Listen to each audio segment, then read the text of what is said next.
Do do do, theme song. Do do do, I'm broke so this is my theme song. Do do do, just imagine this is an awesome theme song. Do do, theme song. Left of the box.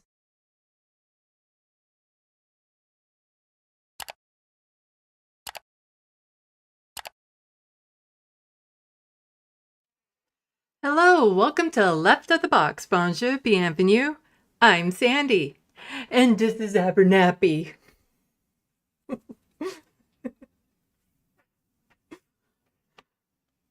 It's like he knows exactly when I'm about to go live, and it's like, no, I want attention now. Oh, sweetie, come on, come here. And if he's going to be in this room, it's better off that he's on my lap instead of maybe getting into something, chewing through a cord, that sort of thing. I got so mad at him the other day. When he went up onto a shelf he wasn't supposed to be on and knocked over some things, and I'm looking forward to the day he's just a lazy fat cat as opposed to an over hyper getting into everything fat cat. So far in the sandbox, we have Looney Tunes 9000, Seth Evans, and JN. Welcome, welcome.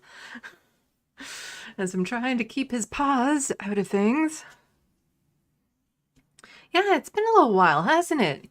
I had a busy week last week with some stuff I do around the Christmas season, some performance stuff. And, you know, Christmas shows are very popular this time of year for companies and things of that sort. So I was super busy. I just needed some time to unwind, do some other things.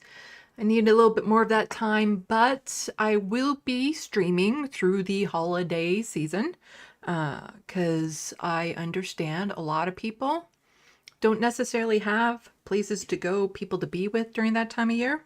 And with all of our regular programming kind of absent, it's nice to have at least one place you can go to be around community, to socialize, to interact, just to check in and say hi to people. So I will be like live streaming probably right on Christmas Day. I don't know what I'm going to cover though. Because like when it's on a holiday like that, I don't like going over like horror news or anything of that sort. So if you have ideas as to what you would like me to cover on Christmas Day, please put it in the sandbox and I will try to get that prepared for Christmas Day. Anyway, how's everything sounding and all that sort of stuff? Oh, hello, John Davis. Yay, I'm here at the beginning. Hi, Sandy. Well, hi back to you. I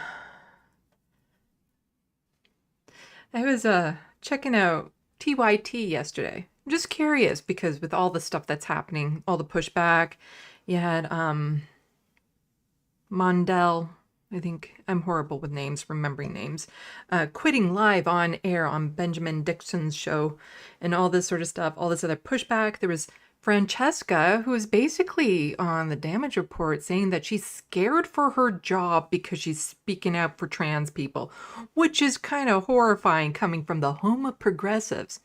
So there's all this stuff happening. So I was just kind of curious, like, are they going to cover it at all? And normally if they do cover that sort of thing, it's not going to be during one of their clip segments. It's going to be during their breaks or whatever. So I have to watch it on YouTube to catch that. And I was watching it on YouTube and oh my God. Their chat has lost their minds. Like I know you guys, I know my chat. My chat is very friendly and very nice to each other and very supportive of me. Their chat was off the rails. So many people saying like, why aren't you debating Sam Cedar or acknowledging things and saying that like TYT is selling out and like so much stuff over and over again. And as I was watching it, I caught a super chat, which just happenstance I caught it because, you know, you have to kind of see it as they happen type thing if you're just watching it. And so I screen grabbed it because I was like, oh my God. Why am I doing this? This is the super chat I caught from Progress Now saying, the problem is not you trying to work with the right, it is throwing the left under the bus over and over. You have heard these things now 1,000 times, but pretend you do not. Example, sit down with Sam Cedar. And they paid $10 for that. $10. Granted, they could cancel it before the end of the month.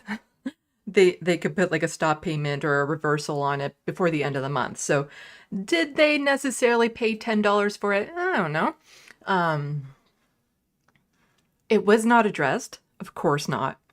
And I also found it very ironic that this super chat came in shortly after. It was again during one of their breaks when they're answering messages from the audience.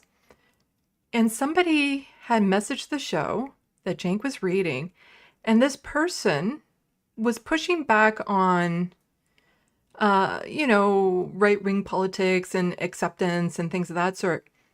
And they were actually worried in their message that Cenk would get mad at them for questioning him.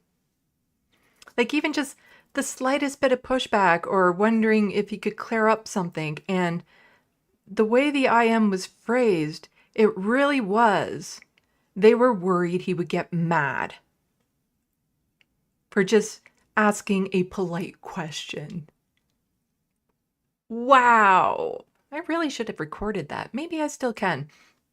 They unlist their videos after they're done. They don't make them private. So I might be able to go back and get that because I found that very interesting.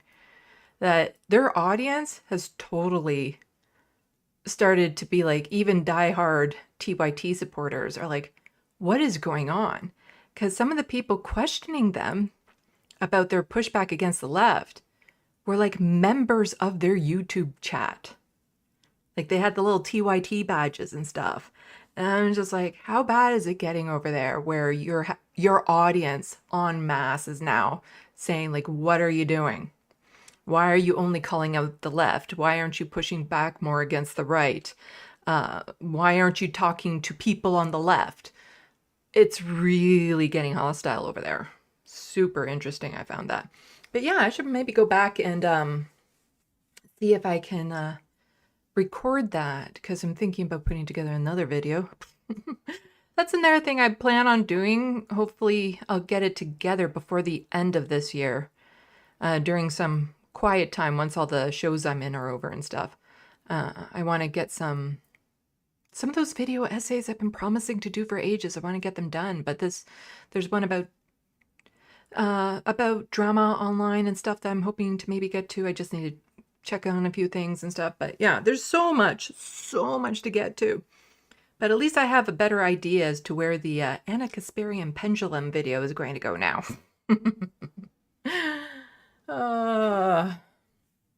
Anyway, I'm checking the Sandbox. Seth Evans might also enjoy sticking his butt in anyone's face unsolicited. Out of context. That comment. I know, you're talking about your kitty cat. He's right here. He's on my lap. He's heavy. He won't be able to stay on my lap for long because he's heavy. Sam Leonard saying, stop TYT at all costs. Yeah, like the sad thing is that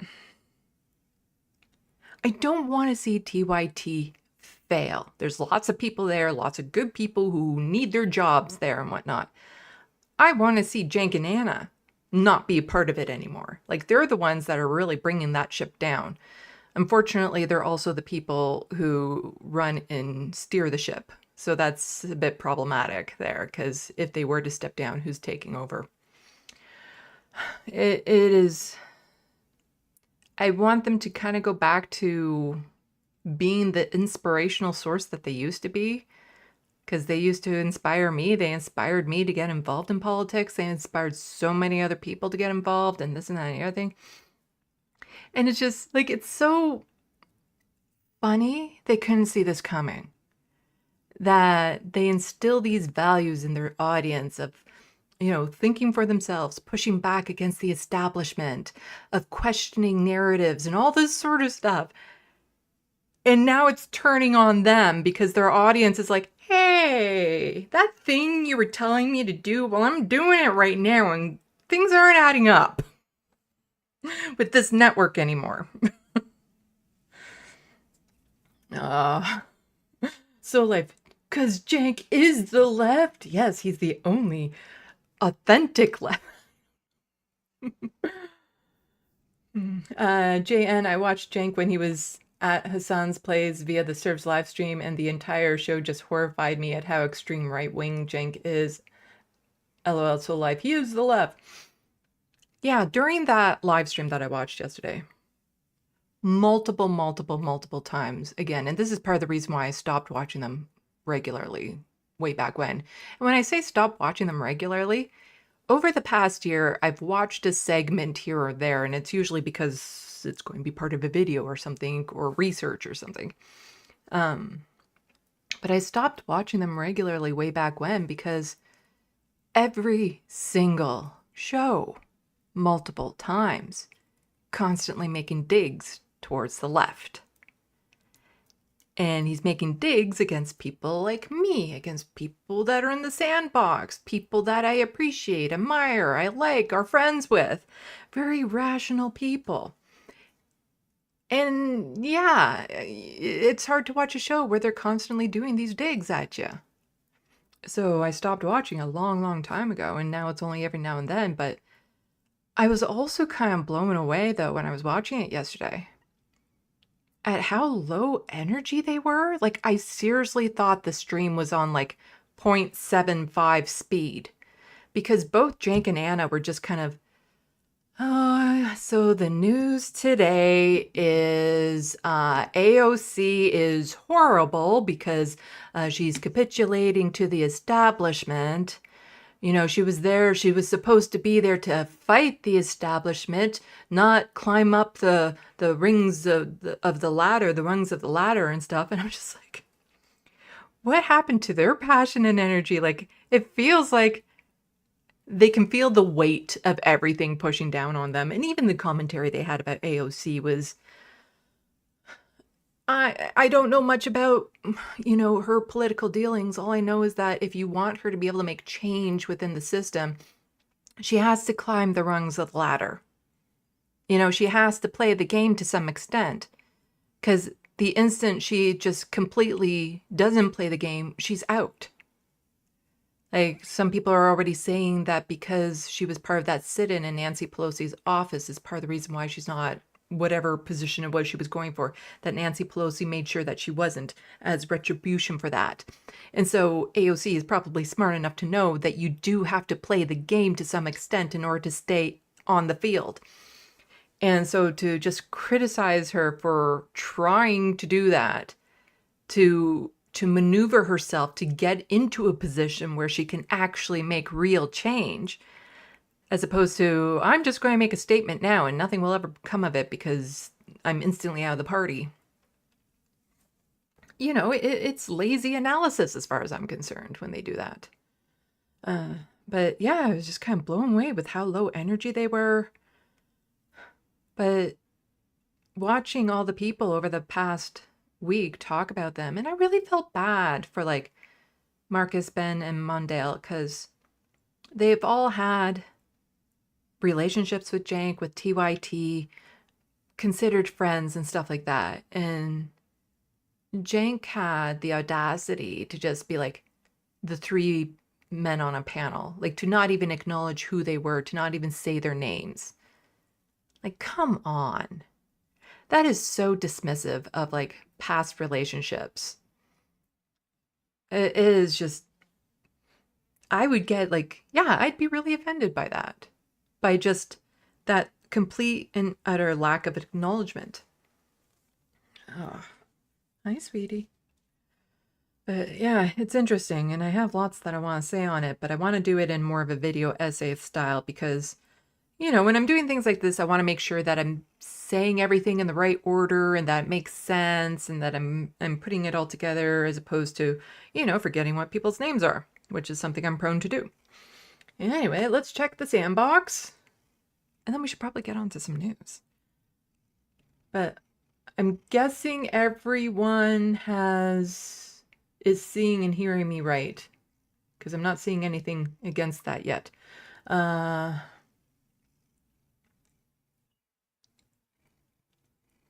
Sam, Leonard, Jink and Anna, RTYT, lots of good folks there who must leave. Soul Life, I don't think TYT is coming back, not until there's a new main host or everyone stops saying TYT bad look for a few years. John Davis. Oh, and I don't think I've seen you in the Sandbox before, Sam, so welcome. Jenk took money from Peter Thiel, who is right-wing libertarian. What do you expect? Yeah. I will push back on one comment I hear a lot about Jenk, and that is people saying, well, he used to be a Republican, so what do you expect type thing. And I live in the world where people can actually change and grow and adapt. And just because they were Republican once doesn't mean that they have to stay that way. Unfortunately, Jenk is, to some extent, staying as a Republican. But to say that because he was a Republican, that's all he'll ever be, that sentiment I will push back on. It's just Jenk isn't helping my cause there. He's not the one that is the exception to that rule. Seth Evans, you can kind of understand people's frustration though, given the constant pushing of reformism as the only possible way forward, even as it constantly seems yield one step forward followed by 12 steps back. And so Left saying like, exactly, I think AOC is just being smart. I haven't given up on AOC yet. I wouldn't don't put your faith in her. And I understand, yeah, some people were hoping that she would get in and just totally change the system and do all these things. And people, people who have been fighting, especially for a long time, they want to see that change and they want to see it now. And one of the painful parts of all of this is not seeing the change we want when we want it. It's not seeing that progress. Well, the thing is that there can be progress that we don't see because it's not happening fast enough. It's kind of like a snail crawling across the room. You don't necessarily see the snail move until you come back 2 hours later and see it's in a different spot. It's not fast enough. And, I don't know her heart, as people would say. I don't know where she is, what she's trying to do. Judge her actions. If she does something that is like a horrendous misstep, call her out on it. But, I try not. It's hard to say what her ultimate plan is unless you actually know who she is. So try to stay in the moment. She got in under a good premise. Try to stay in the moment with that. But also the other thing with the way Jenk and Anna were calling her out, I don't trust their commentary. I don't trust they're being truthful with what's happening, with things that she has said or did, because they have shown themselves to not be trustworthy. So when they say that she did or said something, or that this happened or that happened, I don't know if what Jenk and Anna is saying is factual, which makes it incredibly hard to watch that show and take any information in. Because, like I said, they have proven themselves over and over again to be creative with the truth. Yeah, Abernathy, come on, sit down. Abernathy.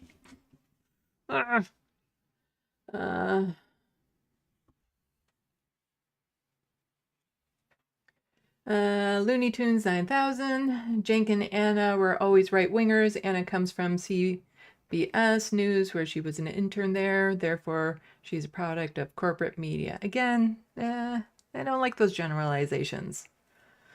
I like to believe that people can change, grow, and learn, and all that sort of stuff, as opposed to just because they were part of something once, then they're always tied to it. JN, I have no faith in AOC. She's part of the system, and that's as far as I'm concerned. Yeah. And a lot of people have that feeling as well, that you're never going to change that system, talking about governments from the inside out. The systems aren't designed to be changed that way.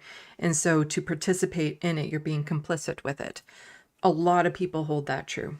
To be honest, I don't even know where I sit with that, because, I want the system here to change, but the way it is set up right now, there has to be such a huge push from the people to demand change in how the system works, because the people who are in the system are benefiting from that system and they don't want that system to change.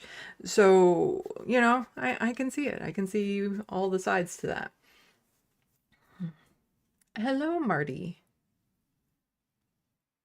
Seth Evans, that's a good point. People are misguided in putting their faith there to begin with, rather than put hope in more effective but not always visible acknowledged ways to push the status quo to change for the better.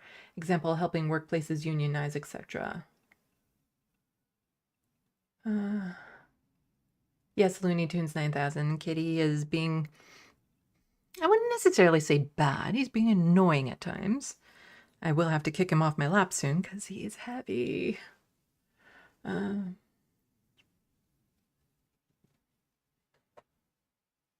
Marty, I'm just sick of it. It's messed up.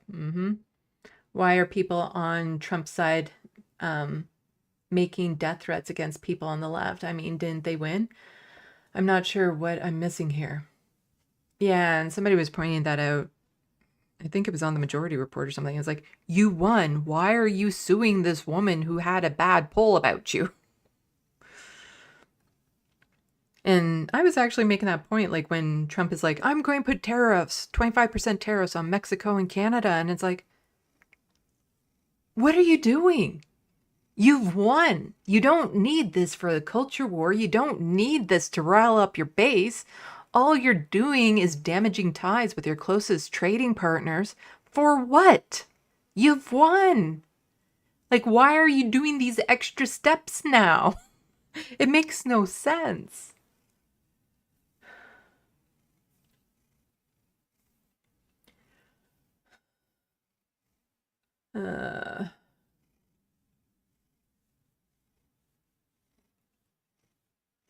John Davis says, Kitty wants his own podcast. I would imagine he does. He's really adorable, too. Aren't you? Aren't you? Why don't you come up for everyone to see ya? Come on. Oh, big kitty. Big kitty. There we go.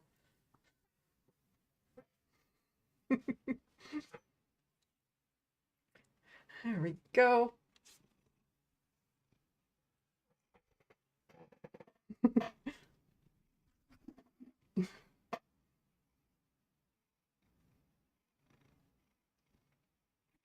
No, get your claws out of my mic. There we go.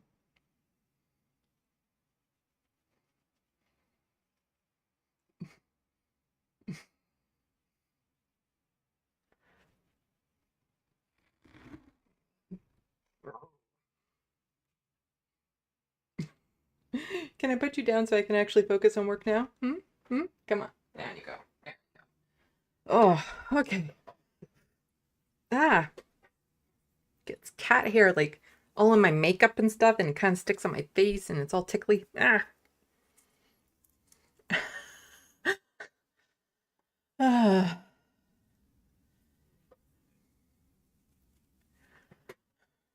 It's fascinating, but in an extremely troubling way, it sets up for an extremely dangerous precedent. Are you talking about the Kitty podcast? I know. Abernathy of the box. Yes, he is a big cat, John Davis. He is a Bengal mix, which I did not know when I first adopted him. I thought he was just a cute tabby. But my other cat, Frodo, who is still doing quite well, I always had to remind myself how big he was. Because from tip of nose to tip of tail, he's about almost 3 feet. Because he's very long and sleek. He kind of has like the body of a fox. And he's much bigger than most of the cats that I've had. And I tend to forget that until I see him next to other cats.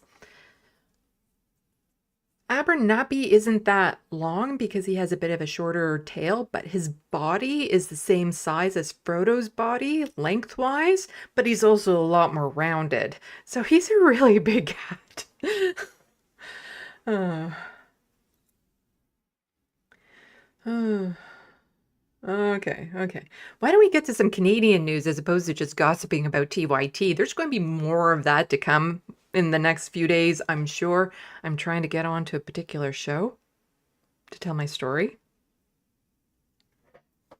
Let's do this while I'm making these weird faces.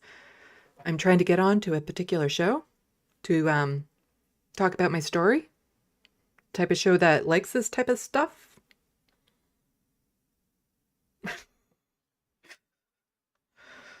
I have some connections, some degrees of separation, so fingers crossed that I can get on there. It would be nice if I could. Maybe get a boost to my channel because where am I at? I'm at like 7.89K. It'd be amazing if I got over 8K before New Year's. Do you think that's possible that I can get 8,000 subscribers before the end of the year? It would help if I got shouted out a little bit more on some other channels. I'm just saying I'm a little bitter at sometimes. Bitter, but in, a whatever way. It's a yes and a no. A yes and a no. It's weird being autistic sometimes because you can have contrasting emotions about things at the exact same time. So it's hard to explain that I'm fine with this, but I'm not. And both are completely true. It's confusing. And it might not be an autistic thing. It might be like a personality disorder thing or something. But it is weird that sometimes I can have like completely opposite emotions about one thing. And they are both genuine and they're in there. It's hard to explain, actually. John Davis, yes, 8K is possible and will happen. Yeah.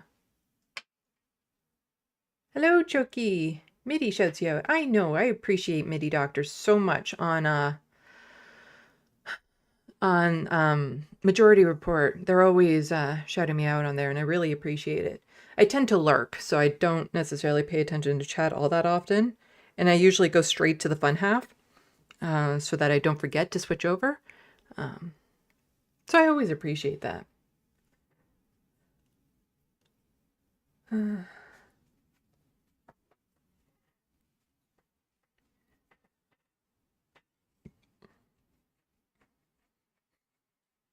Marty, hate breeds hate is my point. I was trying to figure that out for a second there because I'm like, I was just talking about the breed of my cat. How is this in context? Sometimes you only see part of a sentence and you're trying to like, you hate the breeds of cats? You hate that cats have a breed? Like, what's going on? Choki is hoping to sleep. Na na na na na na na na na na na na na.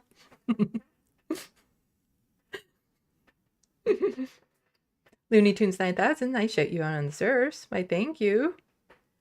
Yeah, I try to message sometimes when I'm watching the Surfs lives. And it all depends. Like, if Lance catches me in the chat, then he'll usually say, oh yeah, go check out my channel.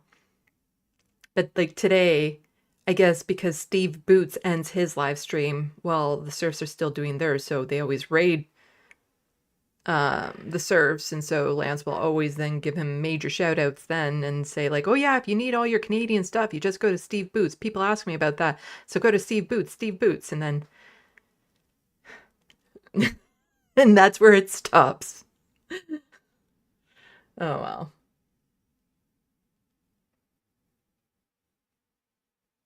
Choki, you should tell the Vanguard maybe your TYT time. Maybe.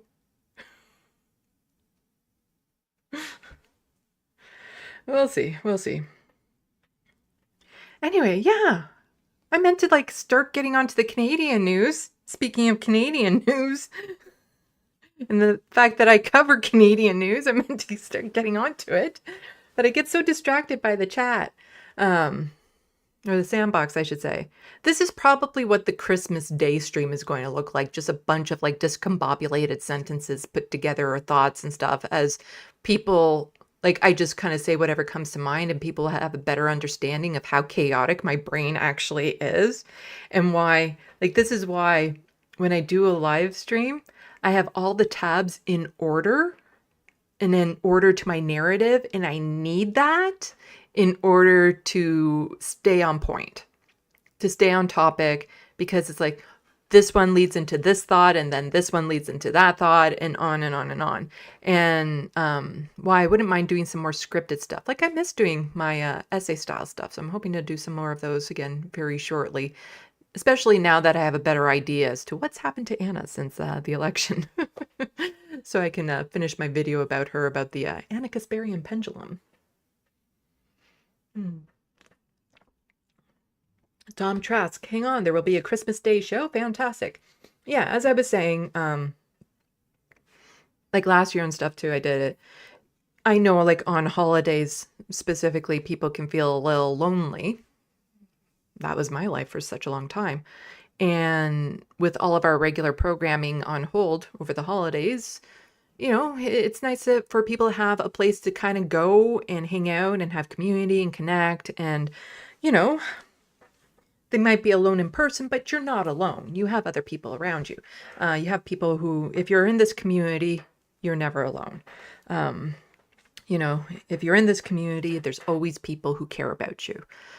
So it's nice to have that connection on Christmas Day. So I am going to do a Christmas Day show. But I'm not going to be covering politics per se, because, you know, it can be dark. So in the Sandbox, let me know what kind of stuff you would want to see me cover on Christmas Day. Oh, right. And I need to show you guys my drawing. It's done. I did my drawing. But I meant to get back into Canadian news and then I just get distracted by the chat. Letter hat, cozy sweater vibes. Yes, I like the sweater. I like big sweaters, kind of hiding in big sweaters. Right, I should get back to my Canadian news. And hello, Letter Hack, so that people can go and check out the Letter Hack later on when John from San Antonio goes onto his show. I don't know if you know, but when I say John from San Antonio like that, I'm kind of doing an impression of him. Looney Tunes 9000, Left Past 10 is said to be streaming Christmas Day 2. One person reenactment of It's a Wonderful Life. Grand Theft Autobot, Canadian news. Sandy, eh? News. News. That's how you say it. It's not news. It's news.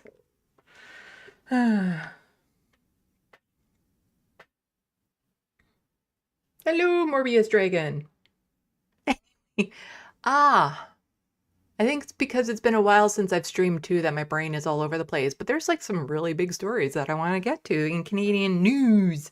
Because, you know, we currently have a government of sorts that is sort of functional. Some stuff happening with Justin Trudeau. Yeah, so why don't we actually get into it? So first on the docket, I want to cover some Doug Ford stuff because I'm always covering Doug Ford stuff because I live in Ontario and he is horrible. He is horrible on so many levels. Let's go here. See, now I've switched over to my news scene over here, which means I'm down for business now. I'm going to buckle down and get to work on my analysis of Canadian news, eh?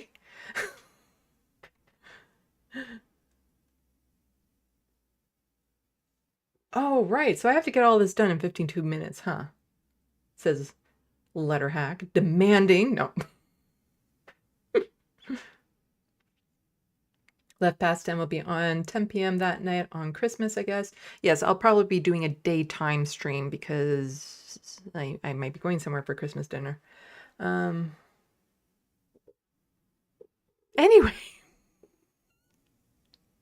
I am so out of it today. The ADHD in me lately has just been off the walls. Like, I really need to be medicated for it, but I keep on forgetting to ask my doctor to refer me because every time I'm there, I don't think of it.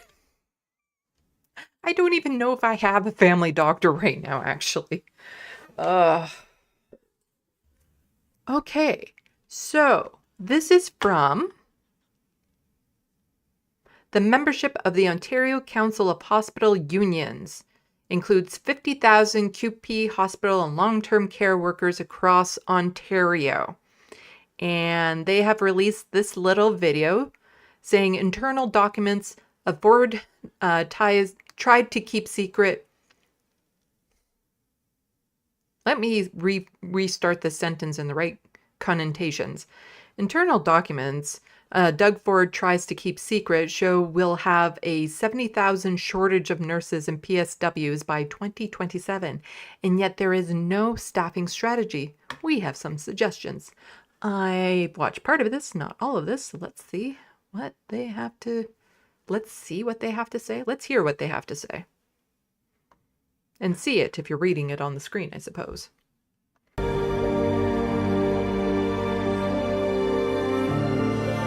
This music better not get me in trouble, so I should probably talk over it to make sure that it's not going to get me in trouble.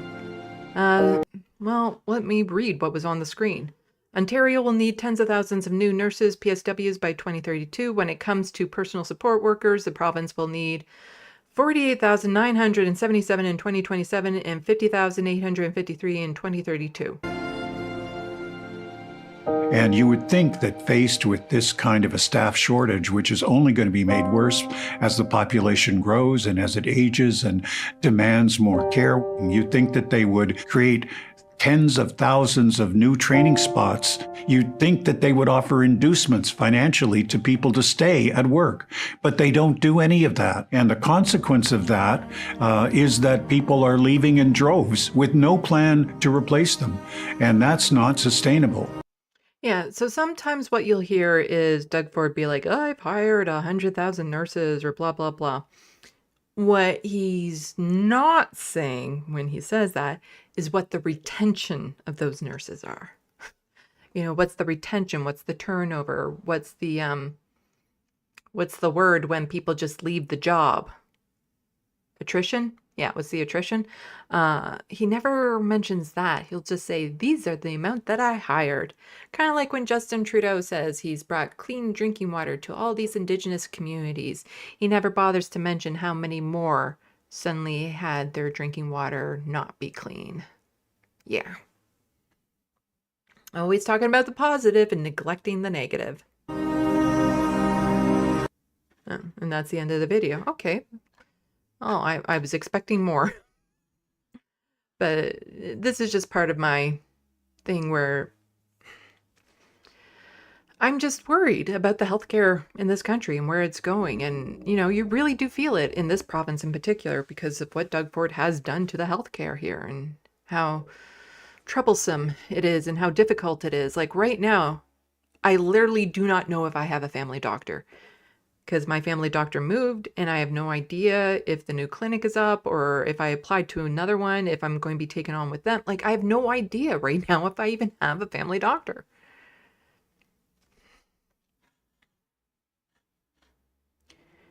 And so this is basically the reason why I wanted to touch on that again is just the way that Doug Ford is really irresponsible when it comes to how he spends money in this province. So instead of hiring more nurses, more PSWs, he wants to build a highway under a highway. He wants to make a tunnel highway.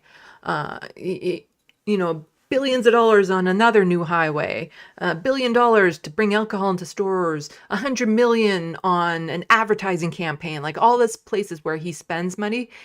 and then the places where he neglects to spend money. And this is just another example of, like, I'm going to say the positive without mentioning the negative. New, the Ford and this is from Colin DeMello from Global News. New, the Ford government unveils its encampment plan, $75 million for access to alternative accommodations, including $50 million to create long-term affordable units, $20 million for additional shelter spaces. The premier says new law would also prohibit the use of illicit drugs in public spaces with fines up to $10,000 and 6 months in jail for repeat offenders.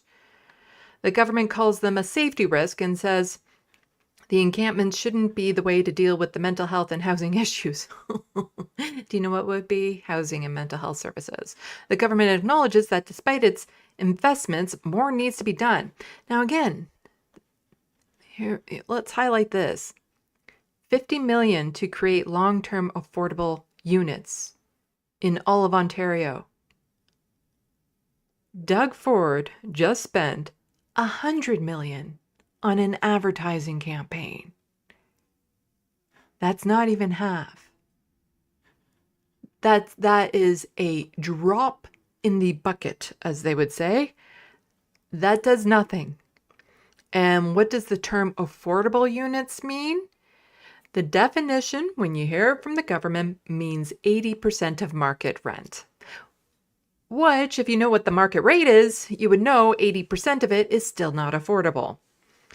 So $50 million to create long-term affordable units, $20 million for additional shelter spaces.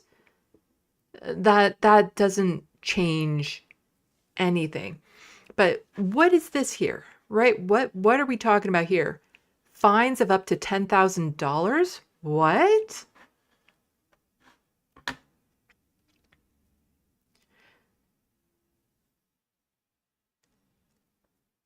Okay, so it doesn't segue exactly into this one. It segues into this one. But I also wanted to cover this. You see, this is what happens when my thoughts don't quite connect. Was I had a great segue into this, not this one, but I still want to show this one. And this is where we're going to get to with the $10,000 fines. But I can't do that out of order because then I go into some other videos and stuff about that. So anyway, we'll get to what that $10,000 fine is in just a second. But when it comes to just helping people afford places to live, help people maybe stay in the places that they currently live in, of course, the Ford government doesn't want to have anything to do with it. So Dr. Jill Andrew, she's an NDP MPP. So that's 3 letters, then 3 letters. And she is a fantastic member of provincial parliament here in Ontario. And she says, breaking, Ford government says no to our Bill 48 demanding rent control for all tenants. Because when Doug Ford got into power, one of the first things he did was got rid of rent control for any new buildings built after 2018. Plus, when there's a turnover, then rent control doesn't apply to new contracts, which really incentivized landlords to find ways to kick their tenants out through renovictions or other means, or to make their life so inhospitable they couldn't stay in their apartment, so they could then jack up the rent. And because of that, the rent prices in Ontario have exploded to just astronomical. Like, I don't know how they can keep rents so high and still find people that can afford them. But the problem is that people can't afford them. So we now currently have 1,400 encampments, tent encampments in this province. That wasn't a thing when Doug Ford first got into office. That's happened since. So to continue with her tweet, Ford continues to fail tenants. Doug, get your head out of the billion-dollar vanity projects. We are in a housing crisis. Step up or step the hell down.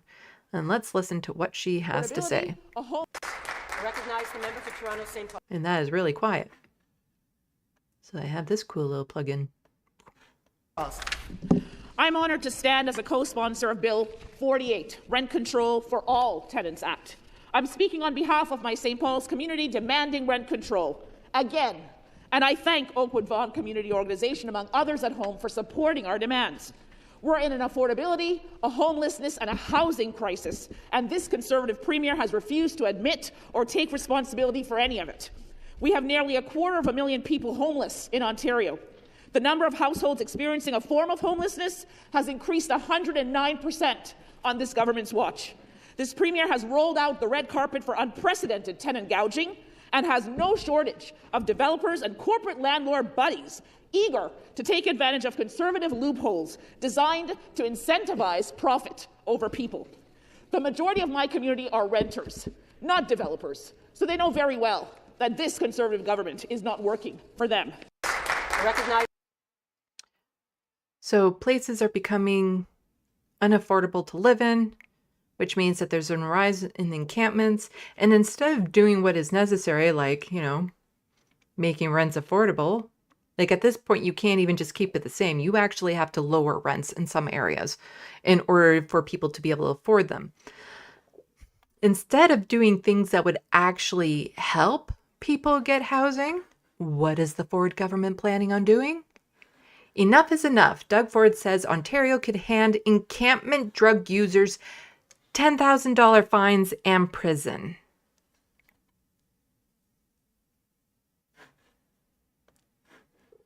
Also new from Queen's Park today, the province is introducing measures it says are meant to end homeless encampments. The Premier was joined by municipal leaders to introduce the proposed legislation. It will include stronger trespass laws and fines or jail time for illegal drug use in public. The government also says it's considering allowing the courts to provide rehabilitation as an alternative to incarceration for minor or non-violent drug crimes. So some of the rehabilitation they're talking about would be done by private interests, but also the idea of like public drug use when they are shutting down 10 of the 17 supervised consumption sites. And what is considered public is being in a tent in an encampment because you're on a public space. Where exactly are people supposed to go for when they need to, for their drug use? Like, yes, ideally you don't want them using drugs at all, but that's not how it works. You don't just tell them to stop and it stops magically. They need safe places to go to consume their drugs. So where exactly are they supposed to go if they're not allowed to do it in their tent encampments and you're shutting down the supervised consumption sites? Where? So they have nowhere to go, which means they'll get fined $10,000 if they get found out doing drugs in their tent. I want to make sure that we do everything we possibly can to be able to save people's lives. If that includes compassionate intervention, I think that it's worth a conversation. We're having conversation. Compassionate intervention, that's a forced treatment. Forcing people into treatment. That's what they consider compassionate.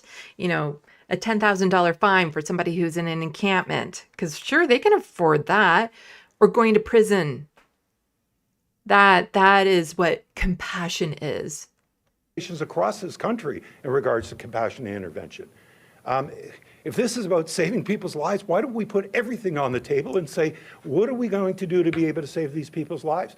I find it, and my colleagues find it, unacceptable that people are in tents that can either freeze to death or burn to death. Families expect us to do more, and we're committed to do more. That's what today is. I don't know who that douche canoe was, but you know what? There is a solution to this. Housing first. You want them off the streets. You want them out of the encampments where they're in danger and stuff. How about housing first initiatives? That would solve that problem really fast. And it's actually cheaper to supply somebody with affordable housing than it is to throw them in prison. To have them in encampments and needing extra help from social services because, they aren't getting their needs met. It's cheaper on the province to just ensure they have a place to go. But when he says, throw everything on the table to help them, he's not actually including the thing that would help them. You know, just excluding the Housing First initiatives. That, when I say we'll try everything, we don't mean the thing that would work. You got to give them homes. A little bit more from this article. Ontario Premier Doug Ford says his government is introducing a suite of measures to help municipalities address and dismantle homeless encampments around the province, including steep fines for people who use drugs, because that's the best way to get people to stop doing drugs, is to fine them for doing them. This is just so monstrous. This idea of, you know, somebody who is so down in their life that they have no other choice but to live in an encampment. And quite often when you're in those situations, you turn to drug use as a way to self-medicate, to escape your reality, to, you know, try to deal with everything you're encountering. And instead of getting the supportive housing you need, the mental health counseling you need, the health care you need, they're going to give them fines. $10,000. And or thrown in jail. The measures which are being introduced under the Safer Municipalities Act and the Restricting Public Consumption of Illegal Substances Act will include fines of up to $10,000 and up to 6 months in prison for people who repeatedly use illegal drugs in parks and public spaces, Ford says. These encampments are taking over public spaces with illegal drug use happening out in the open, creating huge safety risk for people and communities. But he's the one shutting down the supervised consumption sites. If you don't want it in public, you have supervised consumption sites. Ford said in the news conference Thursday, enough is enough. This has to stop. The province will amend the Trespass to Poverty Act to enhance penalties for people deliberately and repeatedly breaking the law, he said. People who are in encampments, they're not there because they have a better choice. That's the least worst option for them. And the reason why encampments go up where they do is because it's close to the resources they need. You know, a supervised consumption site, soup kitchens, social services, you know, in an area where they can actually access the things they need to survive. But just remember, part of the reason why this housing crisis is the way it is, and why so many people are in encampments, is because Doug Ford doesn't want to do anything that would actually help. So here we have him a while ago. Granted, he said this. It was about fourplexes and how he was going to try to restrict fourplexes from going up. We are not going to go into communities and build 4-story or 6-story buildings beside residents like this. It's off the table for us. We're going to build homes, single dwelling homes, town homes. That's what we're going to focus on. So remember when that other guy said everything was on the table? Well, here's Doug Ford saying fourplexes are off the table. And this was in response to Auditor General Bonnie Lisk's explosive Greenbelt scandal report found Ontario had enough existing land to build 2 million homes without developing the Greenbelt, according to Ford's Housing Affordability Task Force. So remember, he's opened up part of the Greenbelt under the guise of saying, oh, we need it for housing. And yet here's the Auditor General saying, actually, there was enough room for 2 million homes without developing any of the Greenbelt. More troubling still, the process was biased in favor of certain developers and landowners who had timely access to the Housing Minister's Chief of Staff. Owners of the 15 land sites removed from the Greenbelt could ultimately see more than a collective $8.3 billion increase to the value of their properties. Wealthy developers were given preferential treatment. How is your government any different from what you've been railing about all these years? Well, first of all, I disagree with preferential treatment. Those are, oh, okay. Disagree with the Auditor General's report? I thought you accepted the Auditor General's report. I'm saying the way you phrase that, no one had preferential treatment. The process was biased. Yeah, he did.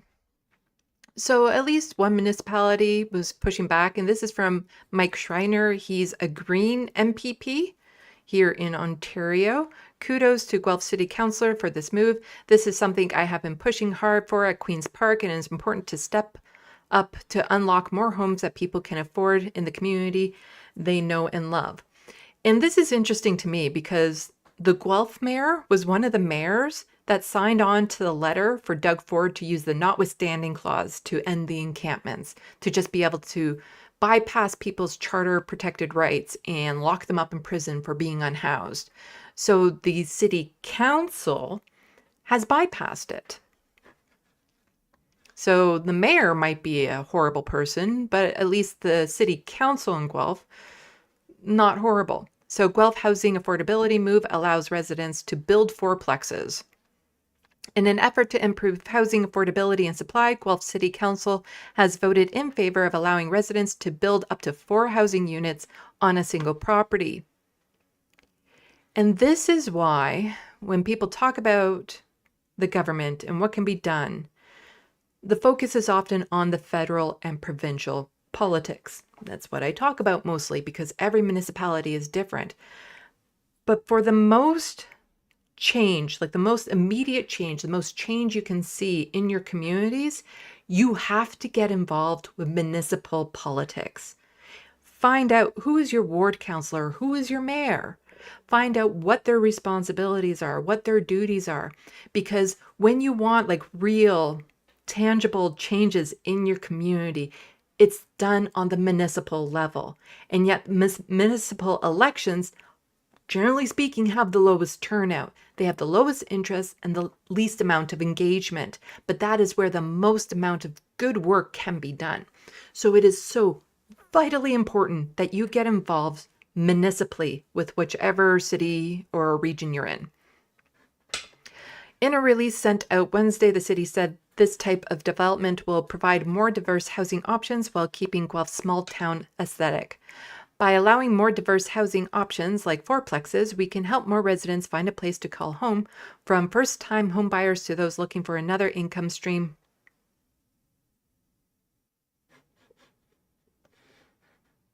Translation: for those who want to become landlords, multi-generational families and retirees looking to age in place.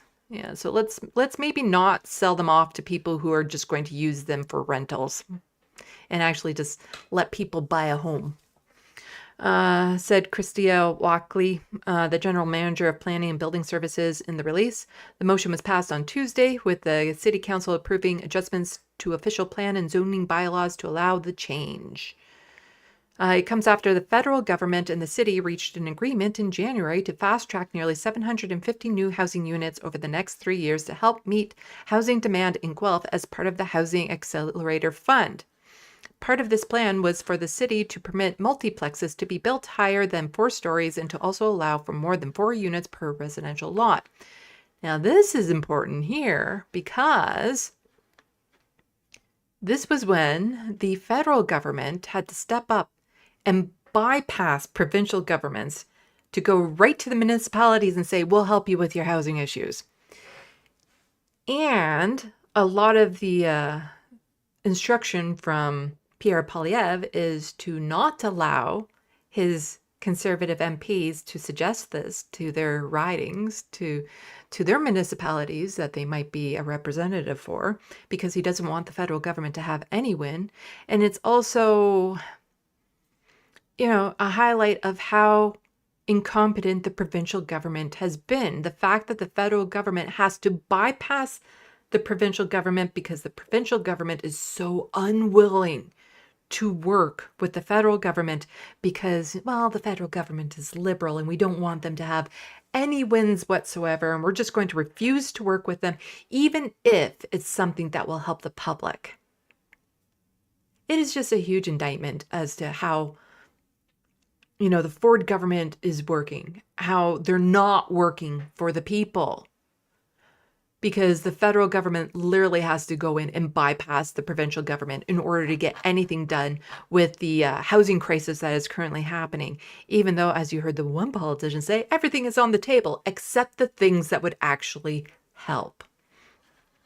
Now, to break down this law a little bit better, we have Diana Chan McNally. I've highlighted her on my channel before. She is a community worker, 10 years on the front line, educator, DJ automatic, I don't know what that means, and other things. She's an amazing activist, and she's been to city council meetings to talk about the housing crisis and stuff. And so here she has a little video breaking down this new bill that would charge people $10,000 for using drugs in their tent. My video take on Bill 242, the Safer Municipalities Act, for nation's legislation to deal with encampments. This legislation won't build housing, shelter, or create health supports, but it will actively criminalize homelessness, especially homeless people who use drugs.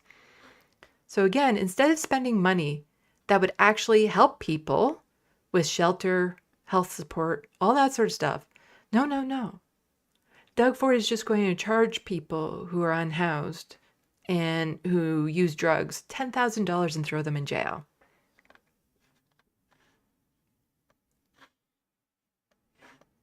The Ford government has just... Ooh, that is super quiet.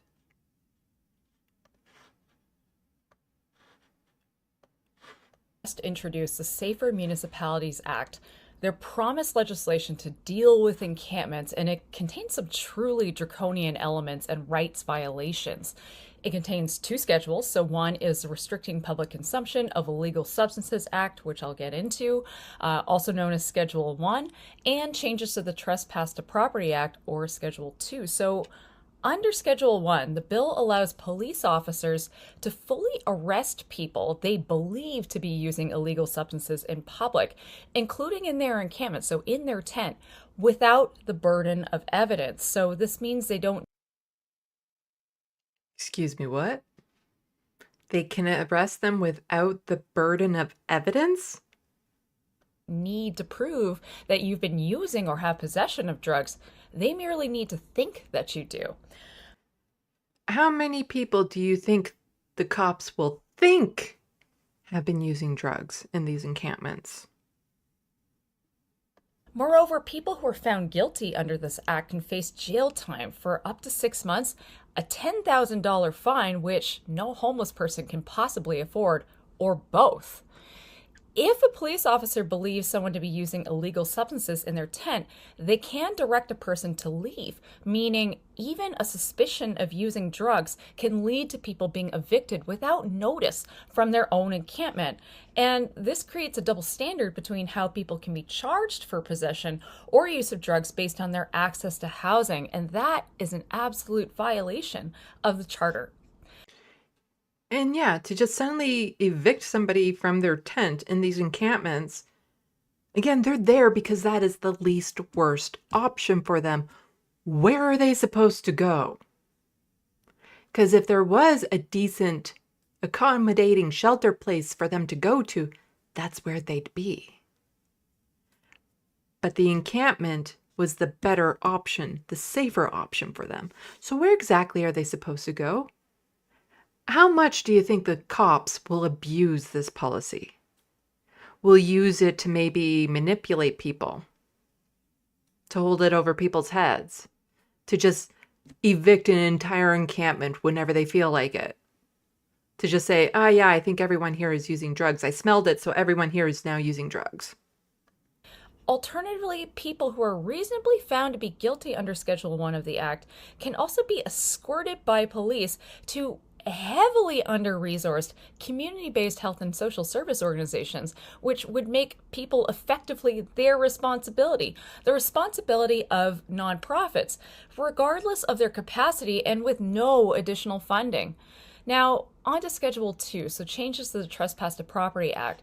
Distressingly, Schedule 2 considers it an aggravating factor if a court rules that someone is likely to trespass at any time in the future.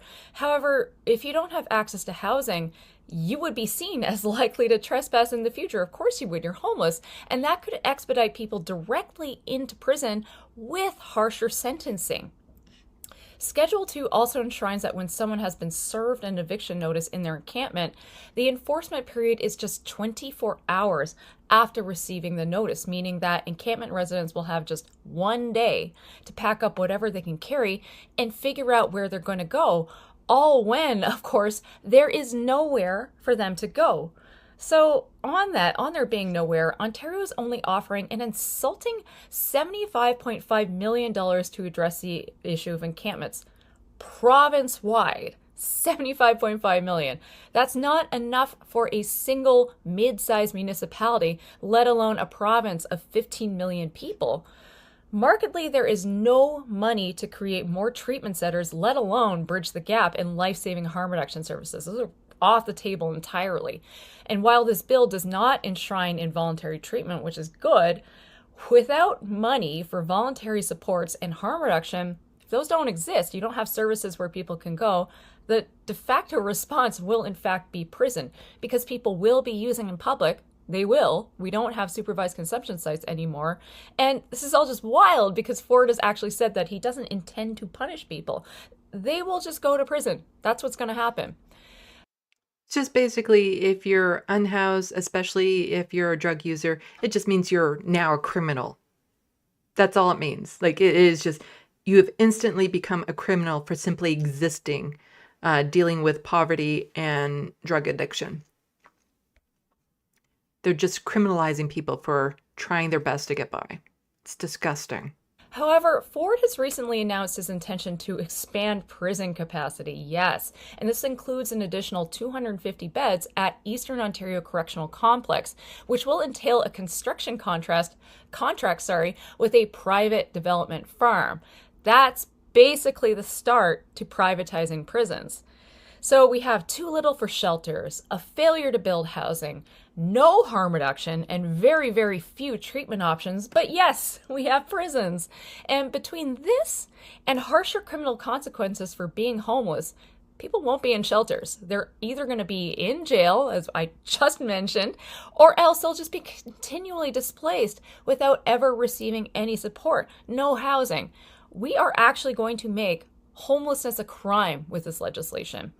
And one good thing is that while the notwithstanding clause isn't built into the legislation, and that's because people like us actually won this, Ford has continued to say that it does intend to use it to intervene in any court decision that rules in favor of people's charter rights. Yes, that means he intends to criminalize them. This is what this is all about, that people will not actually have charter rights ultimately, but they will be criminalized or, as I said, just displaced. That's my take on this new legislation. Absolutely horrible. And this is from the Canadian Civil Liberties Association. They put out a statement over this. So I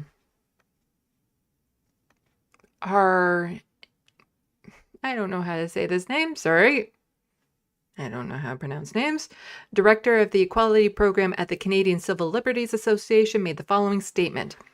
The Canadian Civil Liberties is profoundly concerned that the Ontario government is introducing measures that will criminalize unhoused people living in encampments. While relieved that the government is not, at this time, seeking to invoke the notwithstanding clause, we remain concerned about the future use to override fundamental rights and freedoms of unhoused people in Ontario. The homelessness crisis is a result of government policy failures. Unhoused people living in encampments need a housing solution. The homeless crisis will not be solved through a repetitive trespass provision that will only criminalize unhoused people who have nowhere else to go. All levels of government need to work together to provide funding, resources, and supports for meaningful solutions to end homelessness that respect fundamental rights and freedoms. Basically, Doug Ford is saying that with this legislation, with the continued threat of using the notwithstanding clause, his intention is to violate our fundamental freedoms, that he wants to take the rights away from specific people in this province, just completely strip them away by all of this. And so what has this led to? Legal challenges, of course. So this is these are two legal challenges. One is related to a supervised consumption site. The other one is to the bike lanes, because remember, he's also forcing municipalities to remove bike lanes, which will result in injury and death to people. Because bike lanes, especially in Toronto, have become very popular ever since they existed. And so this one is a new injunction towards that. But then there's also this one with the supervised consumption site. So Doug Ford is just being taken to court over and over again with these horrific policies of his. So again, from Colin DeMello, Cycle Toronto is launching a legal challenge over Bill 212 and is looking for a court injunction to prevent the removal of separated bike lanes on Bloor Yonge and University. The group says secondary routes do not exist. And this is the statement. Cycle Toronto, along with individuals Eva, Stranger, Ross, and Nard, names I do not know how to pronounce, have launched a charter challenge to Ontario's Bill 212, Reducing Gridlock, Saving You Time Act. Oh my God, the names of these bills. So Orwellian. Just like, oh no, reducing gridlock, save you time. Do you know what saves people time? Bike lanes, getting around on bikes. It's often much faster than driving in Toronto. Arguing the law's mandated removal of Toronto bike lanes put lives at risk. Represented by a lawyer from EcoJustice and Parley Roland LLP, the group's lawsuit seeks an injunction to prevent the removal of target bike lanes on Bloor Street, University Avenue, and Yonge Street. The legislation overrides municipal decision-making to remove some Toronto's busiest protected bike lanes. Additional bike lanes in Toronto and other municipalities could be at risk of removal in the future. Without evidence, the Government of Ontario claims removal of the bike lanes address traffic concerns and that they could be replaced by bike lanes on secondary routes. Those routes do not exist. Evidence shows separated bike lanes, like those on Bloor Street, University, and Yonge, are safest for cyclists and have little effect on vehicle traffic. The law also insulates the Ontario government from lawsuits that in the eventuality that someone is hurt or killed after the removal of bike lanes, a tactic acknowledgement of the safety risk the government is creating. The City of Toronto has estimated cost of removal to be $48 million. So again, Doug Ford is planning on spending $50 million for long-term housing in the province of Ontario. Yet he wants to spend $48 million to remove existing bike lanes. Bike lanes that cost millions of dollars to put in the first place. It's actually a YouTube account. I was interested. I need to see if I can find it again, that I want to watch it. And it has nothing to do with Canada specifically, but I think it's called Bike Life or something. And they did a video on Doug Ford removing bike lanes in Toronto. And I think it has probably like 1 million views right now, which is good. It's a very popular, I'll see if I can find it when I'm breaking from this. I'll see if I can find it because I'm actually interested in watching that video.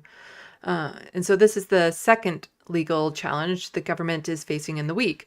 A privately funded supervised consumption site in Toronto Kensington Market has launched a charter challenge alongside 2 people who use or have used the sites. So this is the article. Ontario drugs law violates charter, consultation group says in legal challenge. Oh, breaking news. U.S. confirms first severe bird flu case. California declares state of emergency. Oh, this world.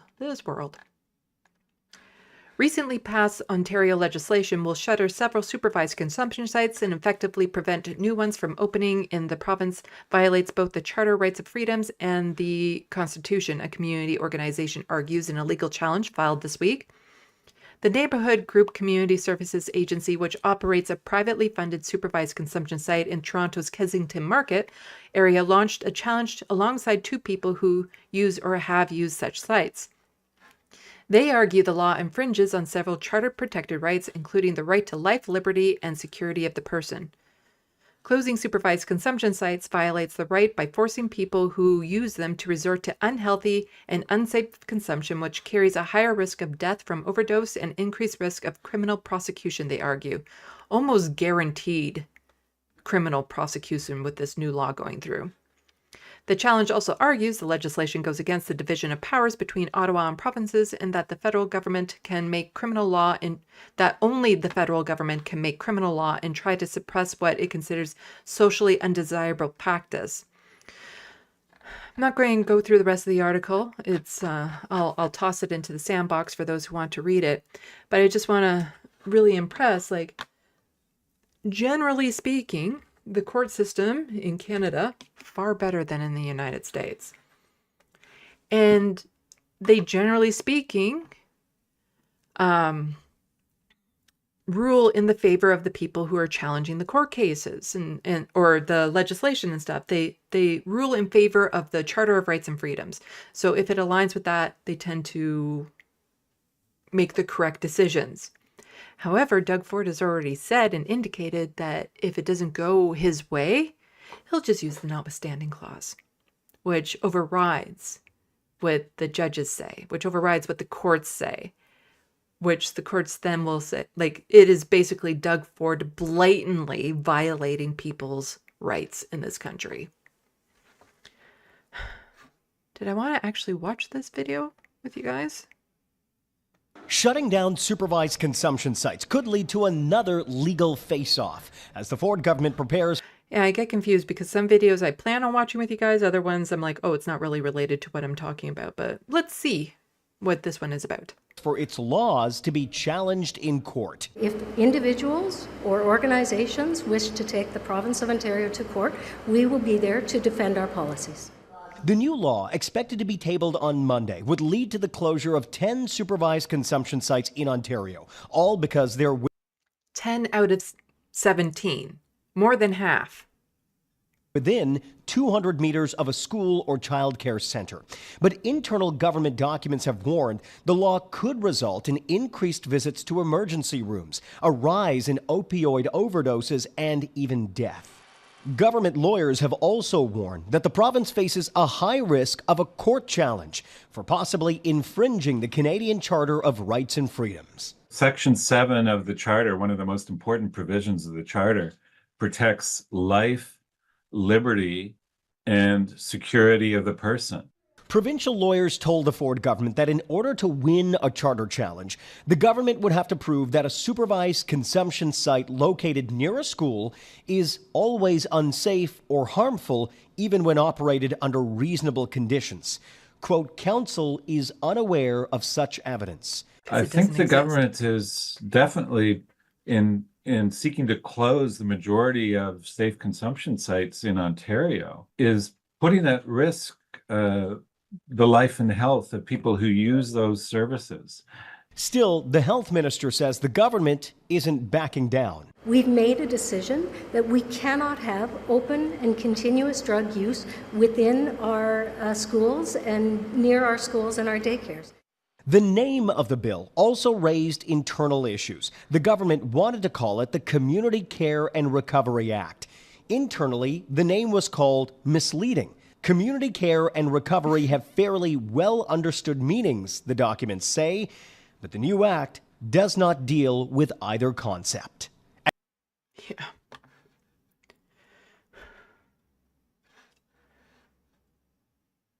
Just a horrible, horrible person he is. Let me just check to see if I can find the bike lane video that I was thinking of.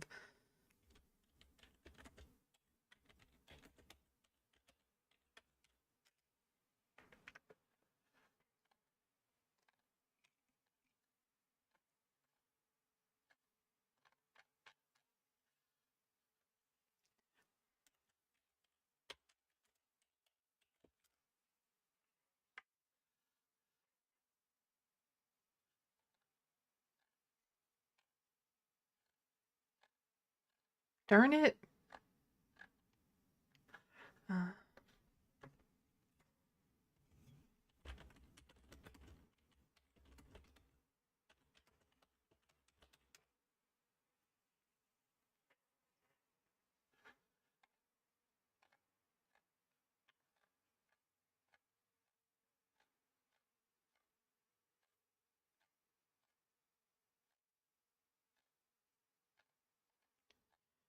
Of course, now I can't find it. I was curious about that video. Let's see if there's a filter that I can use.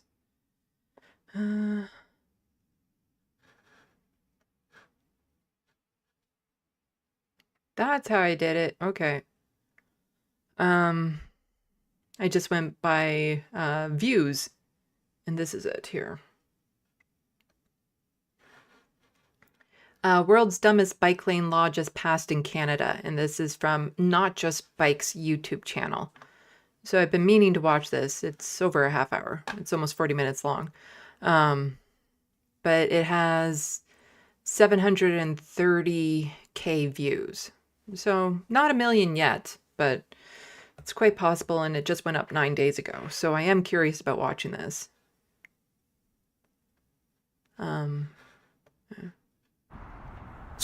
I'll just put this in the Sandbox for anyone else who might be curious to watch this.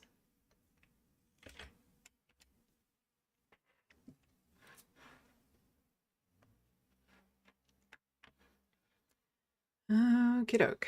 Let's see. Just checking my docket. So I'm going to check the Sandbox, and then I'll get back to the news of the day. Into the next section of things I want to talk about.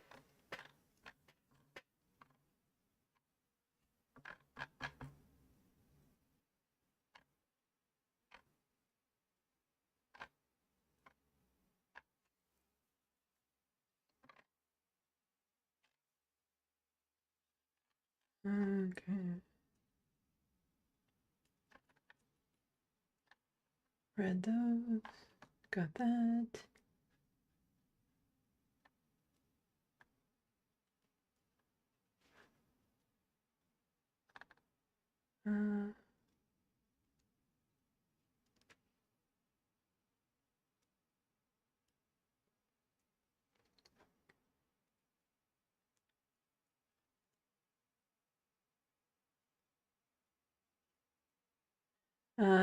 Elementi?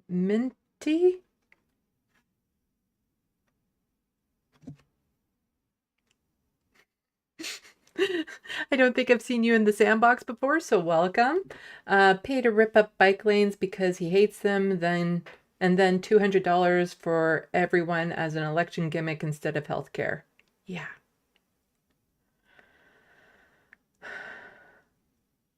It is. And the thing is that if there was an election held today, he's guaranteed to win. Like, there's no chance of the other parties even stopping him from forming a big majority government again. It is so frustrating. Grand Theft Autobot, jail is a home, right? Conservative, probably. It wouldn't surprise me if he starts putting prison beds towards housing numbers. Because he did that with like dorms and long-term care home beds where like, oh, now that's part of our new housing numbers. We've made all these new homes suddenly because a college dorm is now a home. It wouldn't surprise me if he now decides to put like prison beds towards that as well and be like, look at all the new housing we've made.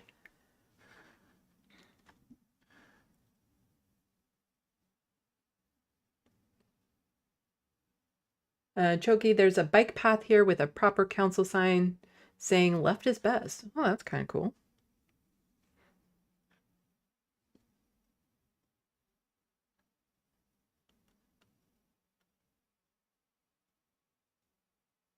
Choki, I live in St. Paul's in UK. Oh, well, we have a good MPP in St. Paul's, Toronto.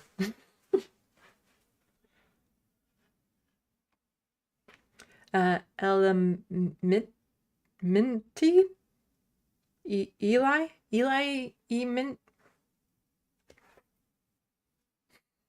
Because a homeless person has 10 grand lying around collecting dust. Yeah, it's under the, it's right under their sleeping bag. They don't have a mattress, so it's under their sleeping bag.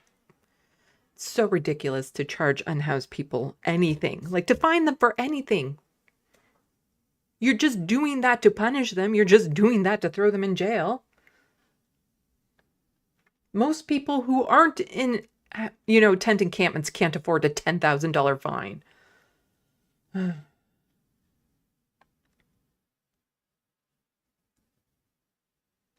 Where are they supposed to go? Narnia, says Grand Theft Autobot.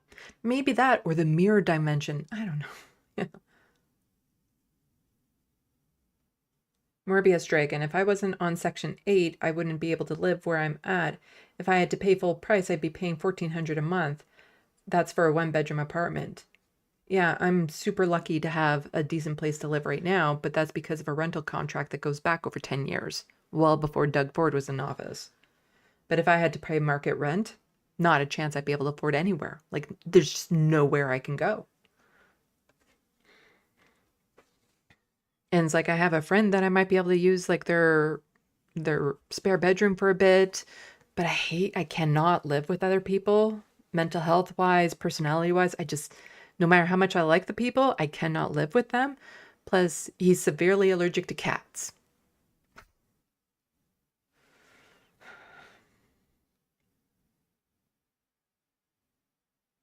Saw somebody else jump in the sandbox to say hi and give me a compliment. I hope I didn't miss their comment.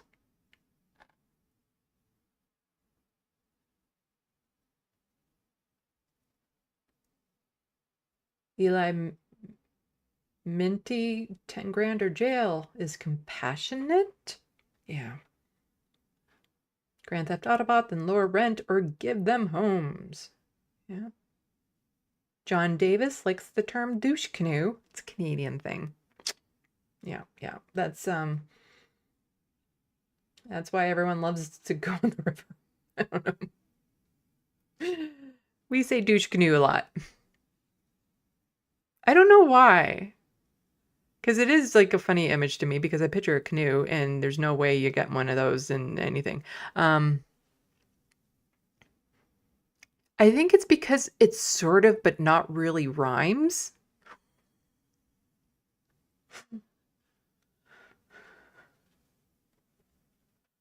Yeah, I don't know why people say douche canoe, but they do. Up here in Canada, anyway.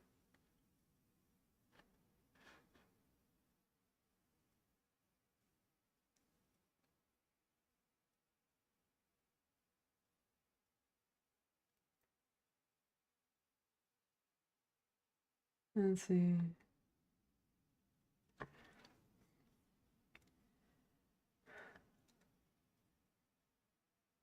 Grand Theft Autobot, enough is enough, says Ford. I say that too, a Ford. We need to boot him to the curb. Yes. Oh, to Ford, not a Ford. Patty G, compassionate fines. We're charging you $10K for your own goods. Sorry, that's the law that we just made up. John Davis, why can't Doug Ford just go away? You won't like where he would go. And we'll get into that. My suspicions, anyway.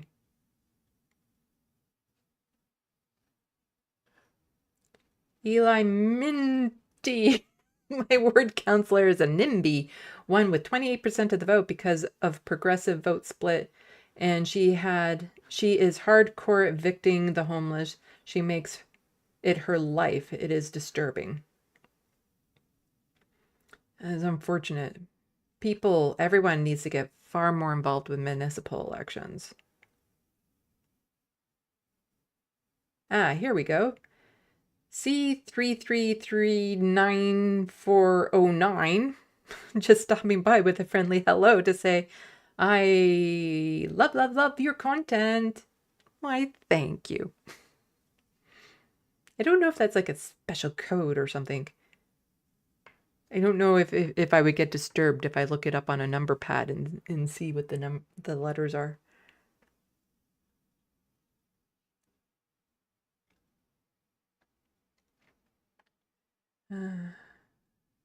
see. Patty G, to get from Broadview to Young without the Bloor Danforth bike lane would take forever. There's only so many bridges, then you'd have to bike north again. Makes zero sense. Slows everyone down. Yeah.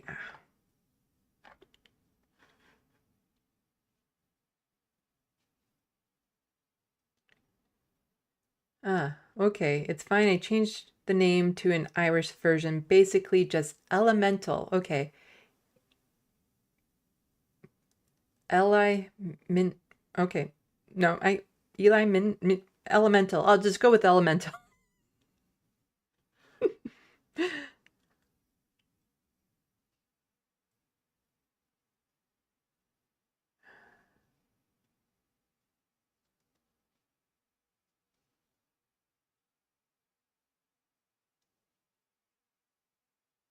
Elemental saying, well, our ward had like 3 progressive candidates, and without ranked ballot, the Freedom candidate won. That's unfortunate. Yeah, it'd be nice in those situations where if you had like, for a municipal election, especially if you had multiple progressives running, it'd be nice if, you know, they all rallied behind one. But in order to run for office in the first place, you need a certain level of ego, and it's hard for some people to let those egos go. Oh. Hello, MIDI doctors, watching reruns of Joe 90. Okay.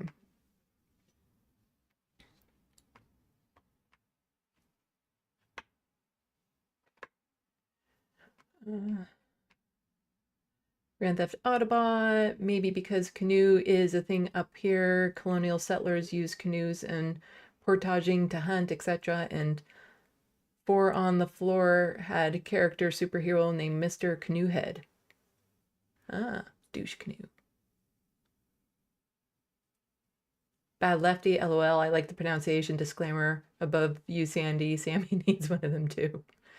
Yeah, I figured it was just easier at times to just be able to point to the sign.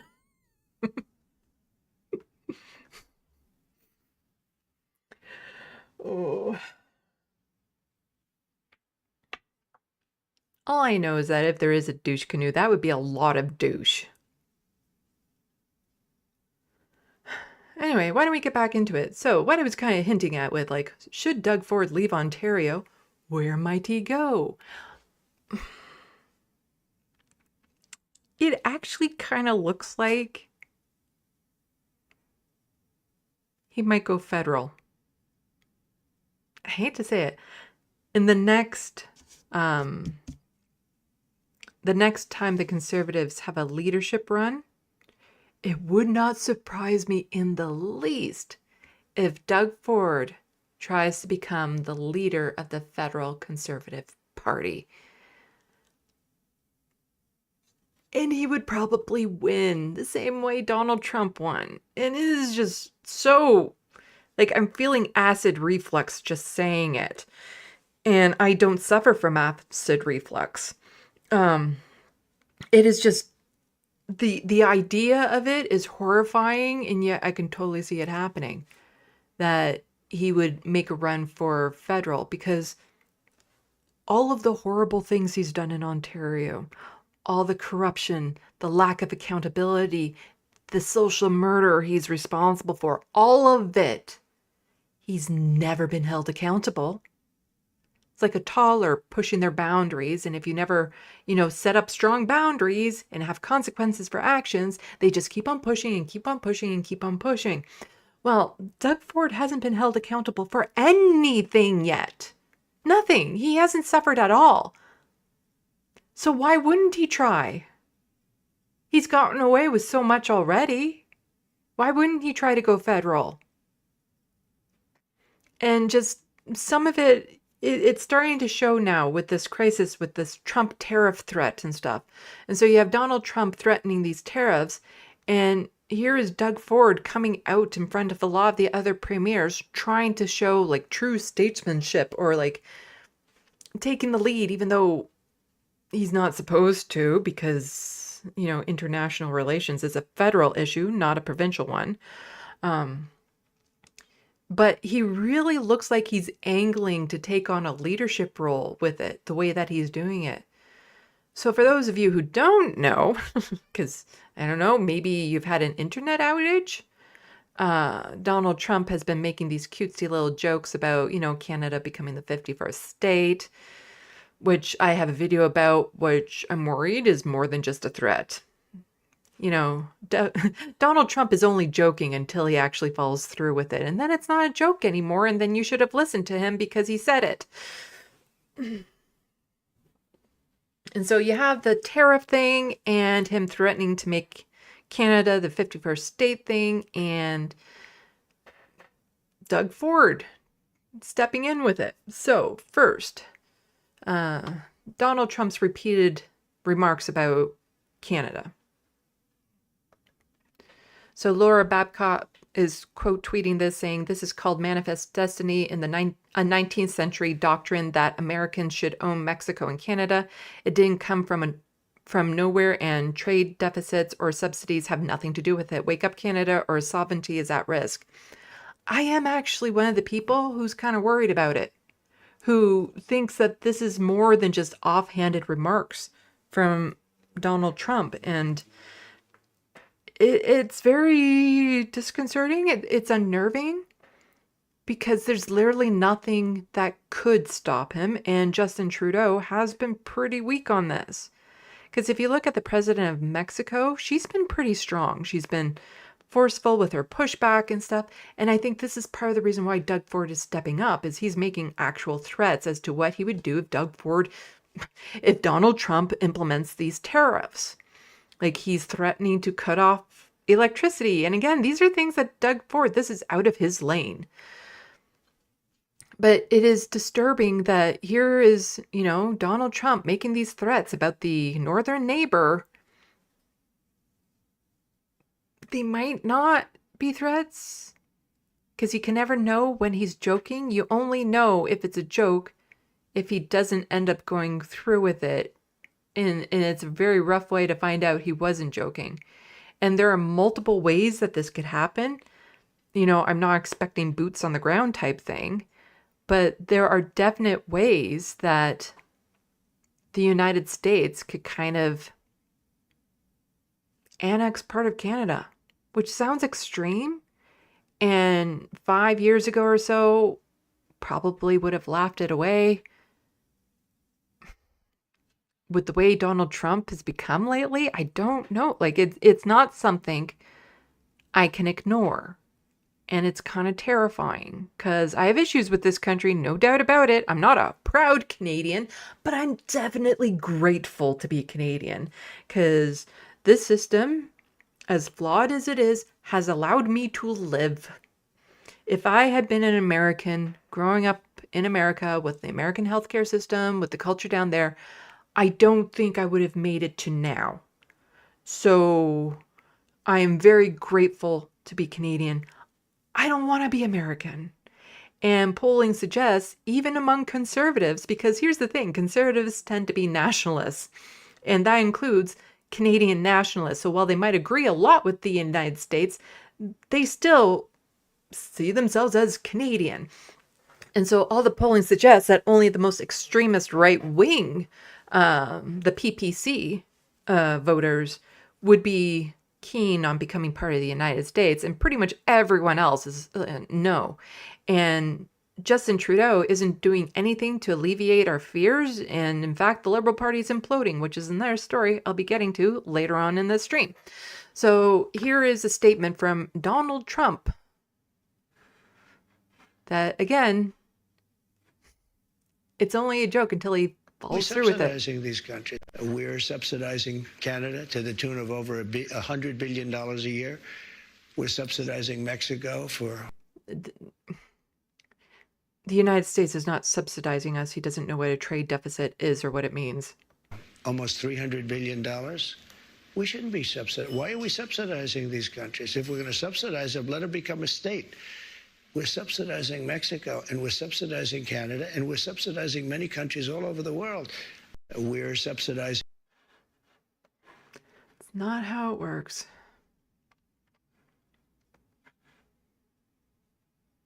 And so this is from Eric Daugherty, Assistant News Director, FL Voice News. Just saying, breaking, Ontario Premier Doug Ford threatens to cut off fuel to the United States if Trump tariffs Canada. We need to be ready to fight on January 20th. We will go to the extent of cutting off their energy, going down to Michigan, going down to New York State, over to Wisconsin. I don't want this to happen, but my number one job is to protect Ontarians and Canadians as a whole, since we're the largest province. Let's see what happens as we move forward, but we'll use every tool in our toolbox, including cutting them off energy that we're sending down there. Not a great counter move, because it is just the people who will suffer are not the people responsible for the mess. About it, as I mentioned to the Prime Minister, the rest of the premiers, we need to be ready. We need to be ready to fight. This fight is coming 100% on January the 20th or January 21st. We don't know what extent this fight's going to go to, but we need to line up everything that we're going to tariff and make sure that the tariff, the money that's coming from these tariffs, don't go into a federal bank account sitting there somewhere. It needs to be immediately distributed right across the province equally, and we'll be able to support the companies, the factories, the workers for any issues that they're facing at the time. So it's a good start. Did he give you any details of where those retaliatory tariffs would be aimed on American goods? No, Christia Freeland's going to put a list together. We're going to put our list together, and I'm sure the other provinces will as well. But we will go to the full extent, depending on how far this goes. We will go to the extent of cutting off their energy, going down to Michigan, going down to New York State, and over to Wisconsin. I don't want this to happen, but my number one job is to protect Ontarians and Canadians as a whole, since we're the largest province. I don't think he even has the ability to do that if he wanted to. And I'm just catching somebody saying, where was it?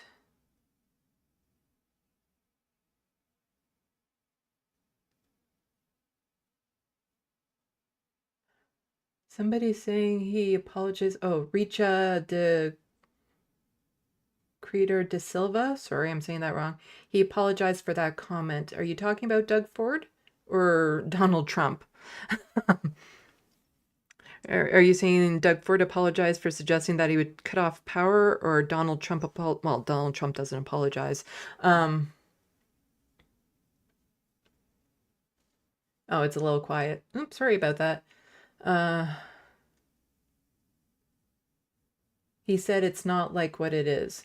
I'm not entirely sure the context of the comment, Richa, but it is, Ford saying, so I guess you're saying Ford says that he apologized for that comment? Yeah. Well, Ford has this problem of speaking first without actually knowing what he's saying. And he has this habit of making declarations without knowing the details, or sometimes even informing his own party ahead of time. And he's been caught doing that before, and that makes him very dangerous as a leader of a province.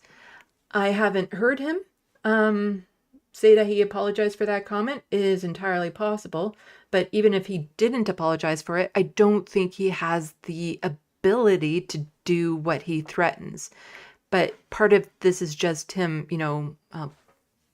peacocking, putting up the feathers or something to make himself look strong, to make himself look better, without, again, actually thinking about what he's saying. Like, is this something he even has the power to do? What would the consequences of this be? But he goes out there to just look strong, make it look like he's doing something. And the people, who feel maybe a little bit nervous during all of this, look at that and think, oh, at least he's doing something. And a lot of people, if he did apologize, won't hear that apology.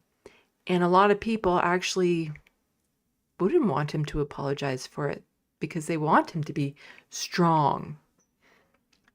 And here is just T-Dot resident tweeting out, Doug Ford's team is using footage of the premier's meeting to try and pretend like he's out there leading the country. I'm not going to play the audio on this because it's just music. Yeah. There's no words. It's just like drum beaty music that I don't know if I would get, issues with copyright. But this is Ford Nation. I guess this down here, Instagram. Just, again, making himself look like he's in charge. He knows what he's doing. He's leading the way.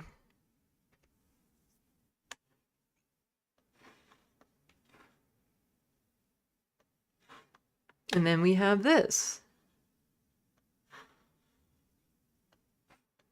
Premier Doug Ford struck a conciliatory tone on trade talks with the U.S. during an interview on CNN last night.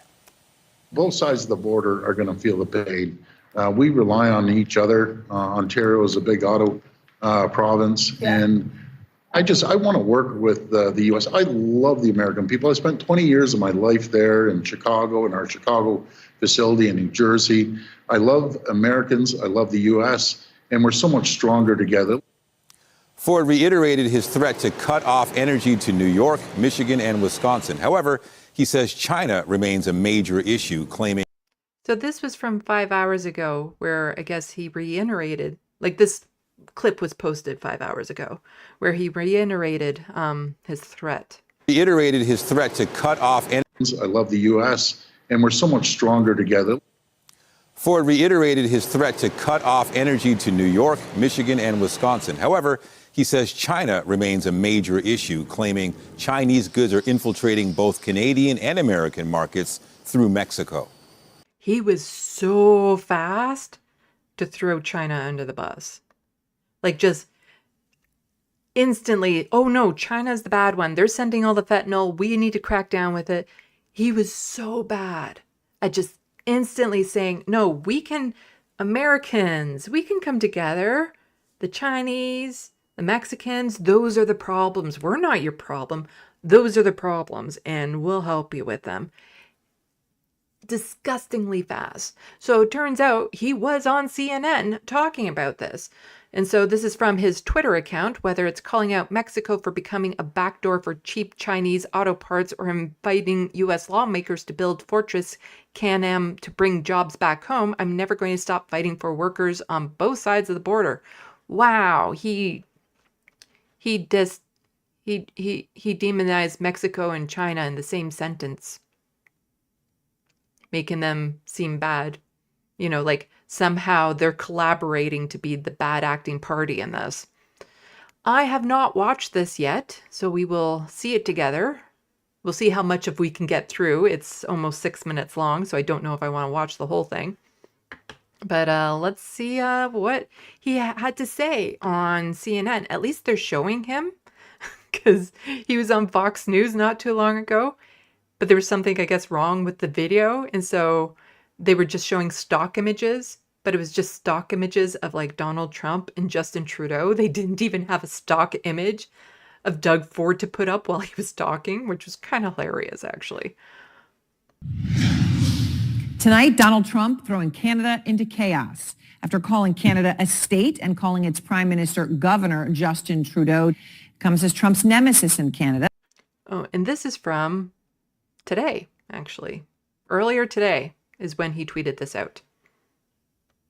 The country's Deputy Prime Minister, Chrystia Freeland, who's also its finance minister, is gone.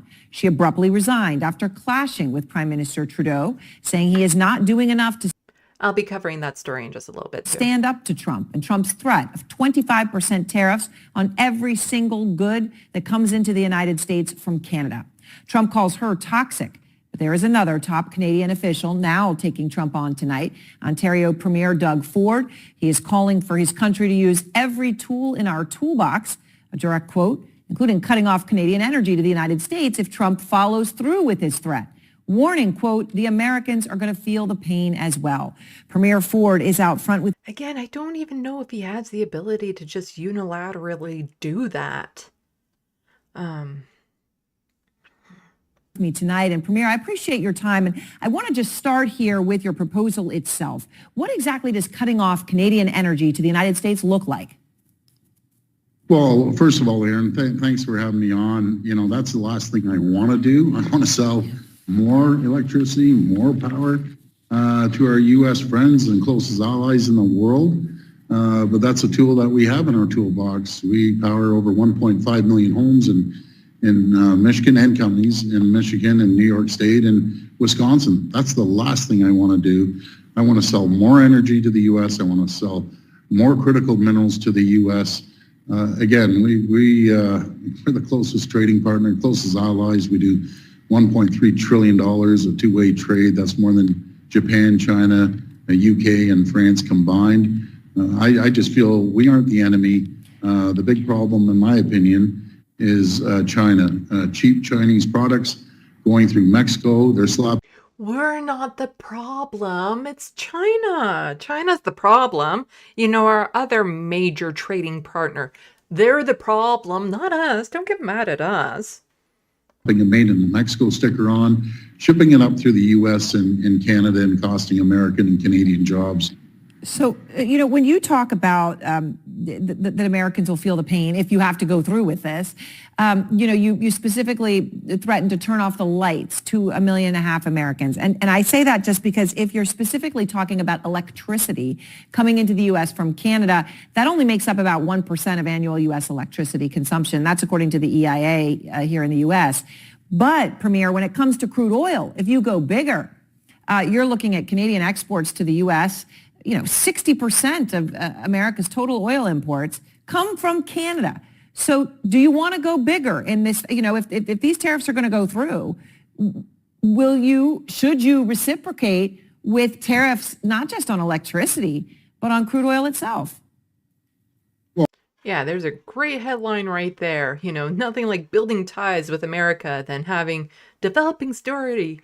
Canadian official threatens to cut off energy to U.S. And again, I'm very uneasy with him going on CNN with this bumper right there saying that Canadian official threatens to cut off energy to U.S. when I don't even know if Doug Ford has the power to do that. So is he just making empty threats? I don't know. Maybe he does have the power to do that, which is just, again, kind of disturbing. Well, we ship down 4.3 million barrels every single day. If there was a tariff on that, that would increase gas by $1 a gallon. That wouldn't go over very well. And, you know, both sides of the border are going to feel the pain. We rely on each other. Ontario is a big auto province. Yeah. And I want to work with the U.S. I love the American people. I spent 20 years of my life there in Chicago, in our Chicago facility in New Jersey. I love. He spent 20 years in the United States. Why couldn't he stay? Is he really Canadian anymore if he spent 20 years in the States? Like, really? Really? Americans, I love the U.S., and we're so much stronger. If you love them so much, why don't you marry them and go down there? Together. Let's build Fort MCAN and let's onshore these products from China and create more American and Canadian jobs. So can I just ask you, taking a step back, and I know some of the stuff Trump had posted, you know, you referred again to Canada as a state. He referred again to Prime Minister Trudeau as a governor. It's not the first time. He had posted that AI-generated image of himself standing next to the Canadian flag with the caption, "Oh, Canada," and that in a Swiss mountain. Was after Prime Minister Trudeau flew down to Mar-a-Lago unannounced to meet with Trump about his tariff threat, where, you know, Trump joked that Canada could become the 51st state. So can we just take a step back? I know in some of this he's sort of making a joke, but he's doing it again and again and again. And obviously, you know, it is demeaning. I mean, how do you respond to that he keeps referring to Canada as a state and the leader of your country as a governor?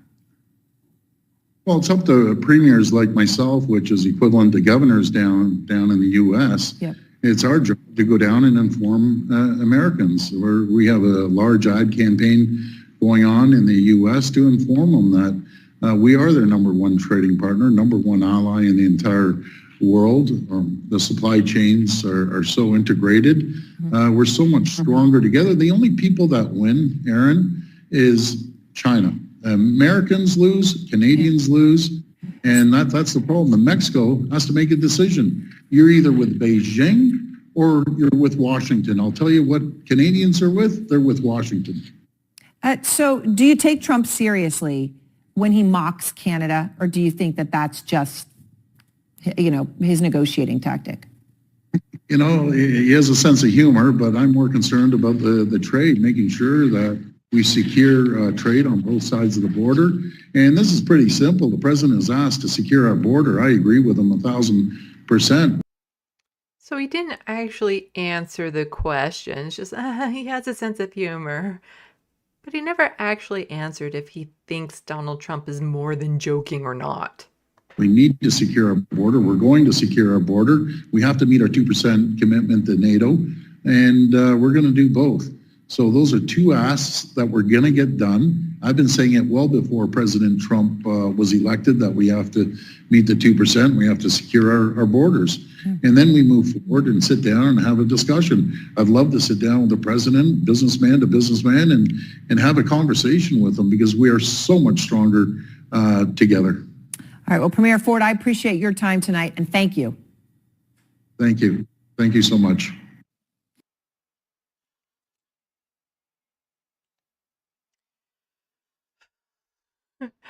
Yeah, these next years, wow.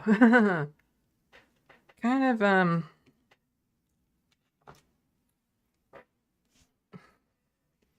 we need like strong leadership in this country right now, and Doug Ford is the only one kind of like projecting strength. He's not strong, but he's like one of the most corrupt, low approval rating. Like his approval rating is amongst the worst of all the premiers. But the federal government is in complete ruins right now, and I'll be getting to that story in just a little bit. Like,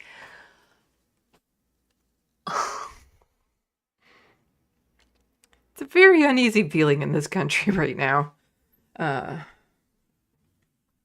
It's kind of like, we're standing on the beach and we're seeing the sea recede into the ocean, and you're looking at that like, wonder what that's all about. Wonder what's about to happen. See, all that water is going away. Don't know if I should be worried or not. You should be worried. Let's check the Sandbox.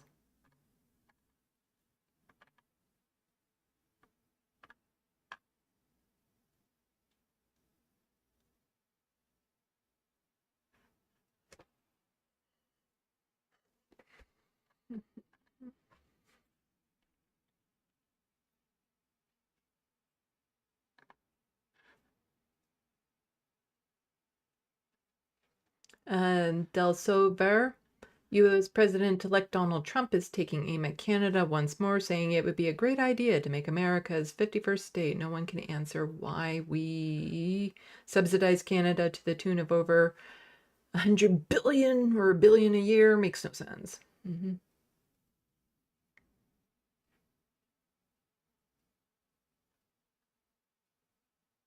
Richa, there's truth in every joke. We're better off as the 51st state than Trudeau's patent. No. We are definitely not better off as the 51st state. Bad lefty. Manifest destiny. A Yankee twist on a British settler colonialism. Almost always, I blame the Brits.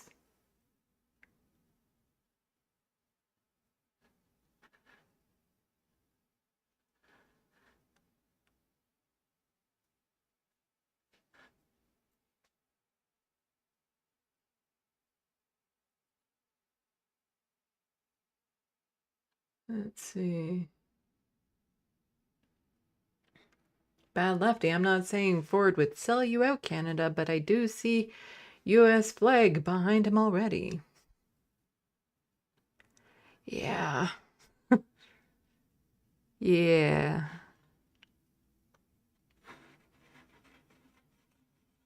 American flag, Canadian flag, Ontario flag.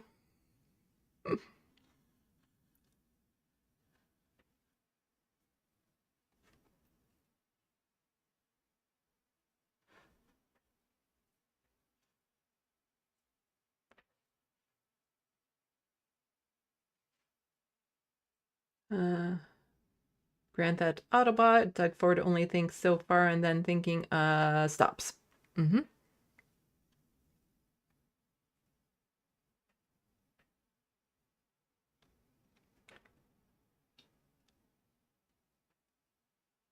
Well, Recha, I agree with half your statement. When it says that Ontario doesn't have better than Ford, I do agree that liberals in Ontario and country are trash. I do believe that. But I believe that trash is better than Doug Ford or the Federal Conservative Party.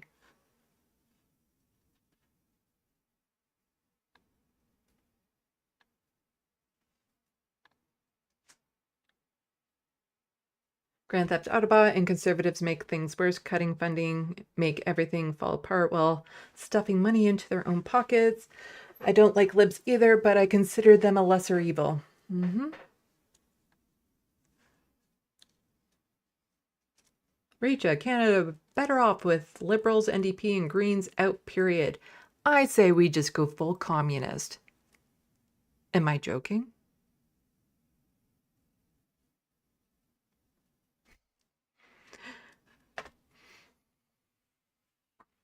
I think they need to be far stronger. I think we need a new party. One that actually represents progressive values. One that's actually on the left, the socialist left.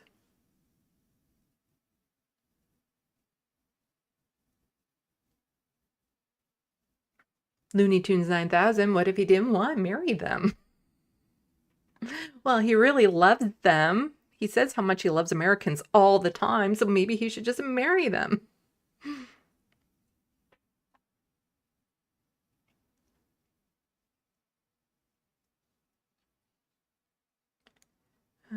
Oops.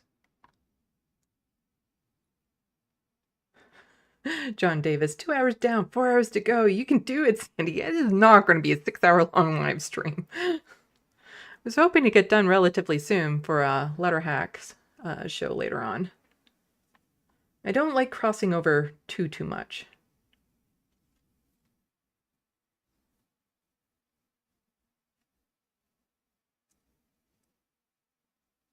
Okay, Recha, you can disagree. You can be a little bit, combative in the Sandbox, but stop with the names.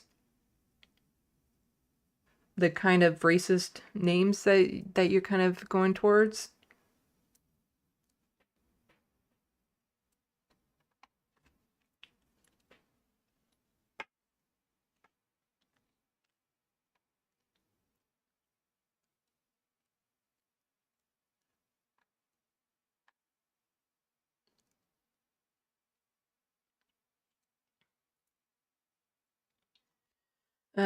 Del Sol there. It's like family member stabbing you right in the heart, said Ontario Premier Doug Ford shortly after news of terror threats first emerged. Yeah, he did kind of say that. John Davis, socialism is the answer, Sandy. Yes, we should be like the communist social state that they keep on saying we are, but we're so far from that. There's actually a little bit on that later on in the live stream.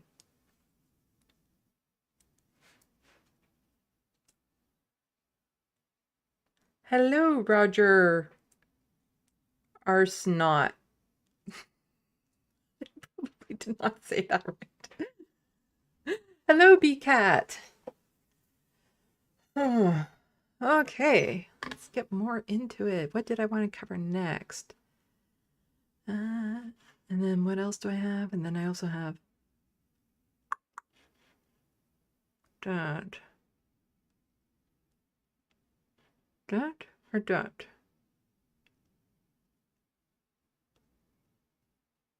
Go with this one first, I think. Okay. I need like a real producer, or I need to be like, on the majority report. You want to do 13 right now? No, 13. How about 7? Let's do 7 right now.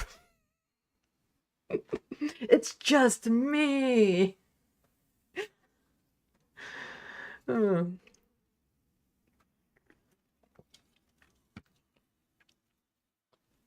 But for those of you who missed it earlier on, I just thought this was a fun little thing to show off. I was watching TYT yesterday to see if Cenk and Anna would address anything of what was going on, or just seeing what the tone of the show was.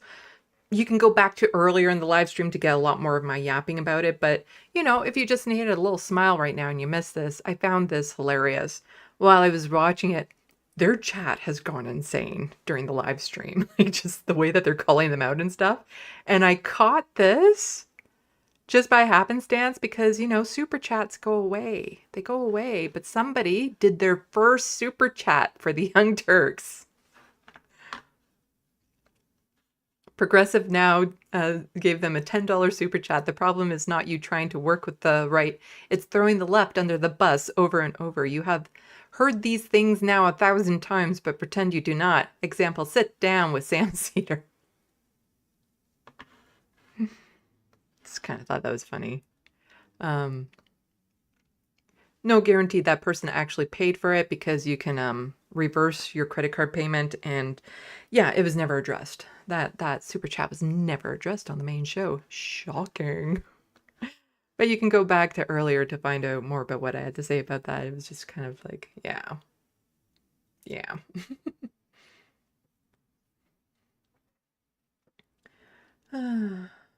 I got some new people jumping into the Sandbox. Tom Trask, hello. Okay, so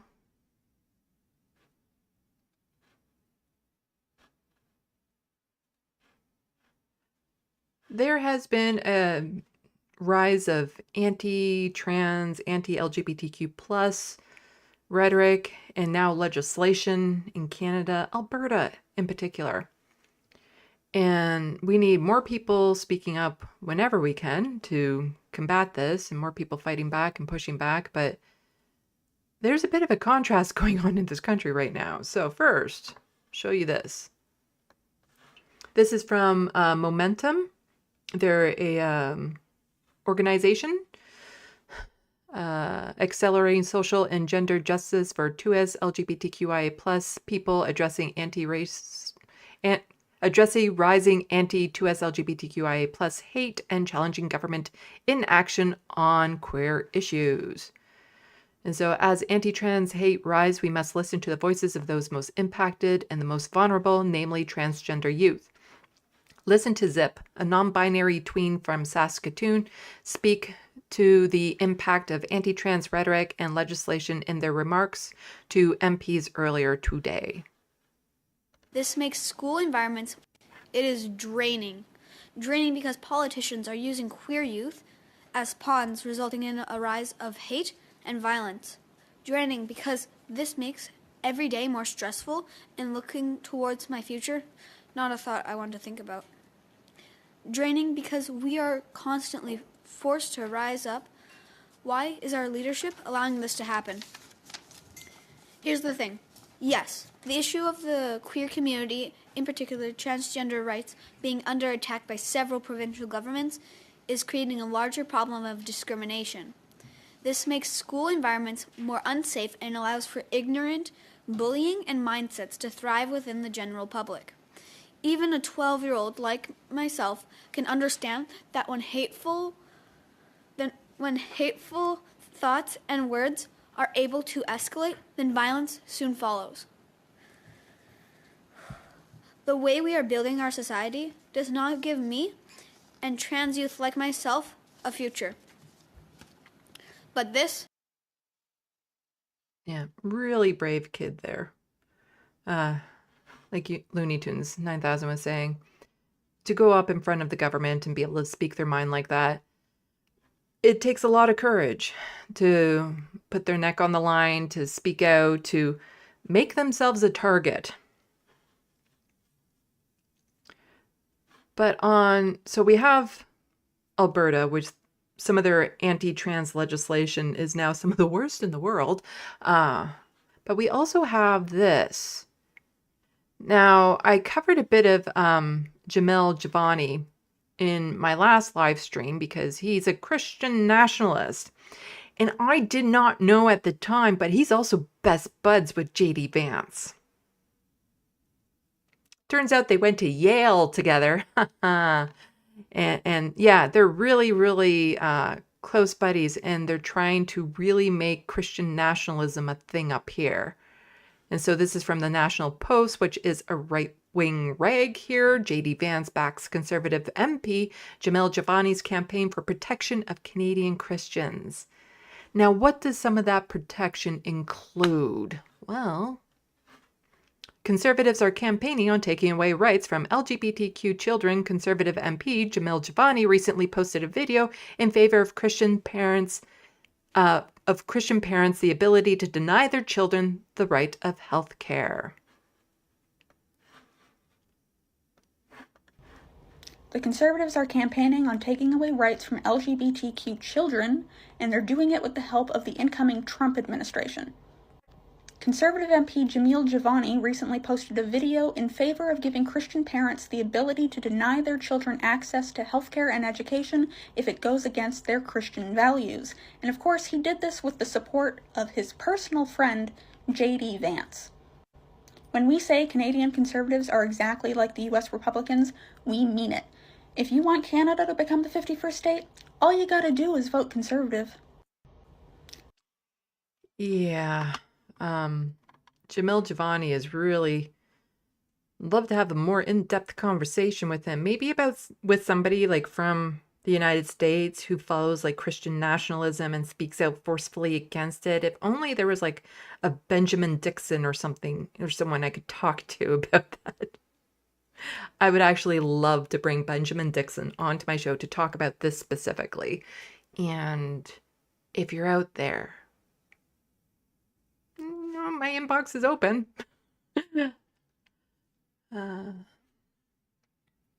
So Jamel Javani had tweeted this out. Liberal elites want you to be afraid to call out a problem of anti-Christian bigotry. I'm not afraid, and neither are the thousands of Canadians from diverse cultural and religious backgrounds who support our petition. And somebody saying, like, a bunch of Canadians are telling you this isn't really an issue in Canada. There are 80 churches within an hour of my home, 512 in my province alone. This is straight up culture war bullshit, says this guy Michael, which is very true. This is just Jamel trying to make an issue where none exists, trying to make this idea that Christians are under attack in this country, which they are not, and we will get to it in just a moment of how much they are not under attack. And this person, Stuart Benson, just saying, I honestly can't imagine how hilarious, annoying it must be to Jewish or Muslim after the year we've had only for an elected member of parliament to decide anti-Christian bigotry is the issue that needs the attention. Yeah. Christians are not under attack in this country. Jamel was I shared a video that he had tweeted out about saying how threatened Christians were in this country and stuff, all while standing beside a Christmas tree in Parliament. You're fine. You're fine. Totally fine. Christians are doing quite well in this country. And so here is Bev pushing back on this comment from Jamel Javani. So Jamel is saying, defend conscience rights of Canadian doctors, nurses, and healthcare professionals. Do you believe Catholic hospitals should be forced against their will to provide euthanasia to their patients?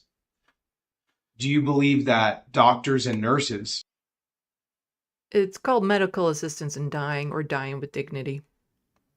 ...should be coerced under the threat of losing their jobs to provide euthanasia or make referrals for euthanasia? This is the reality for healthcare professionals in Canada today. Actually, no, it's not. And we'll talk more about that in the quote tweet that was attached to this. They're not being forced to do anything. There are well-funded activists and cowardly politicians violating the conscience rights of healthcare workers, threatening their jobs and their livelihoods because they, according to their beliefs, according to their conscience, refuse to engage in the practice of euthanasia. Now, if you're watching this video, chances are you are part of the majority of Canadians in most provinces who, according to surveys, believe that conscience rights should be upheld for healthcare professionals. Ooh, see, he's wrong there too. If you work in the public, you can't put your religion before the services offered by those public services. Just saying. Unfortunately, there's no conversation about this in most parts of Canada right now. Unfortunately, the will because it's not really an issue right now of the majority of people in our country to stand for conscience rights is not being respected by people in positions of power. And that's what we mean when we say there are governments and corporations abusing their power in this country. That's what we mean when we say there are governments and corporations engaged in overreach. My belief is that Christian doctors and nurses, Christian healthcare professionals, deserve the same charter rights as everybody else in this country, and that means their conscience rights must be upheld. If you agree with me, I'm asking you to take a stand. If you agree with me, I'm asking you to use your voice. Sign and share our petition now, which you can find at protectchristianscanada.com. Thank you. Sorry, what was that last part? Never mind. Cutting him off right before he wants to say his religion. As far as I'm concerned, public services should be public. Religion shouldn't have an influence over it. So if you need abortion care, if you're seeking medical assistance in dying, if they're a public funded hospital, or a hospital where the public has to go to because that's the only hospital available, because there are private hospitals that are paid to perform public things, then they should provide the same health care for everyone. They don't get to pick and choose. To me, that's discrimination. If you force people, if you tell people, sorry, because you want this procedure and our religion goes against it, even though you can get it over in that hospital, we're not providing it for you here because of our beliefs. That's kind of discriminatory to me. So here is Bev. She tweets out a lot of leftist stuff. I tend to agree with most of the stuff that she sends out. She tends to amplify other people and stuff. I believe she's probably more liberal than, NDP-ish type thing. But here's what she had to say about this. No, Jamil, you are lying. Catholic doctors and hospitals in Canada are not forced to perform medical assistance in dying, MAID, against their religious beliefs. However, the legal and ethical framework around MAID does require them to navigate specific obligations. Key points. No obligation to perform MAID. Catholic hospitals and healthcare providers are not required to directly perform MAID procedures, as this would conflict with their religious and ethical convictions. Duty to provide access. In many provinces, there is an expectation that healthcare providers who object to MAID must provide a referral to another practitioner or institution that offers the service. This is known as effective referral and has been a point of contention among religious healthcare providers. Institutional challenges. Catholic hospitals often face criticism when they refuse to allow MAID within their facilities. In such cases, patients may need to be transferred to another hospital or facility where MAID is permitted, which can create logistical and emotional challenges for the patients and families. Provincial differences. The approach to balancing religious freedoms with access to MAID varies by province. For example, Ontario's policies require effective referrals, while other provinces may offer more leeway for objecting providers. This issue continues to be debated in Canada as the government seeks to balance access to MAID with the respect of conscious rights and religious freedoms. So it is basically still a bit of a gray area.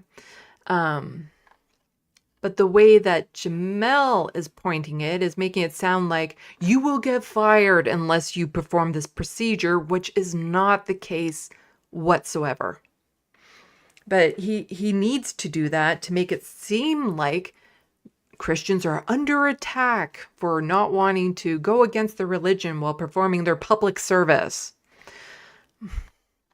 Again, this is fear-mongering culture war bullshit to distract from all the other horrific things going on in this country and all the things that he would love to implement, because he also doesn't want these hospitals to be able to perform abortion care either. It's very picky and choosy what these people do. But there's other things that are going on around the lines of certain groups of people trying to impose their beliefs on others. So Canadian Heritage is one of the groups that's responsible for expanding the definition of anti-Semitism to include criticisms of the state of Israel. Anti-Semitism is bad. There's no doubt about it. I'm against it. But also, saying what Israel is doing as a genocide is not anti-Semitic. That is just stating a fact at this point. What Israel is doing is genocide. And that is the state of Israel. And so we have this group here, the Zionist, trying to say, you know, you're not allowed to call us out for anything at all whatsoever. And so as this person was pointing out, wearing IDF dog tags posting about Canadian heritage. So yeah, this person we'll watch the video. So combating anti-Semitism is a shared responsibility. It's not just the duty of those who are targeted by it. Here's how you can be an ally. Fighting anti-Semitism should never be the sole responsibility of those who are targeted by it. It should be and must be a shared commitment from all of us. I agree.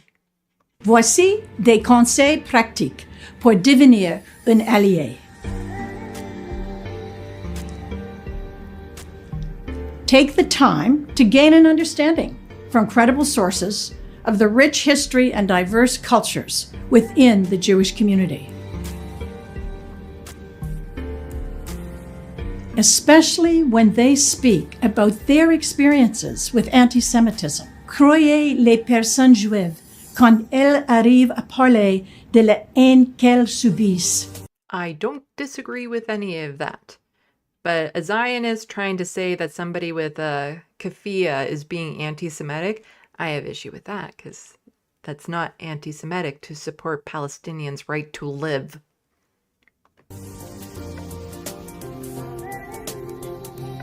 And if you hear anti-Semitism in conversation or see it online, don't be afraid to challenge it. And if you see Islamophobia in conversation or online, don't be afraid to challenge that as well. If you see anti-Palestinian hatred anywhere, you should challenge that as well.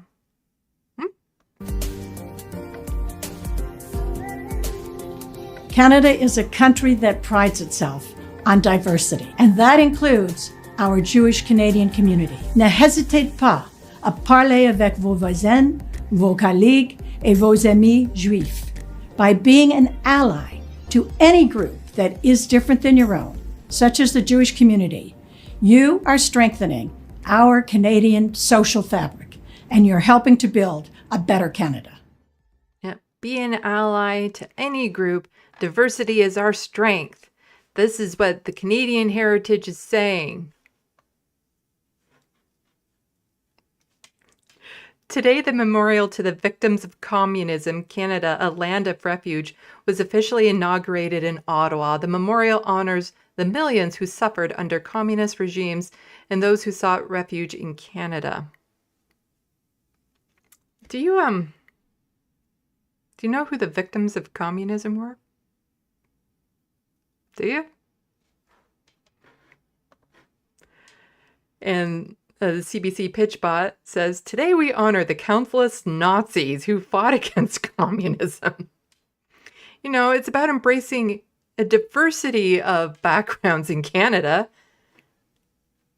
including Nazis, apparently. This is the same organization this tweeted out. It's also, hey, look at our communist, our victims of communist memorial. And there's a funny thing down here. You see this? It's faded out. It means you can't reply to this anymore. They shut off replies. I don't know why. Why on earth would they shut off replies? Prime Minister invited Waffen-SS veteran Hunka to official reception for Zelensky. Why are you hiding replies from journalists? Like, yeah, about the people who fought for communism, found refuge in Canada, a part of our heritage, eh? Memorial birthed from hate of the cost of 7.5. It's straight up propaganda. Will you construct a memorial for those who suffer from capitalism? Now do victims of capitalism one. Us Americans live to invade Nazi countries like Canada.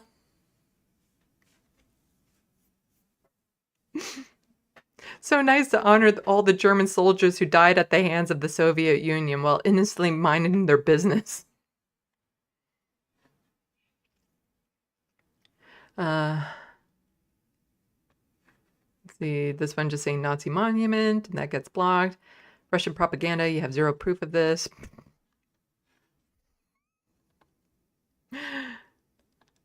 But, there's this.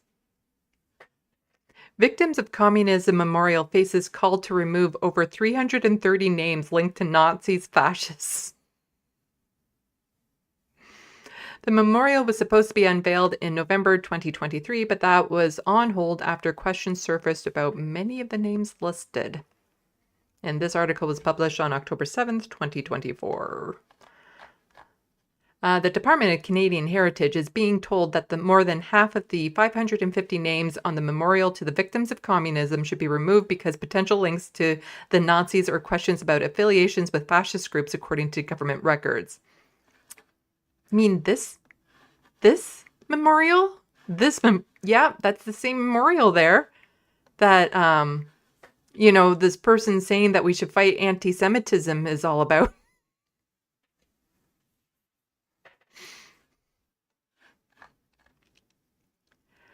A report from, the memorial, which is located near the corner of Wellington and Bay Street, but concerns have been raised over the years by Jewish organizations and historians that the names of Eastern Europeans who collaborated with Nazis in the Holocaust have been put forward in an attempt to whitewash their past. I'll just toss this in the Sandbox for those who want to read the rest of it, but yeah, Canada is notorious for memorials to Nazis.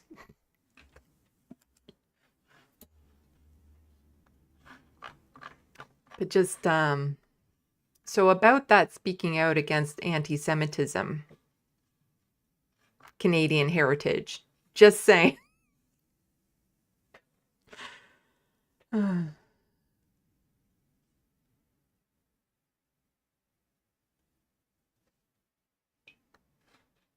And also more Americans talking about Canadians. So Barry Weiss was also on Fox News recently. So Weiss dedicated her life, and this is from Gada Sasa, a Palestinian journalist here in Canada. Weiss was dedicated her life to attacking Palestinian academics. Last year, she launched a smear campaign against Dr. Rafid Alir in Gaza, who put the blame on her for his eventual assassination by Israel. Now she is slandering me and other Palestinian academics based in Canada as anti-Semitic.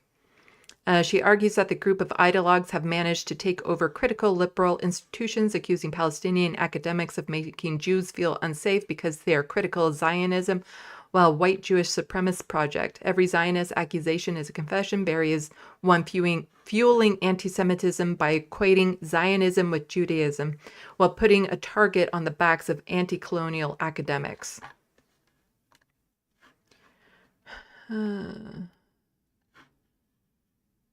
It's not so much that the fabric of Canadian civil society has been torn. It's that anti-Semitism has been woven in to the fabric of civil society in Canada. Violence, assaults, stigmatization of Jews, stigmatization of Jewish businesses has been completely normalized. I think it will shock most of your viewers that there are a number of people in Canada, not just Gad Saad, a professor that many people have heard about, but Jewish doctors, Jewish professionals, parents of Jewish kids. So on Fox News, she just called out the other person that I was mentioning and who quote tweeted her on Fox News. That are talking about fleeing Canada because of the normalization of anti-Semitic violence. And the question is, how did this happen? It happened because a group of ideologues have managed to convince massive numbers of people and also have taken over critical liberal institutions in Canada and have put forward a view of the world in which Zionism, which is very simple. It's the belief that the Jews, like many other people, have a right to a homeland in their indigenous land, in the land of Israel, and part of it, at least. They have normalized the idea that Zionism is not the movement for Jewish self-determination, but that it is actually racist, that it is actually white supremacist, that it is actually a movement for Jewish supremacy. Yeah, kind of. They are committing a genocide right now. It kind of leans towards that direction when they are slaughtering innocent people by the hundreds of thousands at this point. Yeah. And expanding that slaughtering now into other areas other than just the Gaza Strip. Mm-hmm.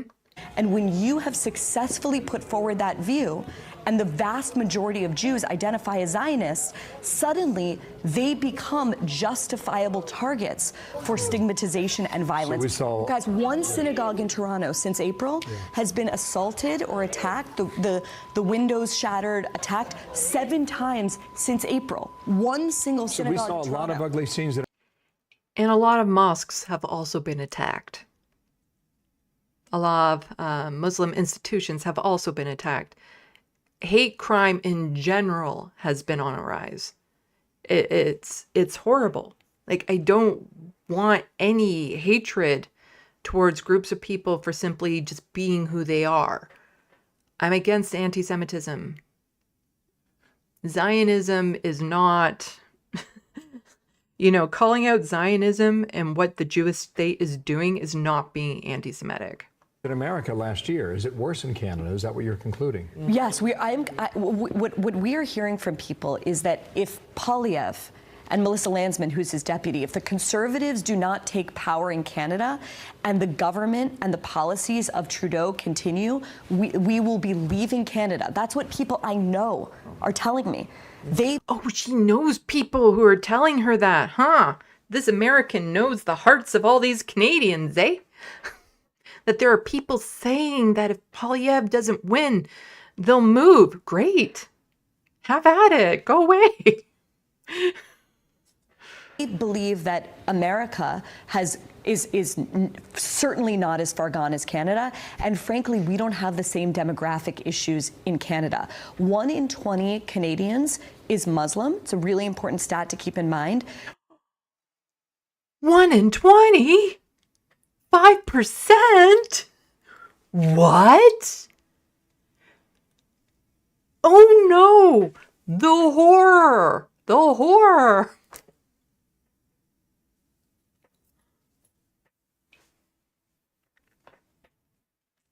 That's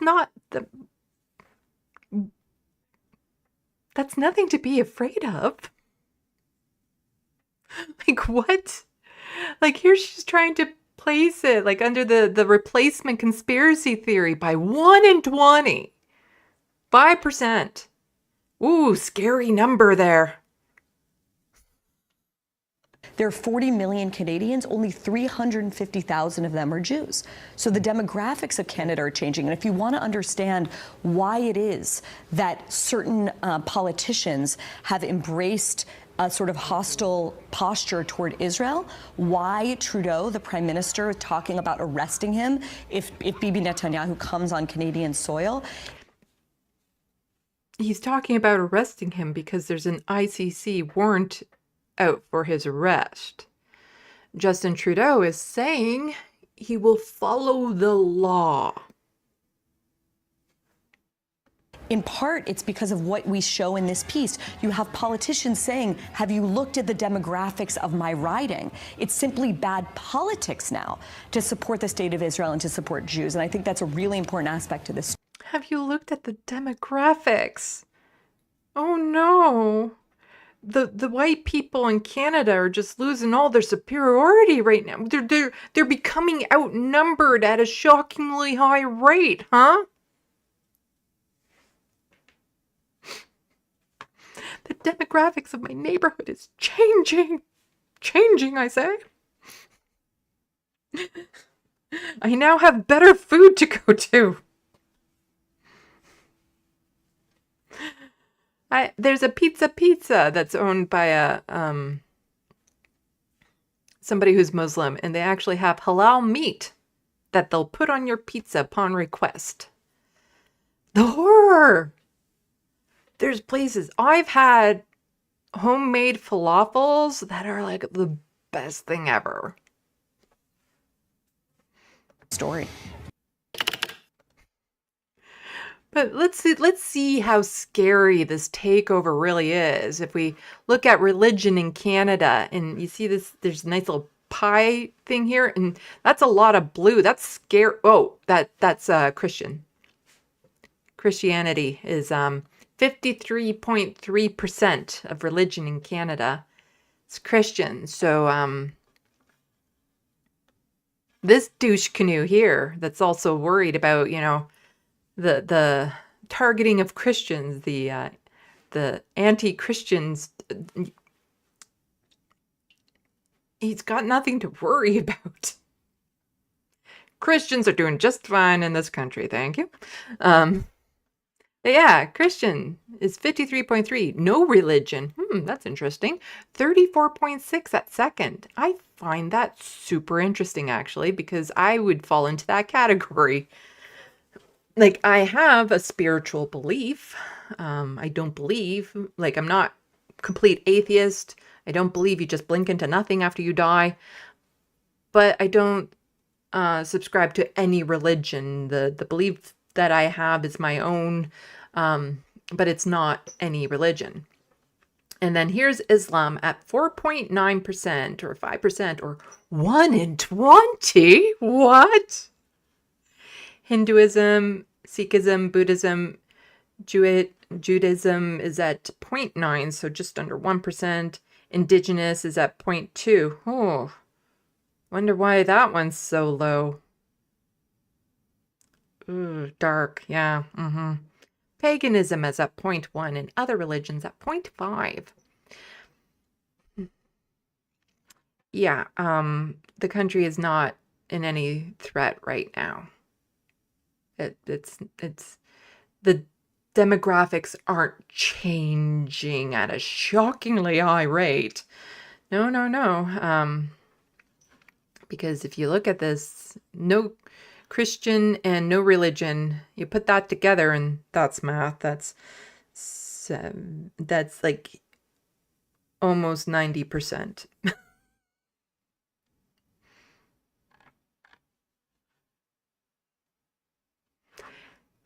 And while they're focusing on anti-Zionism, here's what's happening.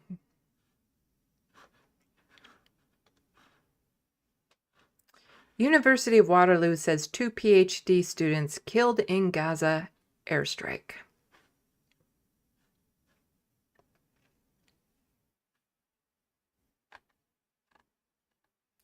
University of Waterloo says twin sisters who were set to start their PhD studies at the school were killed in an Israeli airstrike in Gaza on December 5th. Dalia and Sally were planning to get their PhD in system design engineering. The university said the sisters were the recipients of their Student Relief Fellowship and were chosen based on their outstanding academic achievement and demonstrated research potential. In a media release on December 17th, the University of Waterloo shared a statement from their parents. We, the family, would like to thank you, the people working on the fellowship, for helping Sally and Dalia, they wrote. Unlike last year, in the last few days, the twin sisters were vibrant, bubbly, excited, and full of dreams and ambitions. They constantly talked about their PhD study, jokingly calling each other Dr. Sally and Dr. Dahlia, and talking about the things they want to do in Canada. Through your help, they saw an end to their and our suffering. You gave them and us hope. Unfortunately, they did not get their opportunity to realize their dreams. Thank you for caring about and helping our daughters. No further details have been shared about the airstrike that killed the sisters. The school did not say when Dahlia and Sally were set to start their studies.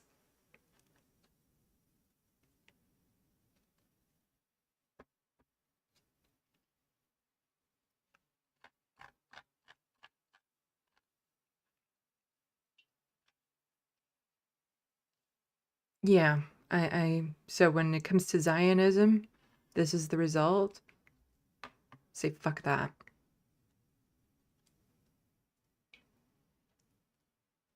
This,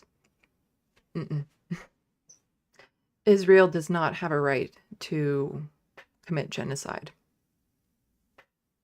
to slaughter innocent people.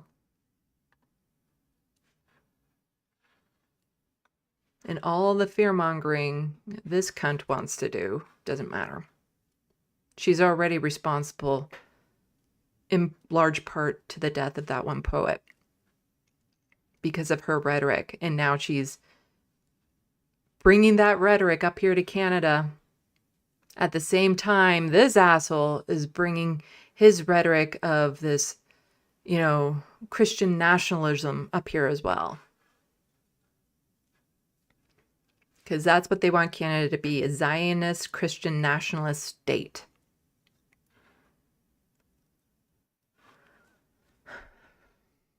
It's absolutely devastating. Ooh.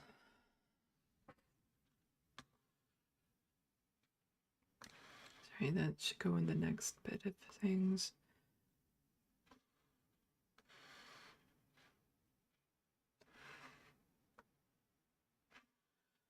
Okay, going to check the Sandbox, then we'll get into the last bunch of stuff that I have in my docket.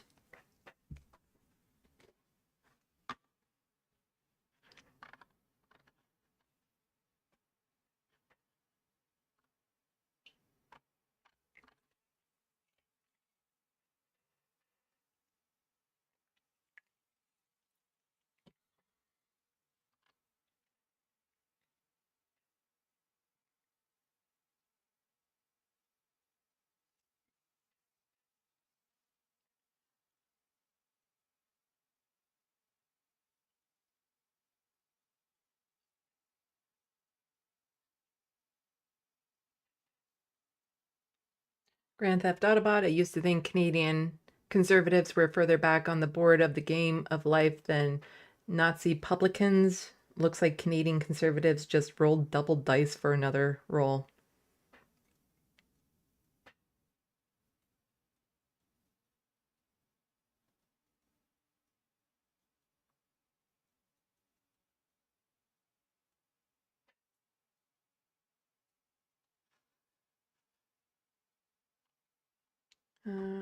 Let's see. Where did I go back?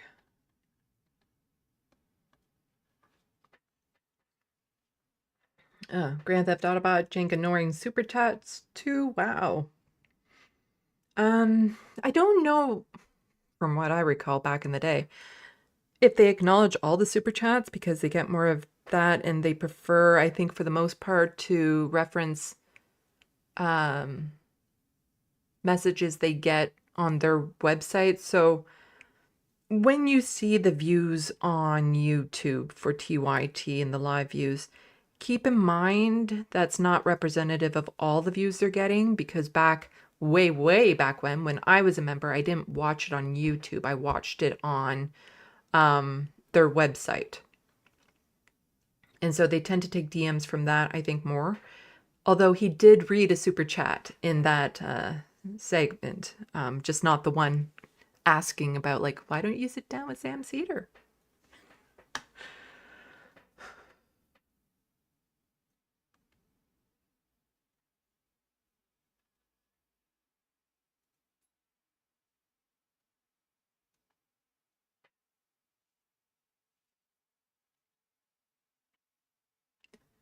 Let's see.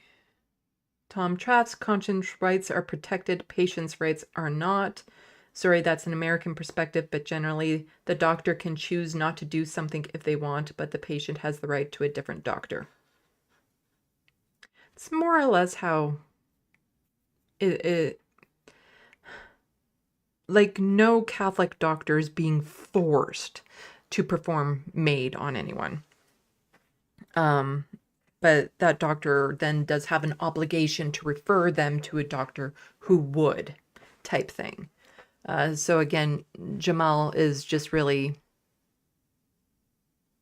making it seem a lot more scarier and drastic than it actually is.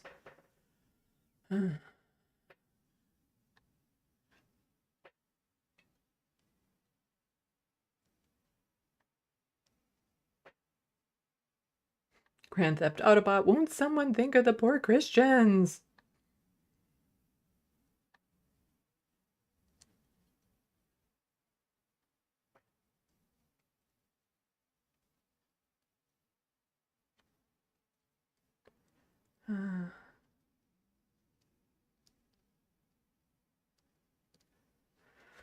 Let's see.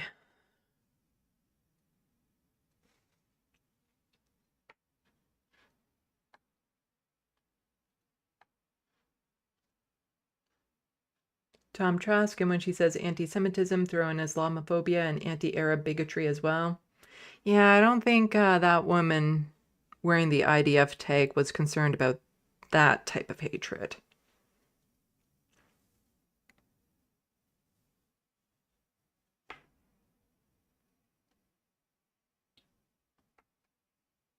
Tom Trask, am I being anti-Semitic if I say Israel is stealing Palestinian land? Because it kind of feels that's what's happening. There was a new definition of anti-Semitism put together. And it does basically say any criticism of the Israeli government, not the people or anything, but of the Israeli government should be considered anti-Semitic. However, conflating all Jewish people with the Israeli government was also being anti-Semitic. Like, it was just any criticism of what they're doing, any suggestion that they're committing a genocide or doing something that the Nazis would do would be considered anti-Semitic.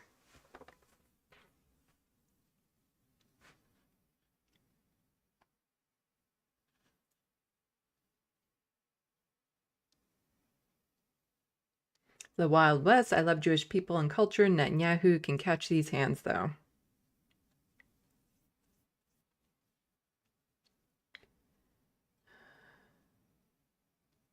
Bad lefty, base comments, probably under the Nazi memorial. The Wild West, it's so ugly, yeah. And welcome to the Sandbox, the Wild West.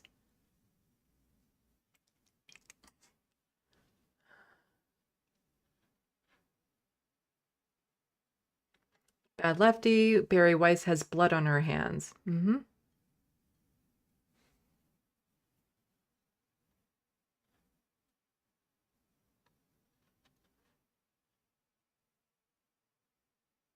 Max Power, welcome to the Sandbox, says I'm here for all the shenanigans. Well, we have some lighter shenanigans to get to, I guess. I'm saving them for the end.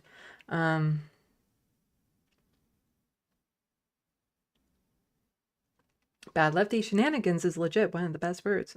I do like it, even though I can't spell it every time. It's like the first time I spelled it right, but ever since then I've never been able to spell it correctly.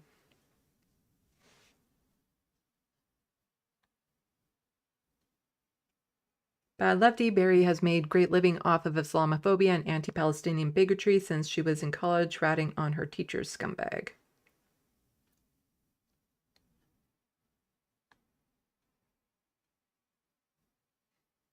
The Wild West, arresting him because we're obeying international law? What? Yeah. It's like, oh no, they would arrest Benjamin Netanyahu. Oh yeah. There's a warrant out for his arrest.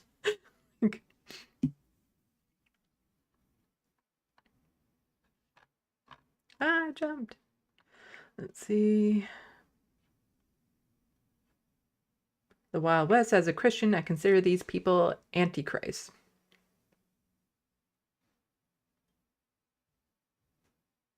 BCAT, anybody espousing Hasbara is directly responsible for manufacturing consent to genocide innocents.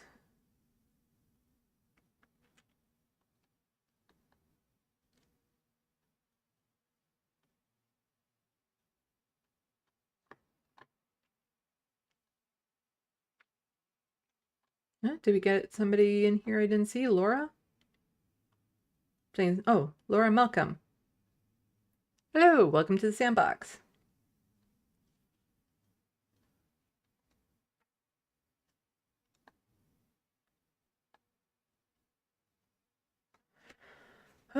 Okay, let's get to the rest of it.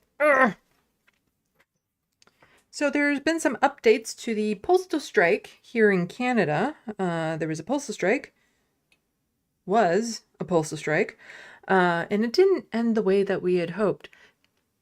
Kind of the way I was expecting, though. And so we'll get a bit into it.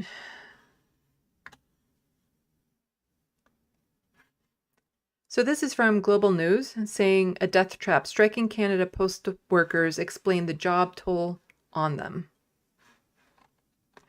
As Canada Post workers remain on the picket line, and so this was before the update. As Canada Post workers remain on the picket line, a key point of contention in their demands is what they described as a growing physical and mental toll amid increasing pressures on workers, more extreme weather, and whether to expand health benefits. In Canada, we don't really have universal health care. We have some universal health care, but if you have mental health needs, if you have needs for like hearing devices, glasses, dental, medicine, all of that, you kind of need health benefits. If you need physiotherapy or something of that sort, you need health benefits.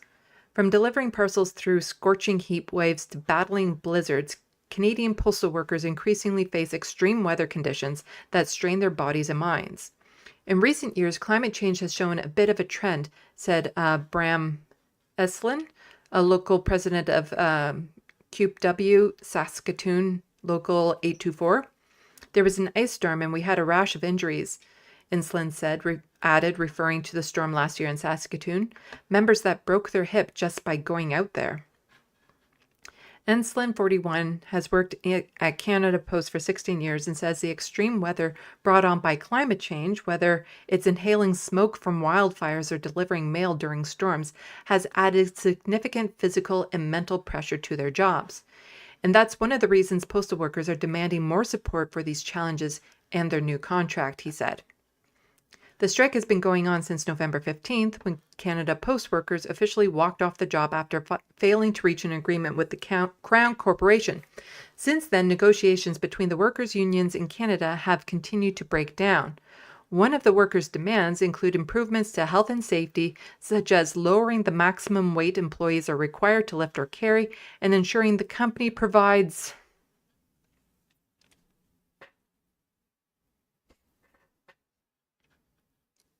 snow tires for vehicles. Are you saying the company wasn't providing snow tires for their vehicles?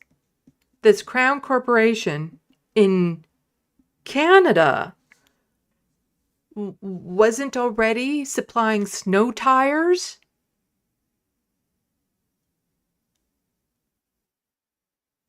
Hell yeah, go on strike. What? Like in Quebec, it's actually law that you have to have snow tires in the winter. So I guess there they would have the snow tires, but in Ontario, maybe not. Jim Gallant, a negotiator for QW, said workers are also demanding better health benefits. We haven't had an increase in things like dental or medical benefits in decades, and we're looking for increase in those, he said. He added, for instance, We've got a dental fee schedule that's up to date, but the amount that we're allowed to spend per year hasn't gone up in decades. Stephen Tufts, an associate professor focusing on labor market research at York University, said better medical benefits are needed for a healthy Canada Post workforce. Being a postal worker, it'd be very hard on the body. Those letter carriers work very hard, he said. Sorting mail on your feet is very difficult, so having good benefits for postal workers is quite important given the nature of the work. Also, workers are calling for measures to address climate change, such as negotiating and developing standards for working in extreme temperatures and weather conditions. In an email to Global News on Tuesday, a spokesperson from Canada Post said the health and safety of its people remains their top priority. In the past few years, alongside QW, we have put a strong emphasis on prevention measures regarding workplace health and safety incidences. These discussions take place on a daily national level and on the local level with team leaders and representatives of the local Joint Health and Safety Committee, the spokesperson says. By the numbers. So this is actually a super long article, but I just wanted to get to some of that. But I'll put the rest of the article into the Sandbox for people if you want to read it.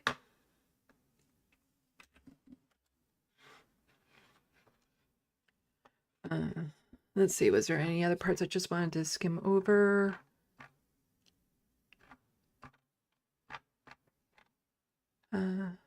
As climate change leads to more frequent wildfire seasons and rising temperatures, workers told Global News they want company to be better prepared for changing weather and prioritize health and safety.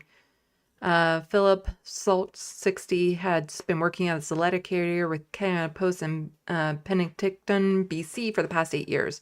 He says he's still recovering from whiplash sustained last December when he fell and struck his head on concrete while on the job. Although he finished his shift after the fall, he later had to go to the emergency room and was diagnosed with whiplash. Ouch. These surfaces can become dangerously slick, icy, or damp conditions, making them even more treacherous during frosty mornings and potential safety hazards. Something a lot of people might not even think of is the smoke from the wildfires and how that would impact them and how damaging that is to the lungs and health. And we know that effects on smoke, you don't get that immediately. You don't necessarily notice it right away, even though some members do report going home, coughing, and having bronchial issues. But that's something that can happen over time. Injuries on the job. The union has demanded the full elimination of Canada Post's separate sort from delivery system, which entails certain employees spending the entirety of their shift sorting mails for letters and carriers to go out and deliver, as opposed to carriers performing both tasks. Previously, postal workers would sort their own mail before going out to deliver it, and Ensign said this would help break up the repetitiveness of the day. Canada Post said it implemented the separate sort form delivery system in 2017, and it is now in place in 164 facilities. This allows us to meet changing needs of Canadians while reducing congestion inside and outside of our depots, creating a safer workplace for our employees, the spokesperson says. But Ensign says this system overburns carriers, forcing them to spend more time outdoors and potentially exposing them to extreme weather. Instead of dividing the tasks, letter carriers walk in entire shifts, putting additional stress on their hips, knees, and legs, leading to a lot of repetitive stress injuries. Mental health aspects. In addition to physical demands, being a letter carrier also takes a toll on mental health, Ensign explained. The job requires long hours, often in extreme weather conditions, which can lead to stress, burnout, and anxiety. And this mental health has been something that we have been trying to champion over and over, he said, adding, this has especially been an issue for workers since switched to separate sort delivery. He says this initiative had led many members to quit as the workload continues to increase.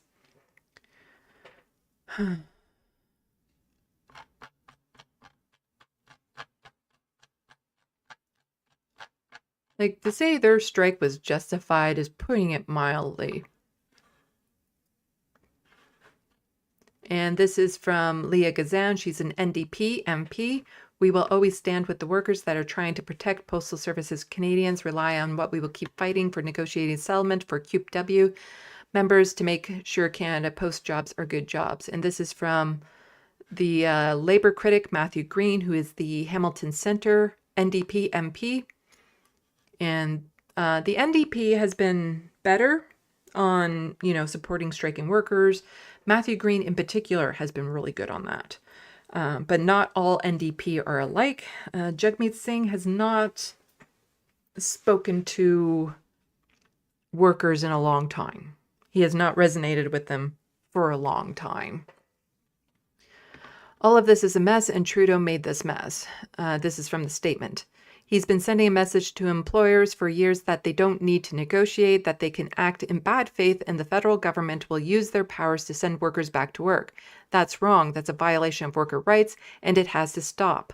A new Democrat government will reform the Canada Labour Code to remove the possibility of Liberals and Conservatives screwing workers over. Canada Post workers are fighting for fair wages, safe working conditions, and the right to retire with dignity, basic rights that every worker deserves. They're also fighting for the future of our public post office.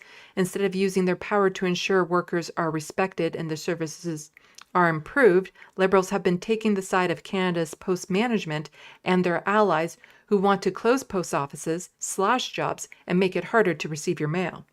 Canada Post is a public service and should not be parceled off to private interests so rich people can get richer. It all belongs to all of us. An NDP government won't let that happen. We will always stand with the workers that are trying to protect the postal services Canadians rely on, and we will keep fighting to negotiate settlements for QPW members and make sure Canada Post jobs are good jobs. So about that,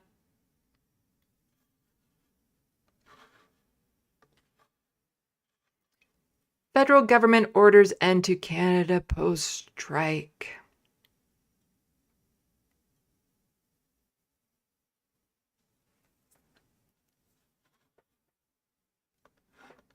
Today I've used my powers under the Canada Labour Code. It is my view and the view of the FMCS that the parties are at an impasse. I have asked the Canada Industrial Relations Board, if they also determine that there is an impasse, to order Canada Post and all employees represented by CUPW to resume and continue their operations and duties, and to extend the terms of the existing collective agreements until May 22nd, 2025. During this time, an Industrial Inquiry Commission will be established. Mr. William Kaplan will fill the role of commissioner. He is an experienced negotiator and has a clear understanding of Canada Post and its union. The commissioner will be tasked with examining the structural issues preventing the resolution of the current labor dispute. The IIC will be required to submit a report to me and the parties outlining their findings and recommendations by May 15th, 2025. The review could provide the basis of a path forward on how to amend the collective agreements and clarify the structures, rights, and responsibilities of the parties in collective bargaining. The inquiry will have a broad scope, as it will examine the entire structure of Canada Post from both a customer and business model standpoint, considering the challenging business environment now facing Canada Post. I just saw this off to the side. Welcome back. Canada Post workers are back on the job following this weekend's order. Ottawa asked the Industrial Relations Board to step in when it determined both sides were at a standstill after a month on strike. Well, to help us better understand we don't need to go into the analysis there. And so this was the statement on the dispute between Canada Union and postal workers. I don't need to go over it because I'm pretty sure he just said everything that's in this.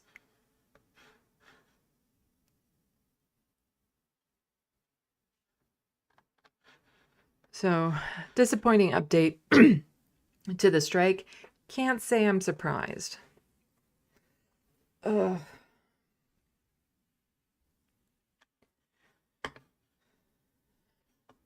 Back to the Sandbox, and then we'll get into the turmoil with Justin Trudeau.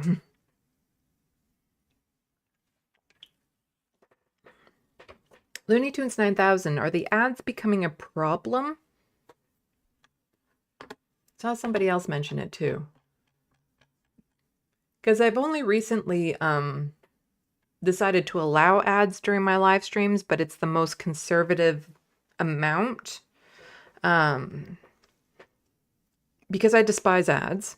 So normally what I would do is insert ads manually, choose that option, and then just, you know, ADHD, I'd forget to actually insert the ads. But the thing is that despite how much I despise the ads, allowing YouTube to put ads on my videos means my live stream has a better chance of showing up in other people's algorithms because YouTube favors the channels that will make them money. So I figured that I would split the difference and do the most conservative amount of ads. But if it's becoming a problem, let me know and I'll switch back to manually and forgetting to add them.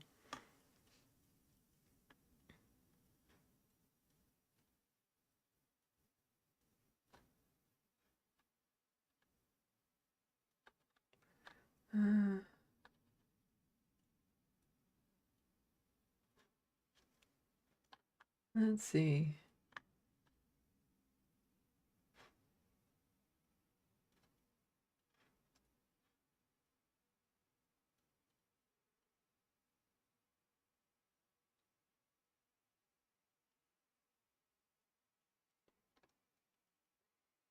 Bad lefty at the Wild West for people who constantly go on about their Christian belief. They sure as shit don't seem to have taken any of the lessons from their main guy, Jesus.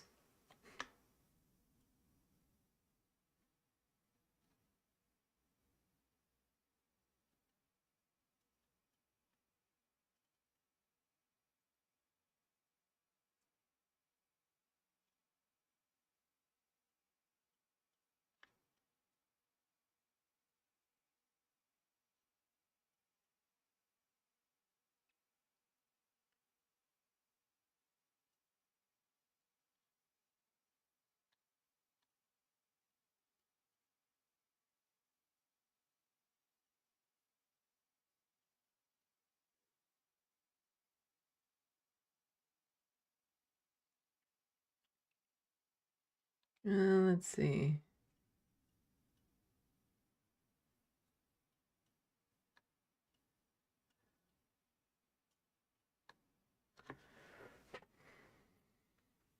Laura Malcolm pointing out it's not just trees burning in the fires. Yeah, a lot of toxic chemicals are also from any construction infrastructure that gets burned as well. It goes up into the air and into people's lungs.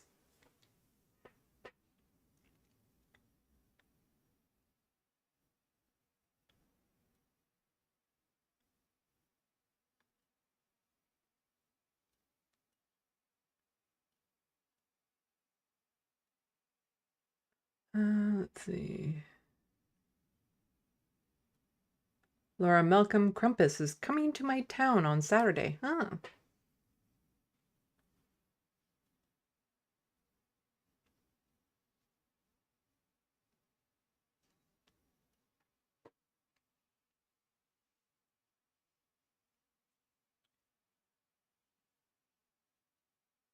Laura Malcolm, I would not have survived childhood or many illnesses, injuries later on without Canadian health coverage.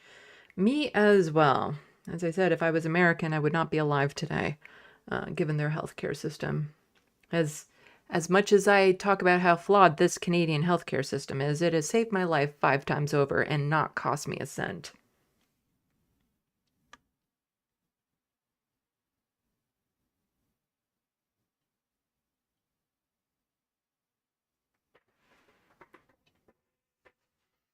Okay, so let's get on to the Justin Trudeau, Chrystia Freeland stuff. So Chrystia Freeland was the Deputy Prime Minister and the Minister of Finance. Now she is no longer either. She's still an MP, but there was a little bit of a row. A little bit of an argument, and she resigned from her position, and Justin Trudeau was left picking up dust, I guess you could say. It's very confusing, it's very complicated, and it's very uncertain as to what this means in the future. But first, I wanted to just point out this little clip. So this is from just December 13th, so just a few days ago. And Jason had tweeted this out. Watch Deputy Prime Minister and Minister of Finance Chrystia Freeland answers a question from Globe and Mail's Laura Stone regarding Mark Carney. Well, let's just listen to this. Stone, Globe and Mail, we've all agreed to do one question so everyone can get in. Minister Freeland, we've been reporting all week about tension between your office and the Prime Minister's office over the fiscal policy in this country. We've said that the Prime Minister is again in talks with Mark Carney to join the government, and the Prime Minister appears unwilling to personally defend you in public. How can you stay in the government when the Prime Minister continually tries to cut you off at the knees like that, and will you fight back against this effort to replace you? That is the most sincere smile I have ever seen. Well, thank you for the question. For me, it is a huge privilege. He tries to cut you off at the knees like that, and will you fight back against this effort to replace you?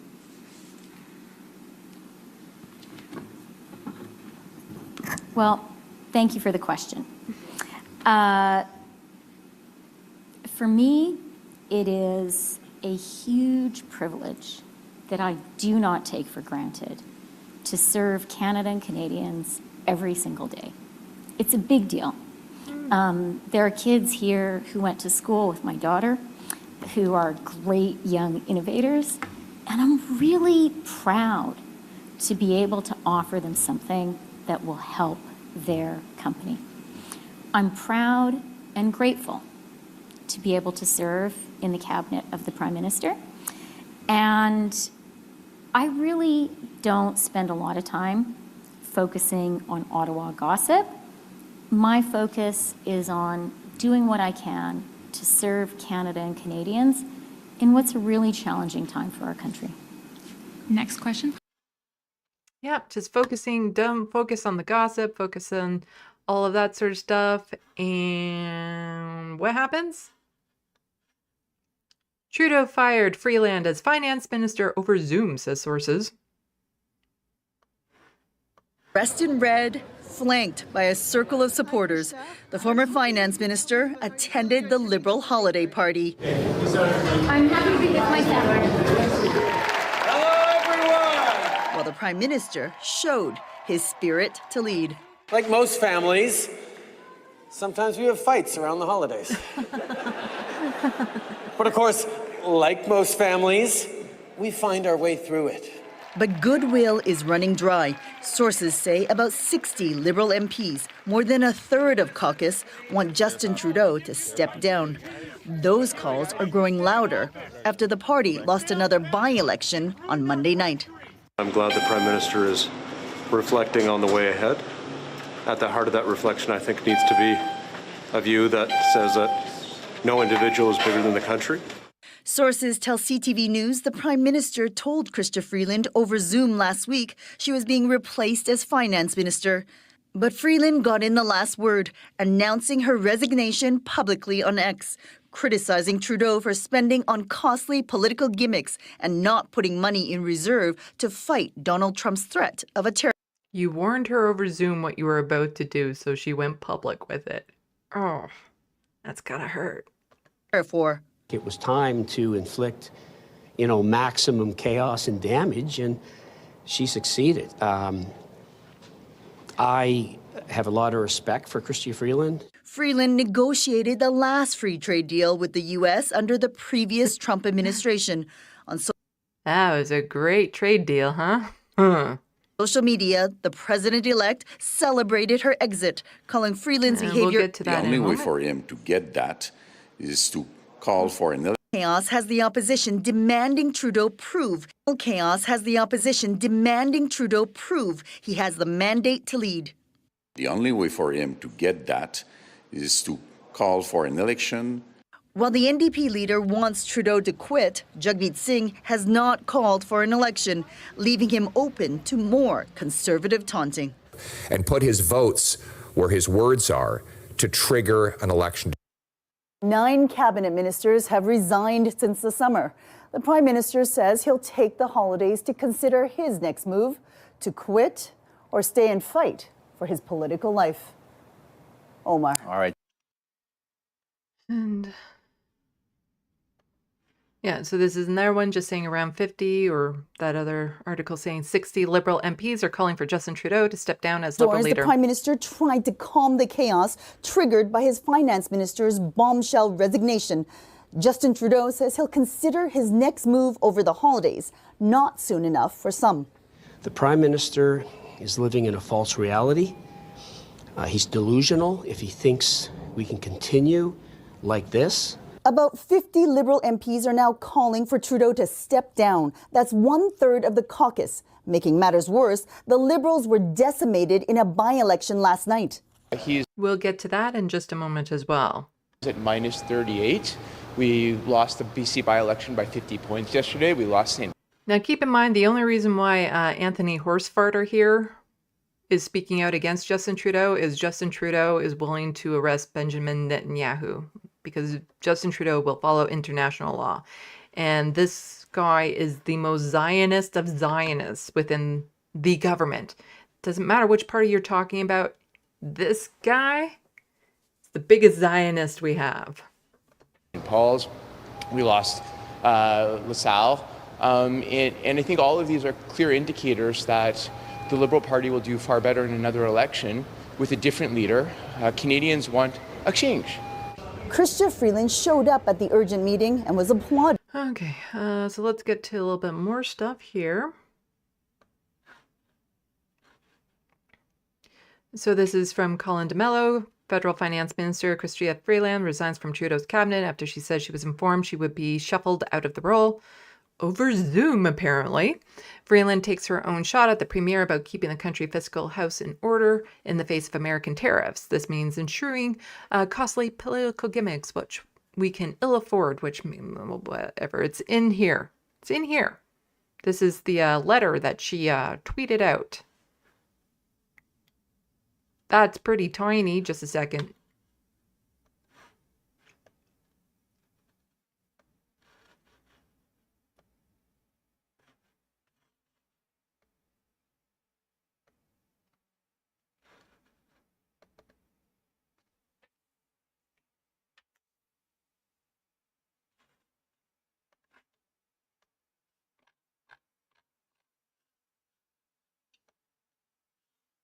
That's better. Do I make it one more bigger? Oop, that's too big.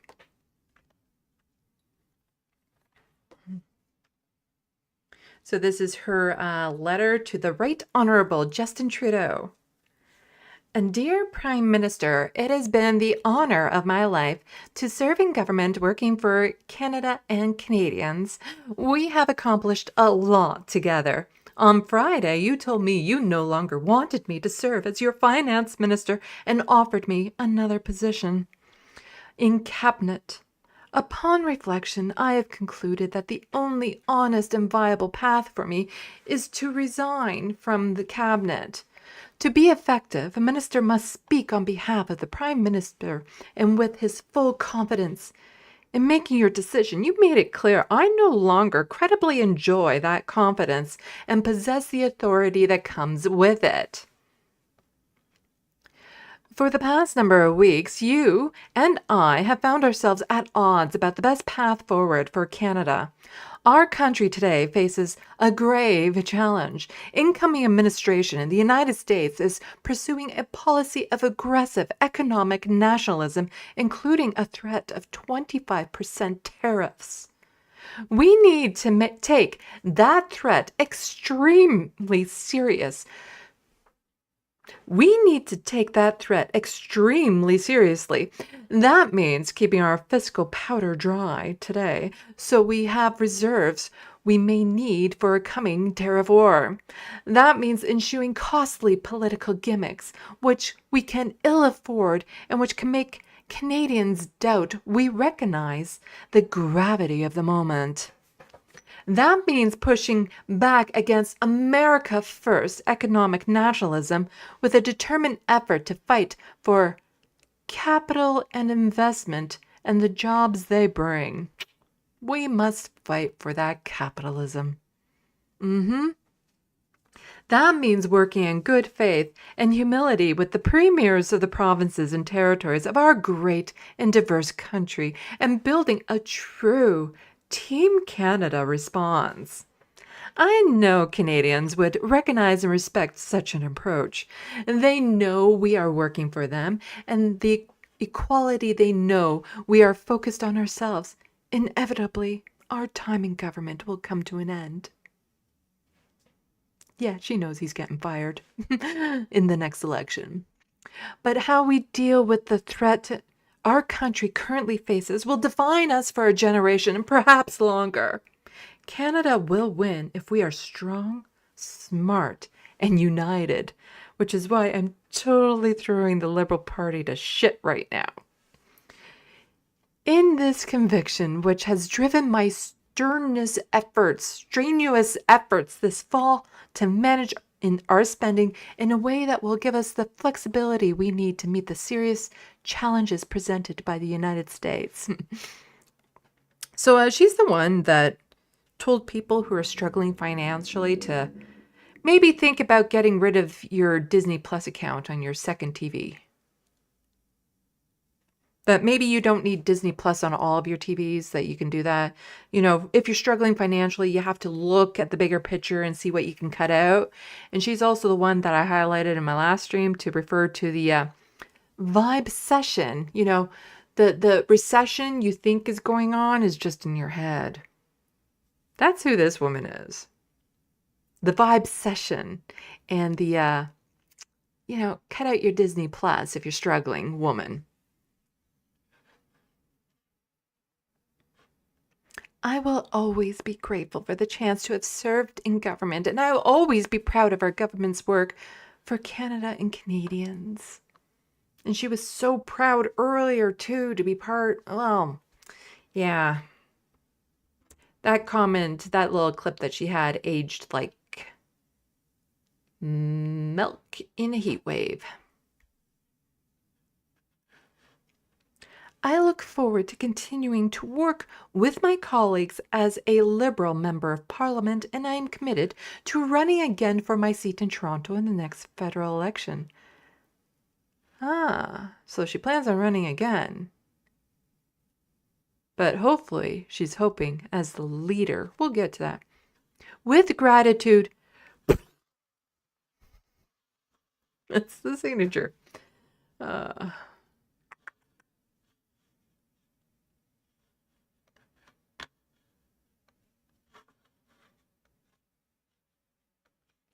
So I don't know who this person is. Author of Grass-Fed Cattle, Autopsy of a Pandemic, and Plunders of Earth. Also on Gab, credited in Minds as Julius Ruschel or something. But I found his analysis of this to be very interesting. Why did Chrystia Freeland resign? In politics, nothing is what it seems. This isn't because of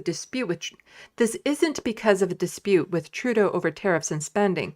She resigned because she's making a play for his job while simultaneously outflanking Mark Carney, the person people were suspecting Trudeau was grooming for his position. The whole world can see Trudeau's star is fading. Even the Canada dollar is in freefall. His own party wants him gone. Freeland is his deputy PM and finance minister, is tied to the hip to Trudeau's sinking ship. Rumors were Trudeau was about to fire Freeland as his fall guy, and Mark Carney was being floated as her replacement or possibly even his. So yeah, that's interesting. The thought that Trudeau was basically going to throw Chrystia under the bus, which I could absolutely see him doing, and basically saying that the whole economic crisis we're suffering right now is her fault. But here's where things get devious, as she uses her resignation as a way to untie herself from Trudeau's sinking ship, while simultaneously using it as a way to outflank Mark Carney in a bid for the Liberal leadership. By using a fiscal dispute as an excuse to resign from his cabinet, even as she strays stays on as MP, unlike Bill Maru in 2020 or Jody Wilson-Raybould in 2019, who both left politics, she's pushing the Trudeau regime's financial disaster back into Trudeau's lap. By preemptively resigning, she's pinning the blame on his incompetent leadership, and he looks ridiculous if he tries to pin the blame on her. With this bit of theater, she's positioned herself as a comparative voice of reason, expressing concern for Canada's future while insinuating grave doubts about Trudeau's competence. Her play prevents Trudeau from scapegoating her as the fall guy. Now he owns what his regime wrought. This matter for whoever he tries to appoint to replace her. Freeland has essentially triggered a leadership crisis in the Liberal Party. By resigning in this dramatic matter, refusing to be part of his cabinet going forward, but staying on as an MP, she has outflanked Trudeau's effort to pin Canada's death spiral on her. He doesn't get a fresh start by firing her and then appointing someone to replace her. But she does, or hopes she does. Meanwhile, anyone who is appointed by Trudeau to replace her is tying their career to his sinking ship. Thus, the role of Deputy PM and/or Finance Minister has become a hot potato as long as he's captain of the ship. He's left struggling to create a stable cabinet as the rats try to flee his sinking ship. When even his own Deputy PM and Finance Minister have publicly expressed grave doubts about his competence and resigned from his cabinet in protest, it would kryptonite for the future the Liberal Party to allow him to lead the party into the next election. He will be forced to resign in the coming weeks, months. Prior to her resignation, there were unhappy members, but only one camp, Trudeau's, and Mark Carney was being groomed as his replacement by the entire regime, by the media, and so on. But by preemptively resigning while throwing shade on Trudeau's competence, Freeland has created a rival camp in the Liberal Party. The loyalty of party members is now being split by this rift. Do they stand with him as he sinks or sympathizes with her? Already some MPs, like Anand, have made noises of sympathy towards her. How can they not, as a DEI-obsessed government and with Trudeau's track record of firing female members of his government? Freeland is now well positioned to pick up the support of MPs trying to distance themselves from Trudeau's sinking ship. But she's also simultaneously throwing a wrench in Mark Carney's plans. By preventing Trudeau from setting her up as his fall guy, Carney can no longer be brought in as the savior to clean up her mess. Freeland has signaled that Trudeau's mess, not hers, that needs to be cleaned up. But Carney is Trudeau's special economic advisor. By associating this, has now become his mess too. And if he takes a role in Trudeau's cabinet, he's Trudeau's special guy brought in by an incompetent Trudeau to clean up Trudeau's and his own mess. If he accepts the job now, he would be unequivocally tying himself to Trudeau's sinking ship. Thus, Freeland's play shrewdly forces Carney to either stay away to rebrand himself as also being critical of Trudeau in order to avoid further tainting himself with Trudeau's toxic aura. He can't slip smoothly into a role anymore. He either has to become adversarial and publicly critical of Trudeau, like Freeland has, or he goes down with Trudeau's ship before his career in the Liberal Party even gets started. How much more of this, right?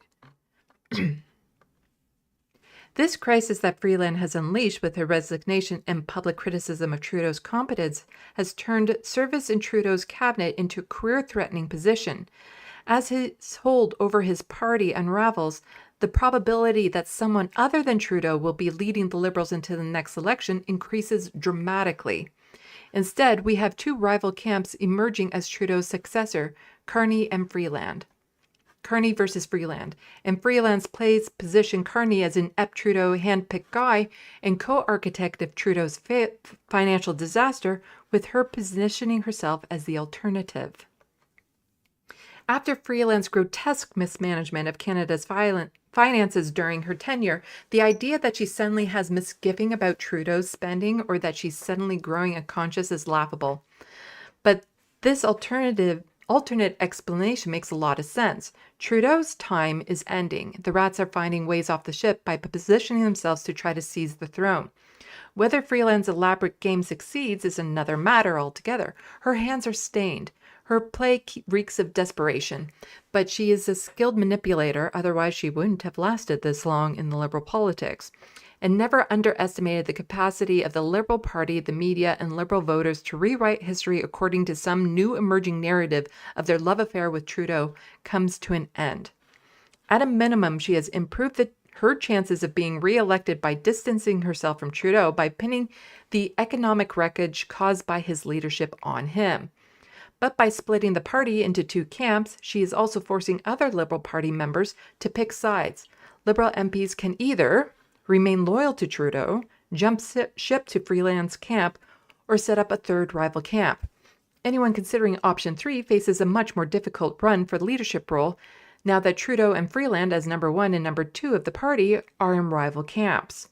And by being the first to jump ship, if a third camp does emerge, she can easily smear them as being Trudeau's lackeys because they continue to serve a failing Trudeau after she split.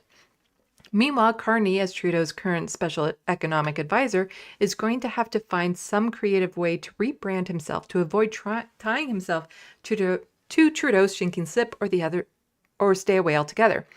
In the world of politics, the headlines are all lies while the real story plays out in the subtext. And so if you enjoyed the thread, you can sign up for a free Substack for more deep dives and check out the latest book, Plunders of Earth, available now on Amazon. So people can go do that. I will toss this in the Sandbox.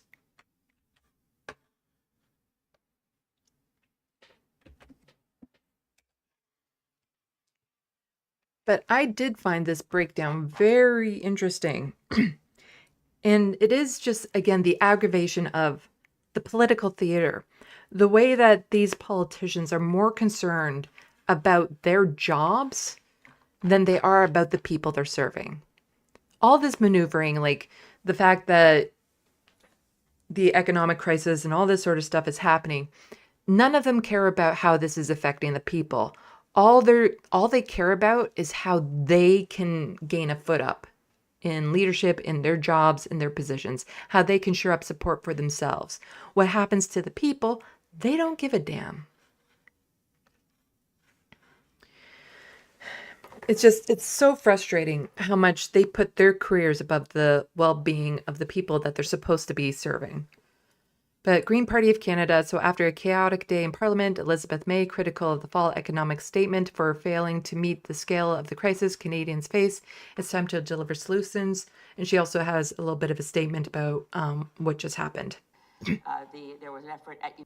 I'm very pleased to have a moment to say anything about the events of today. I'm very pleased to have a moment to say anything about the events of today. I had been certain that given the order accepted by unanimous consent for today's proceedings, that at around 5:40, I would take the floor to give a 10-minute speech in response to the fall economic statement.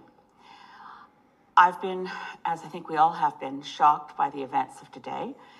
This is an unprecedented day in which a Minister of Finance left the stage, the political stage, as Minister of Finance, and left Cabinet mere hours before the update. It's been a shocking day. I was then further shocked to find that once the Minister, and it was the Leader of the Government in the House, the Honourable Karina Gould, dropped the statement, so at least we're allowed to talk about it, having been in lockup for so long, to try to read it and digest it and have something cogent to say about it.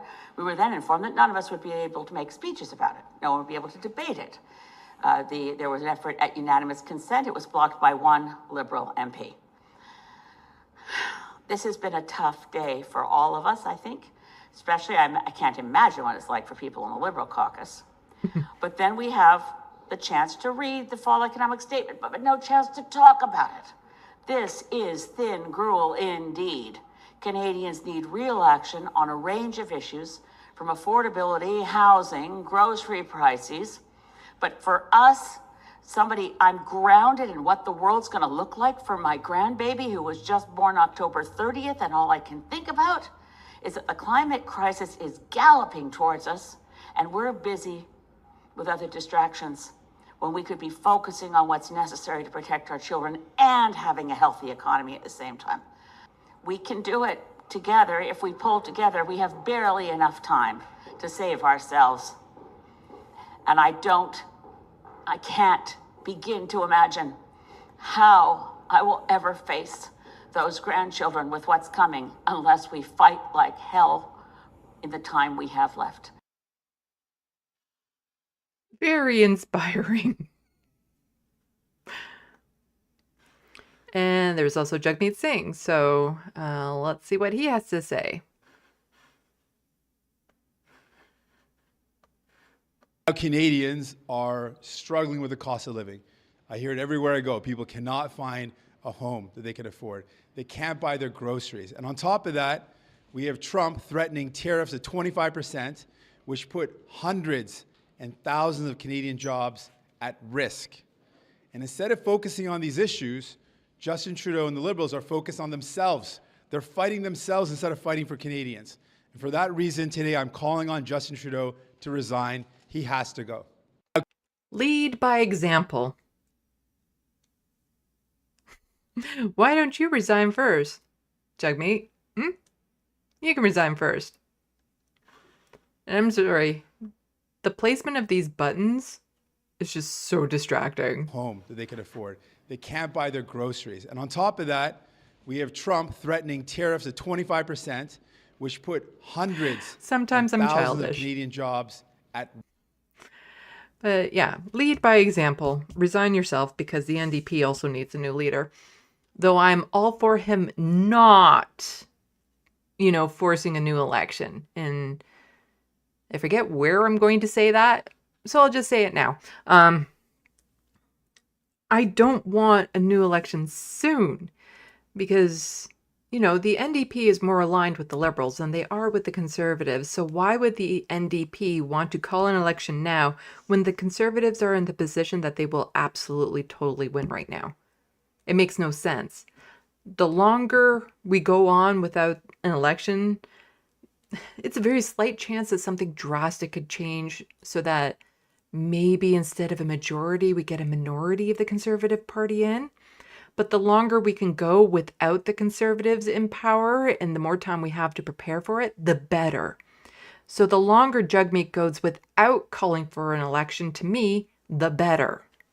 So yes, call for Justin Trudeau to resign, to get a new leader in. Hopefully it has to be somebody, not Chrystia Freeland, but it has to be somebody who can really make Canadians believe that they're going to offer something different than what Justin Trudeau was.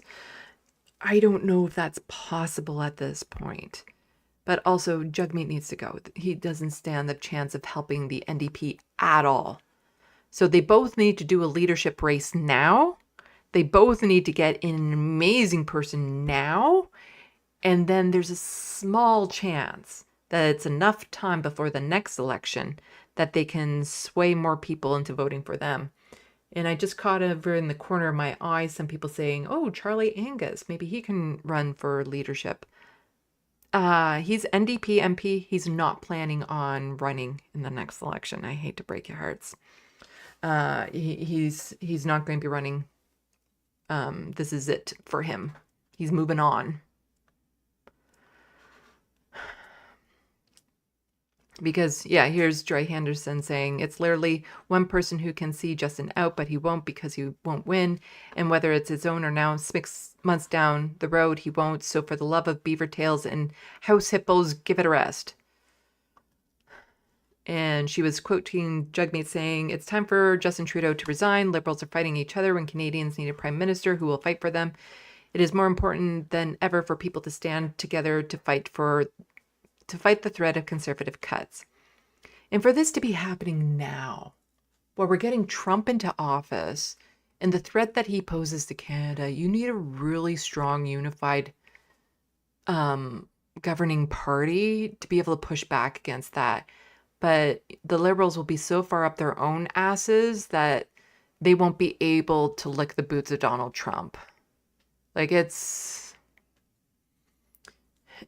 not a good positioning, but also it's better they hash this out now than right before the election or after the election. So here's somebody just saying, Mackenzie Gray, here's the two passing at best references the PM made to the events of today during his speech to the Liberal donors tonight. So there was like the Liberal Christmas party right after all of this. I bet that was not awkward at all. So he didn't say anything about Freeland or talk about his own political situation. Trudeau basically gave the same stump speech we always hear.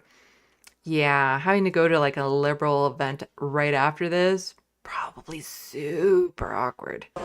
Thank you all for being here tonight. It's obviously been an eventful day. It's not been an easy day. But I wanted to come here tonight and speak with you, dedicated, devoted members of the Liberal Party. There is no place I'd rather be than Canada, and it is the absolute privilege of my life to serve as your Prime Minister. He's still so full of himself, so arrogant. Like, he's not going to step down voluntarily. Like, his party will have to force him to step down because he is so full of himself. He still thinks he can pull this off. Like, he still thinks he can win this because he is Justin Trudeau. Now, Canada is the best country on earth, but it's not perfect. That's why I wake up every single day thinking about how to make this nation work better for all Canadians. That mission to consistently put in the work so that we're living up to our ideals and values, that's at the core of what makes us Liberals. And it's why you show up here, even on the toughest days, as a party.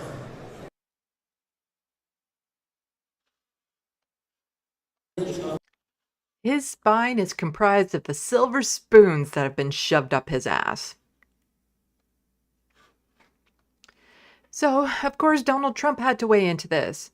And this is just Jim Scuto or something like that, just saying Canada fought alongside the U.S. in World War II, the Korean War, and Afghanistan post 9/11. In Afghanistan, they did some of the hardest frontline duty of any U.S. ally and suffered more than 150 killed in action. The antagonizing of a neighbor and longtime treaty partner makes little sense historically. So this is Trump weighing in on the resignation of Canada's finance minister, Chrystia Freeland, amid threats to impose tariffs that continue to refer to Prime Minister Trudeau as governor. And this is from Vivian Selma, who has tweeted this out. And I guess it was a truth. It is a retruth in truth.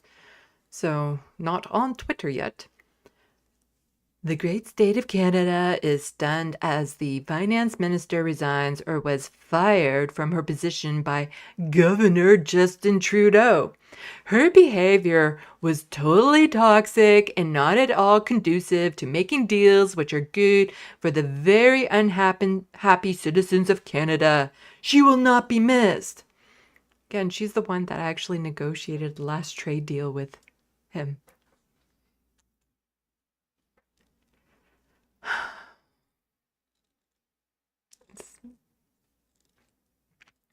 The leader the Americans are getting in right now. What Canada's government is going through right now. I want to move to Antarctica.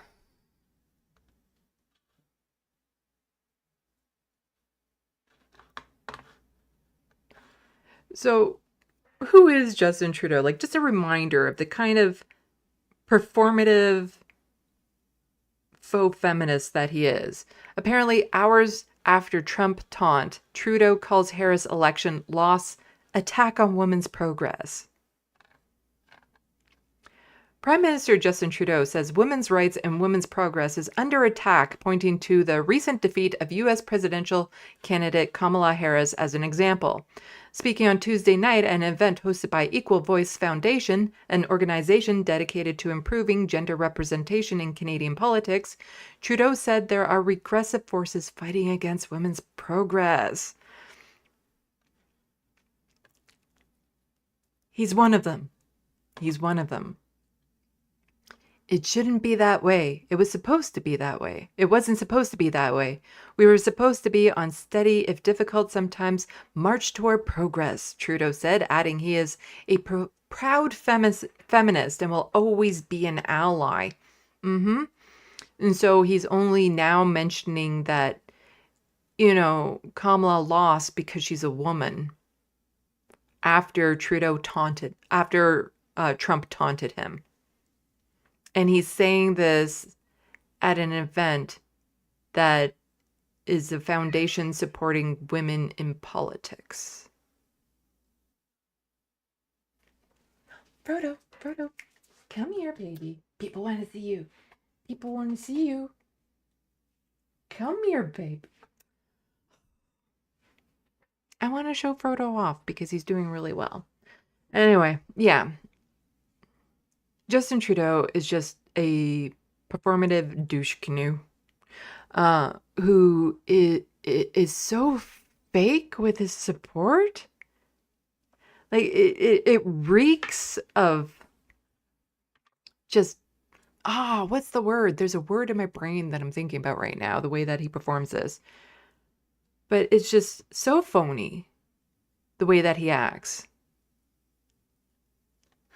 So he says, and yet just a few weeks ago, the United States voted for a second time to not elect its first woman president.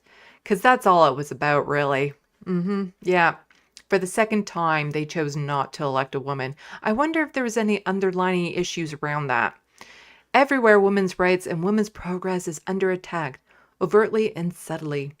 You see, the thing is that, yeah, gender absolutely had stuff to do with both Clinton and Harris not getting elected, but it wasn't the sole reason.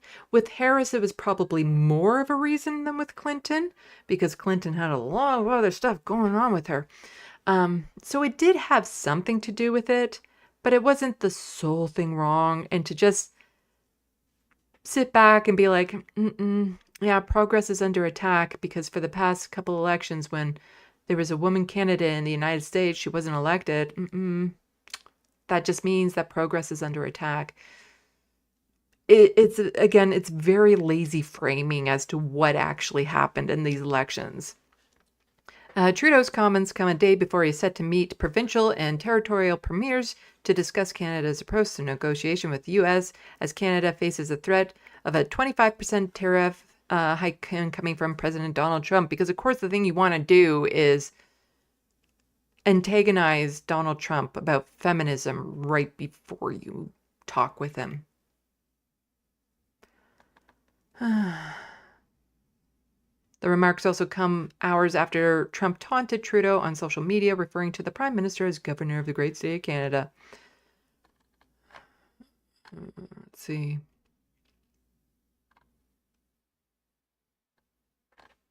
I don't need to go over the rest of that. But just, again, very, very arrogant. Like, this is his attitude. Very pretentious. He's a very pretentious prick. What is the nature of your thoughts, gentlemen, when you say you move your lips in a particular way? Okay, all right. You say funnel gold. Somebody says you said funnel. What is the nature of your thoughts, gentlemen, when you say you move your lips in a particular way? Okay, all right. You say funnel.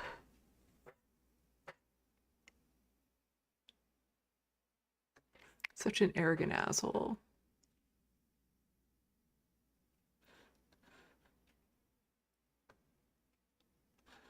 But yeah, before we get all misty-eyed for Freeland, as Taylor C.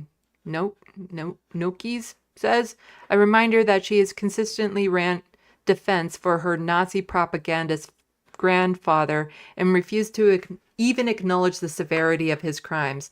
That alone ought to make her unfit for office. Not to mention, she was talking about the vibe session and cancel your Disney Plus if you're struggling.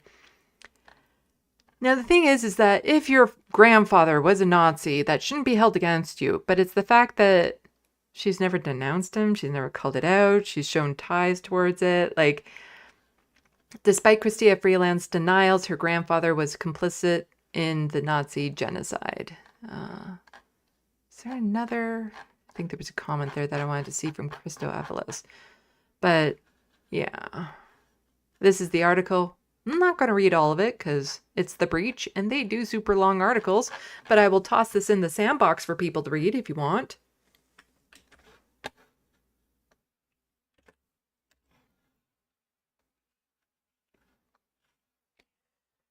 So a new book provides the most authoritative study of names I can't pronounce. Probably her grandfather. The standing ovation accorded to Second World War Ukrainian Nazi unit veteran in Canada's House of Commons in the autumn of 2023 shocked Canadians and the world. I was not surprised because I had already spent 3 years learning about two people. And whose parallel lives during and after the war highlighted the complex and disturbing story of Ukraine and Canada's post-war Ukrainian-Canadian government. One of them was 2 years old when she and her Jewish mother evaded their certain death by hiding out in a hayloft in the Ukrainian countryside. She spent 2 long years in that attic. She and her mother survived the war and ultimately made their way to Montreal. There, she had a brilliant career as a novelist and journalist. The other person, Chrystia Freeland's grandfather, spent the war working for the German military and intelligence as the editor of the influential Ukrainian newspaper celebrating Hitler and promoting the virulent form of antisemitism. After the war, he and his family were easily accepted as post-war immigrants to Canada, along with thousands of other Ukrainian Nazi collaborators and former SS men. He settled in Alberta, where he continued to work for extreme right causes. Now, again, if you had a grandfather that was involved in all that, it shouldn't be held against you. The fact that you don't condemn, talk about it, still, have all your ties to it and stuff, that's where you get into the problems. Canadian descendants of pro-Nazi Ukrainians often do not acknowledge this connection of the past, present. His granddaughter, Chrystia Freeland, has a leading role in the Trudeau government as Minister of Finance and Deputy Prime Minister. In itself, having a grandfather with such a record was no great scandal for Freeland. She could not be held responsible for the sins of her grandfather. But when the story first came out, Freeland would not admit the facts. She had described him as one of the great inspirations in her life and dismissed the stories about his Nazi collaborating past as Russian disinformation. Like many others, she remained in denial about her grandfather's role in promoting Nazis' policies in the Holocaust in Ukraine. That role, as I learned from the journey that took me into the archives, and being through Poland and Ukraine, could, under today's law, find him being prosecuted for the crimes of genocide. Let's see.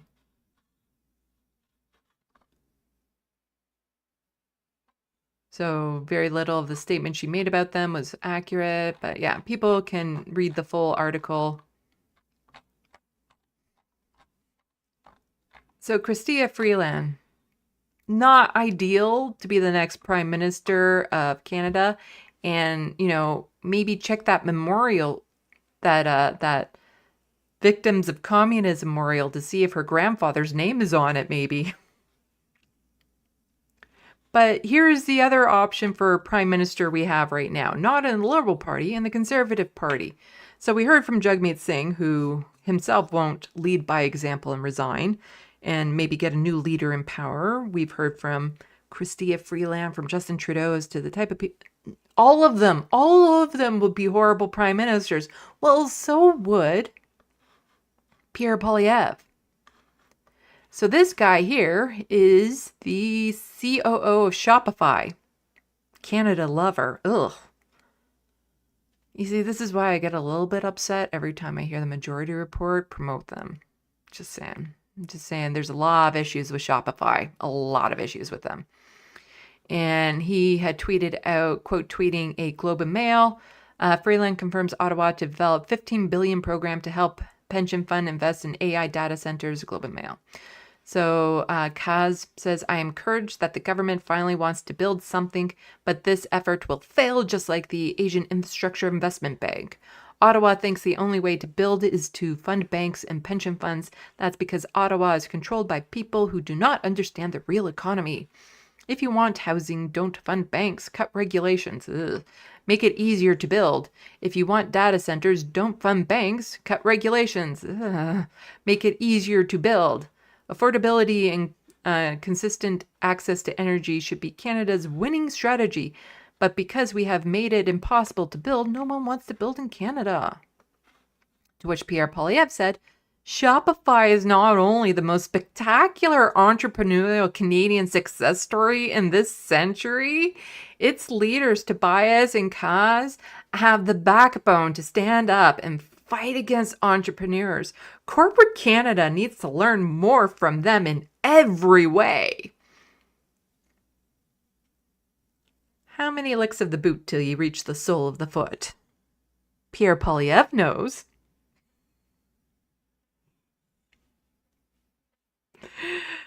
Like, is there a special chapstick you put on before you start kissing ass that much? Is there like a special one to make your lips more subtle so that it, it presses on it better? Is there like a specific brand of ass kissing chapstick that he puts on before this?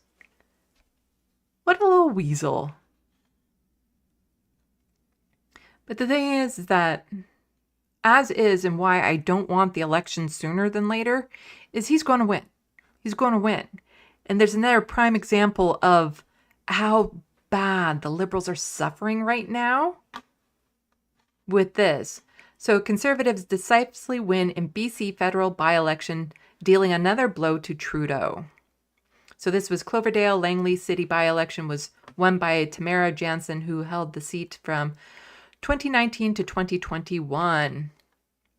The Conservatives comfortably won a federal by-election in the Cloverdale Langley blah, blah, blah. Tamara Jansen, who has held the seat, the loss of the riding is another blow to Prime Minister Justin Trudeau. And the Liberals, who are in turmoil after Monday's resignation of Chrystia Freeland. So the final results, I'll get to that in a second.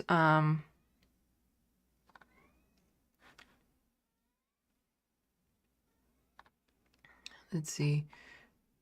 Didn't know if this article has a little bit of who she is. She's a horrible person. Not shocking. And just talking about other defeats. But yeah, she is not a good person. She is your very stereotypical right-wing conservative. But here's something interesting. This is the breakdown of it.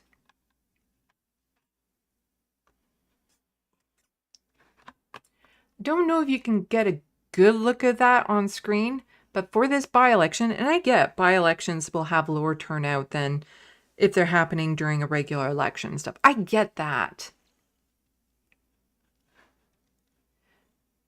The turnout for this by-election was 16.27%.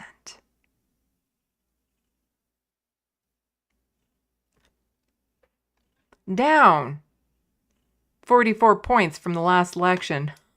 You don't say.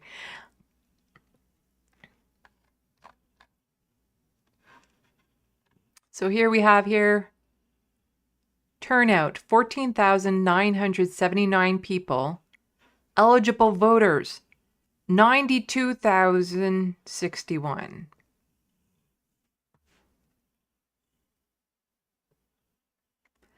So Tamara became the MP of this riding by under 10,000 votes. She got into office with under 10,000 votes. And previously in her seat, so she had held that seat before, but this by-election, before that, there was a Liberal sitting in that seat.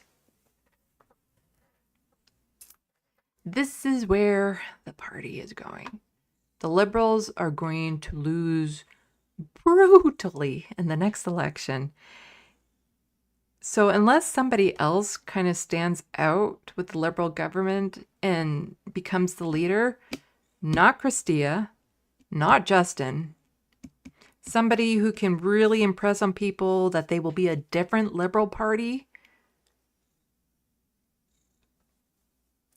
decimated. They will be beyond decimated. Now, some people, I think Rational National, or was it Lance? One of them said that they might come in fourth. So you'll have like the Conservatives with the majority, followed by the Bloc Québécois, who I truly believe will be the official opposition. I believe it's going to be a majority Conservative official opposition will be the Bloc Québécois, followed by the NDP, and then possibly the Liberals, that they might actually come in fourth. See, I don't quite believe that, because there is something else that is very rampant in this country called racism.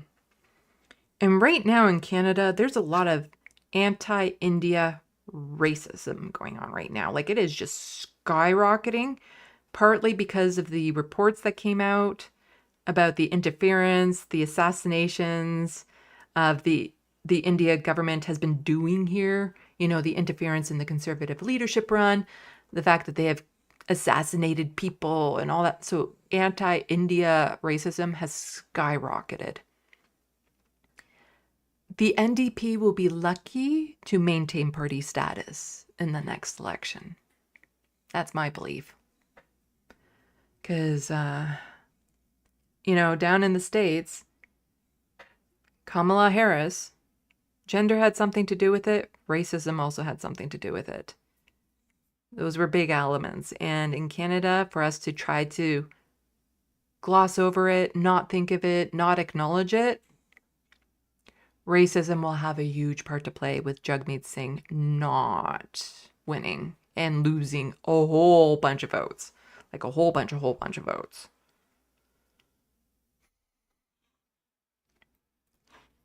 But the reality is, they don't like anyone. Nobody likes anyone. Like, here's the net approval ratings. Singh is -16, Polyev is -18, and Trudeau is -40. None of the leaders are liked. None of them. None of them are liked right now. We need new leaders in all the parties. Okay, we need good leaders in the NDP and the Liberal government. They can keep Polyev on because he is so disliked. Then that way, if we got good leaders in the NDP and the Liberal Party, then they would win. Oh. Let's go to the Sandbox, and then I'm going to end off with some quirky fun news.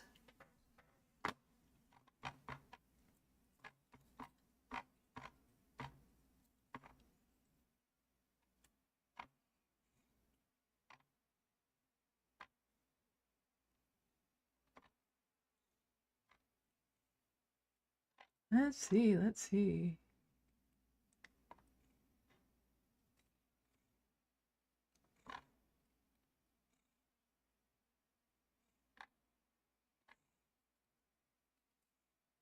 The Wild West, no, don't call your job family, dude, cringe, yeah.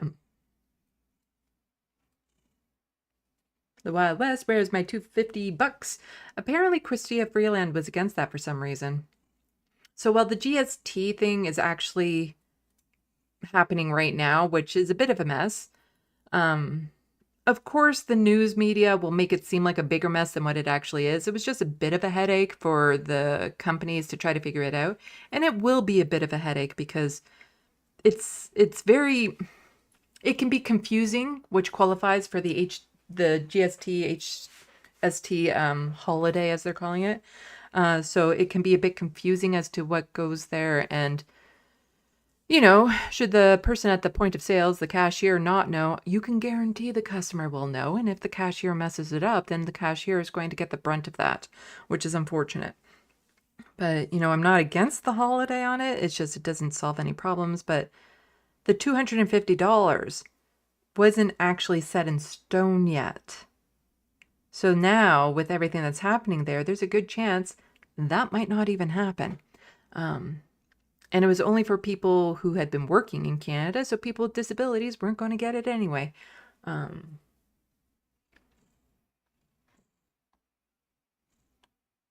Also, yeah, on my lap right now, we have Lanier. Orange kitty.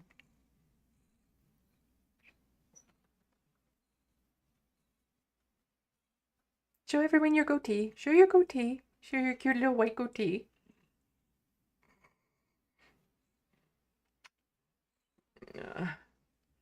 Um,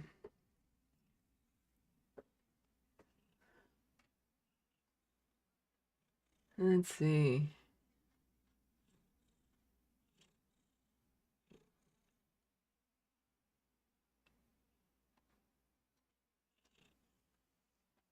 The Wild West, she was offered a different position. I don't know if she was, I didn't see any articles to say if she was offered a different position or not, talking about Chrystia Freeland. Like, it's not uncommon for cabinet shuffles to happen. So it could just be that this was a regular cabinet shuffle, that she would be offered a different minister position.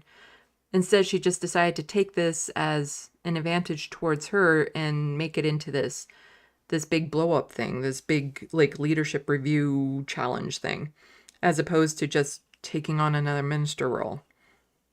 But the person who gave that analysis, I found it very interesting.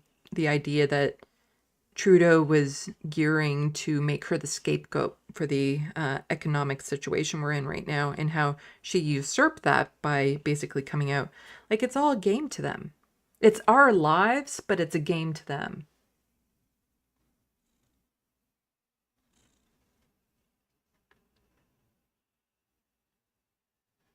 Laura, welcome to me. It's tit for tat for being told she was no longer wanted by Zoom is not at all classy, but publishing this on X.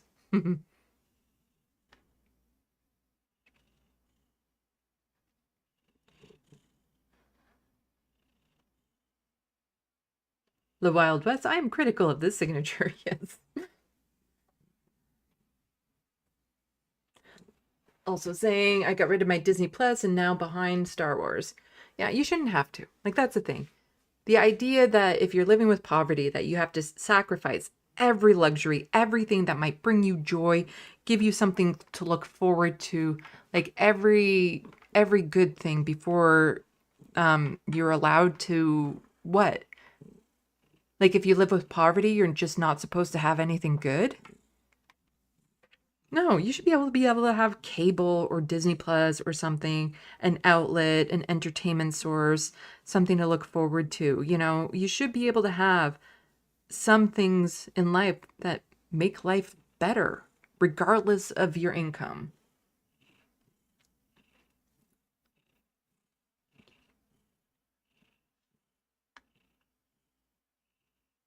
Yeah, Grand Theft Auto Bob. Poor people don't deserve to have things, and maybe try not eating every meal, less food. Yeah, I remember one article I did a video on long time ago, before I was doing live streams, was a suggestion in the CBC on how to save money during, the skyrocketing costs of groceries. And one was like, why don't you try intermittent fasting? As it's like there's health benefits there too. It was basically suggesting just skip meals, starve yourself. That's how you save money. It's like, what? And then there's people who are already skipping meals, not by choice, because they live with dire poverty in this country. And now you're trying to make it sound cutesy, like a fad, in order to save a few bucks? Ugh.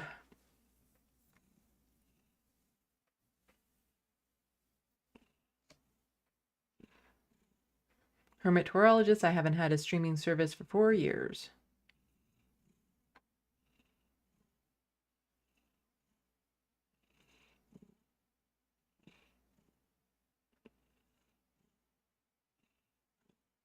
Well, the Wild West, I hope you got to see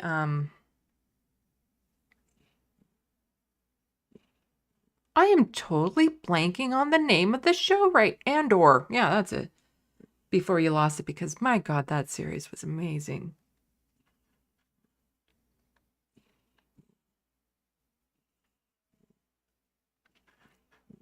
The Wild West, I'm the working middle class. They claim are important, and they didn't even give my 250 so I can have Disney Plus.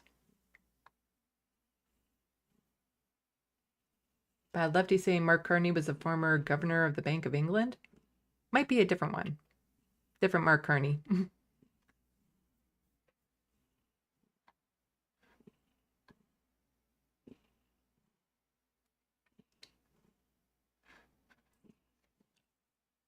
Yes, John Davis, nerds rule. Do you know where Lanier got his name from? Who's the biggest nerd in chat in the Sandbox? Who knows the namesake of this kitty right here? Lanier. Nerds know. You're so cute. You're so cute. You're so cute.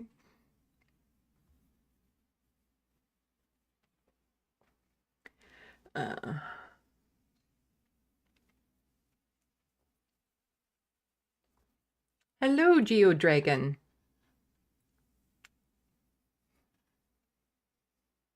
I still see a lot of people with like dragon stuff in their name, and I know that's from the Damage Report and the Dragon Squad and stuff. And I've often wondered, like, do you separate the Damage Report with TYT? Like, it's... I don't know. I would feel weird if I had a name that was attached to something that I no longer agreed with or something. But at the same time, if I had a name and I liked the name and it represented something, I wouldn't necessarily want to get rid of it either.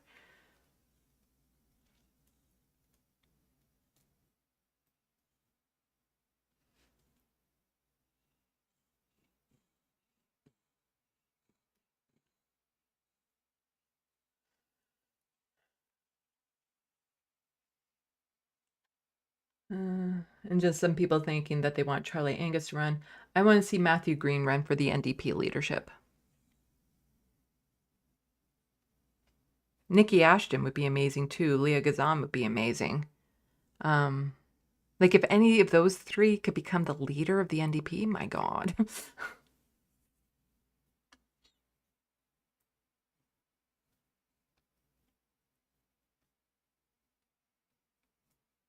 Hello, John F.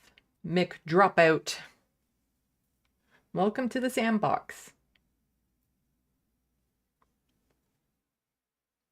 Looney Tunes complaining about YouTube ads again. Just, again, let me know if they're becoming too much of a problem, and I'll go back to the old way.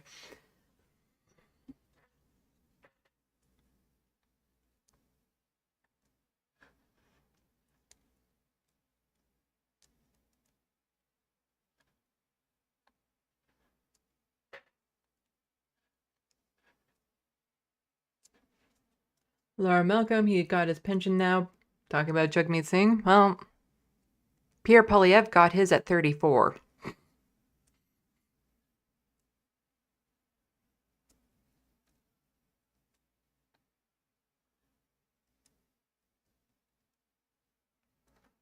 Bad Lefty, LOL. There's another Canadian a fuck saying I've never heard before, but not gonna lie, I kind of like it. Which one are you talking about?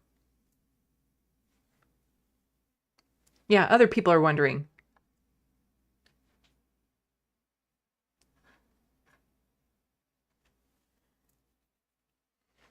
Yeah, hermatologist is also saying, which saying? Which saying?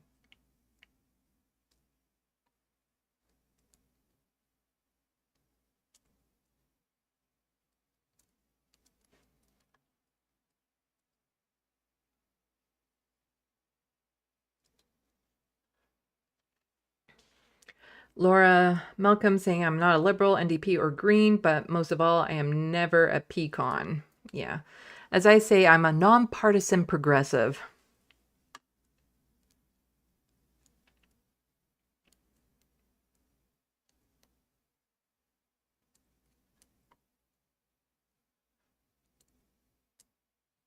Laura says that their sister is in Antarctica right now.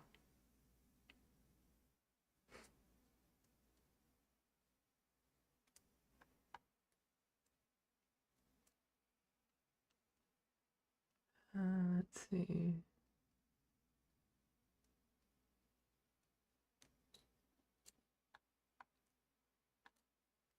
Oh, and thank you so much for the $10 super chat, Laura.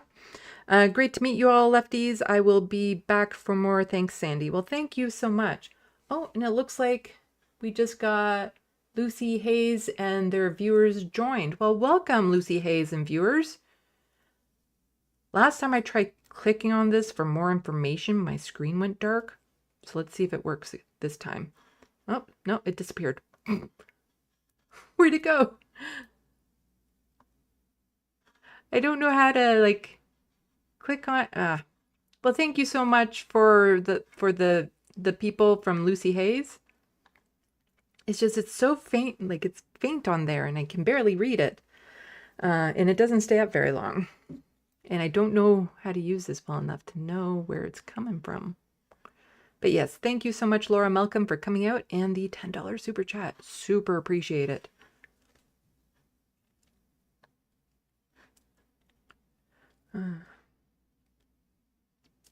Also saying that you're subbed and following on Blue Sky.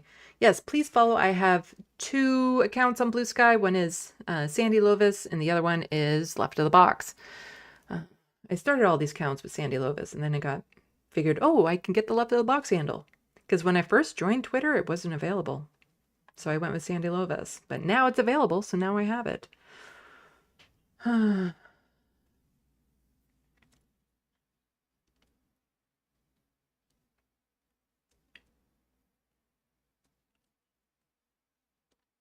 Let's see.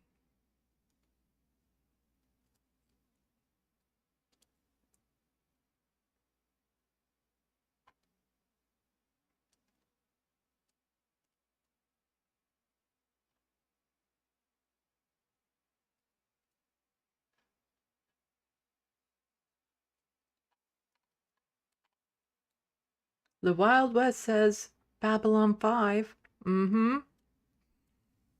That's where Lanier gets his name from. A character on Babylon 5.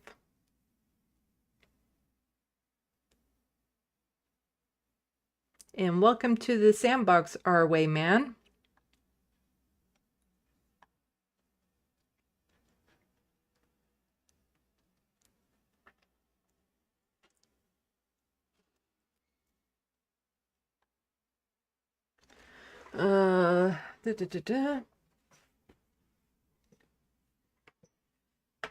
Matthew the Celt. I'm west of the bag. Does that make me your neighbor?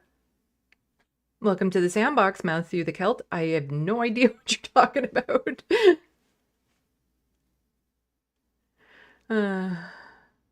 Geo Dragon just got an ad break. Hope you are getting some of that YouTube ad revenue money.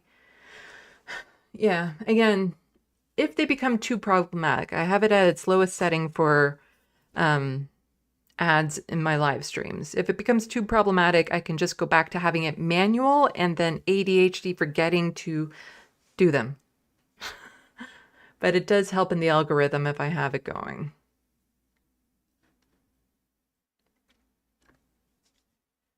Bad Lefty, I hear you on the intermittent fasting, but when it's coming from the mouths of our rich fuck leaders, as an excuse to make light of people not having enough money to put food on the table. Yeah.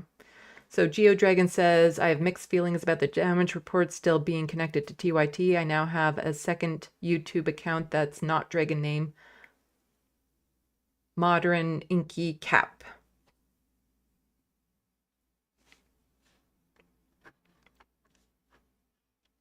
From what I hear, the damage report is still good.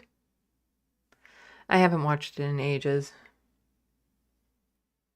But I know Francesca really put her neck out on the line last time she was on.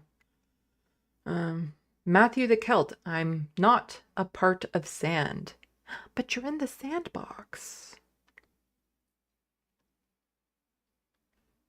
Oh, Bad Lefty, the saying. Oh, the saying was something about beaver tails and house hippos. Yes, beaver tails is a dessert here in Canada. It's like a flat pastry, kind of in the shape of a beaver tail, loaded with everything sweet that you can imagine. But it's like a thin pastry, flaky pastry thingy that you just load up with sweet stuff. And House Hippos comes from an old commercial that was on Canadian TV that was trying to teach people to be more critical of the media that you were watching, because it was like a little fake documentary about the house hippo. And I don't know if we can watch it. That'd be kind of cute. House hippo commercial.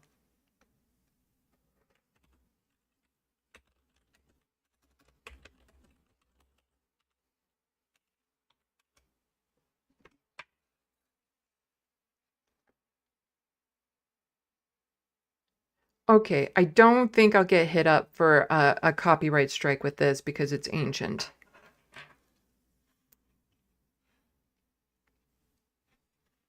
And it was on YouTube 17 years ago.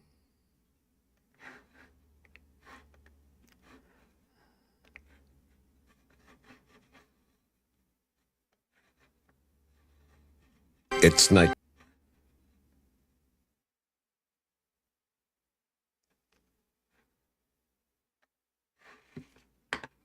This is the House Hippo commercial.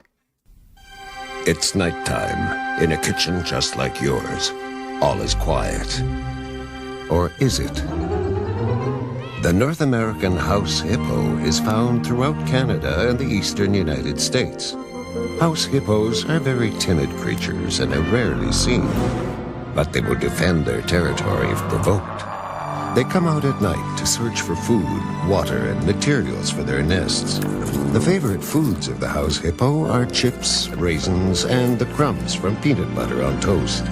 They build their nests in bedroom closets, using lost mittens, dryer lint, and bits of string.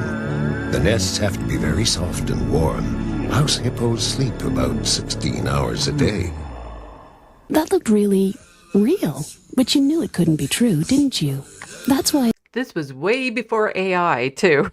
it's good to think about what you're watching on TV and ask questions, kind of like you just did. A message from Concerned Children's Advertisers. That was the House Hippos of Canada. Just trying to teach media literacy back in a time when we actually cared about it.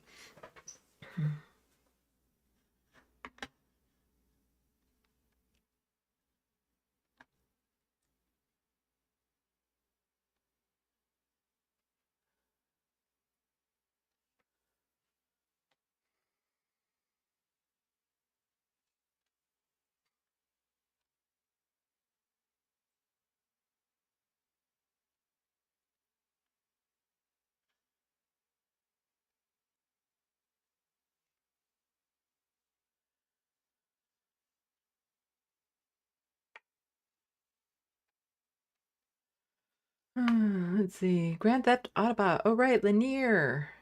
I prefer Jakar. Or is it Jakar? I don't know how to spell the name.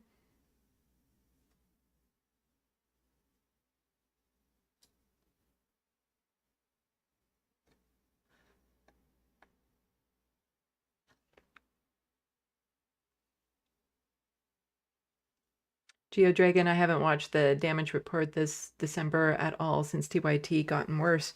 Yeah.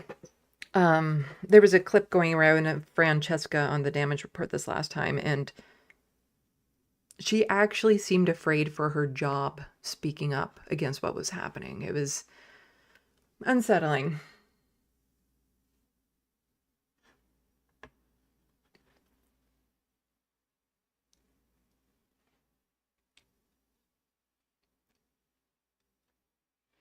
People liking the house hippo.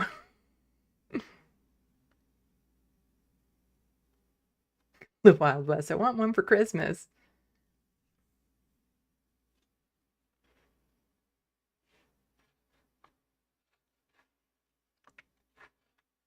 Bad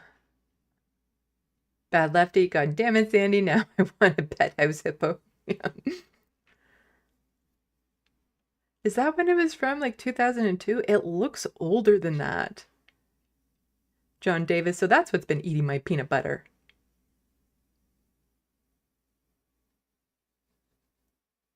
Looney Tunes 9000 got a Candy Crush ad. Candy Crush is the #1 game for cops who don't do their jobs. I have a hard time playing games on my cell phone, basically just because I can't stand the ads. And I don't have an ad blocker on my phone. That works.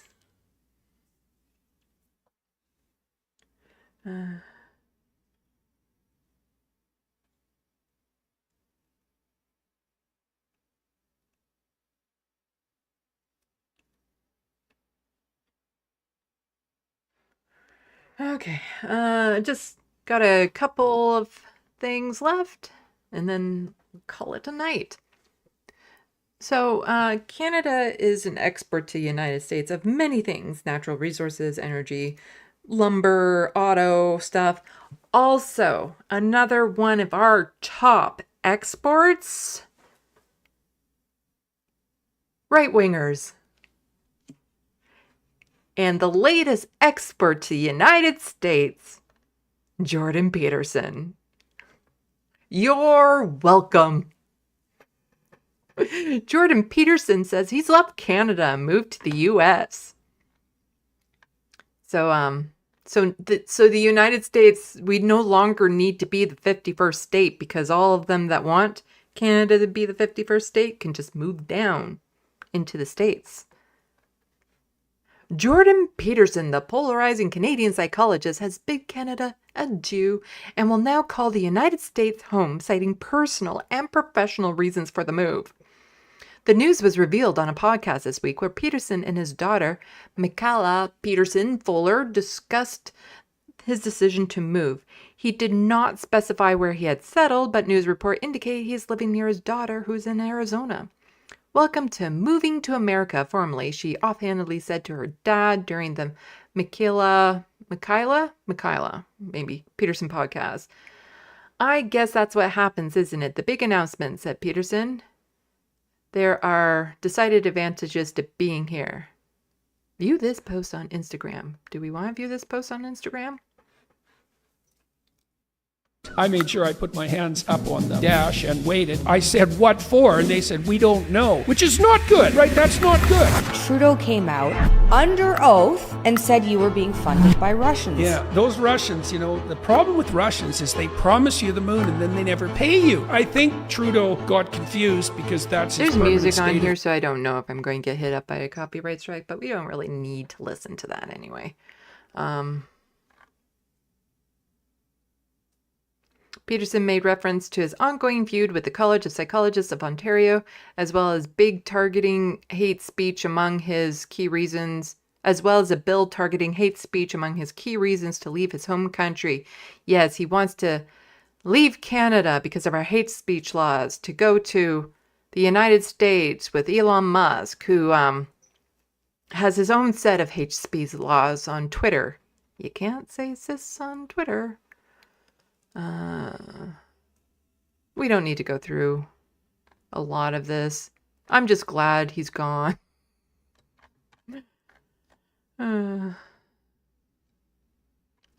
But Rachel Gilmore, an amazing independent journalist, she made a little video about it that I haven't quite seen yet, so I'm interested to hear what she has to say about it, because she does an amazing job. And yeah, she says, Jordan Peterson is leaving Canada. He's yet another name on the growing list of a popular export from Canada to the United States, the right-wing culture war grifter. Let's talk about it. Jordan Peterson says he's leaving Canada for the U.S. Kind of redundant when we're about to become the 51st state, no? But seriously, the thing I found more surprising about this is the fact that he still lived in Canada. See, Canada has a number of exports to the U.S. We've got softwood lumber, crude oil, steel, and apparently right-wing culture war grifters. It's like the opposite of a brain drain. A brainworm drain?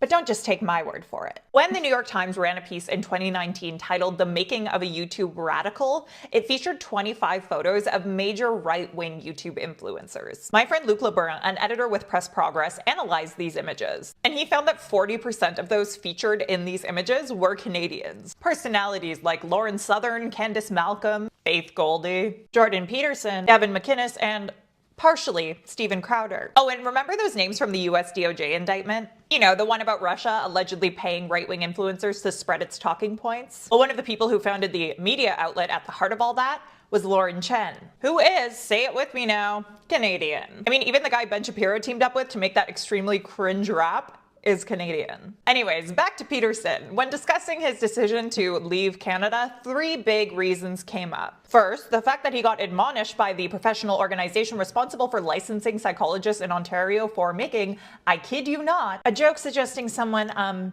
delete themselves, among other unprofessional posts. Second, his claim that Canada is going to become, quote, totalitarian if Bill C-63 passes. Even though it hasn't yet, is being hotly debated and critiqued, and we do have courts that strike down aspects of laws that violate charter rights. But he is worried about totalitarianism, so he moved to the US. Okay. Third, Peterson also said that a bunch of his neighbors really didn't like him. I'm less popular in my own neighborhood than I am anywhere else in the world. But really, let's be honest here. While being a psychologist and university professor can pay quite well, being a right-wing grifter can pay much, much more. Yeah, if I were to become a right-wing grifter, well, I probably have a brain worm at that point and need help.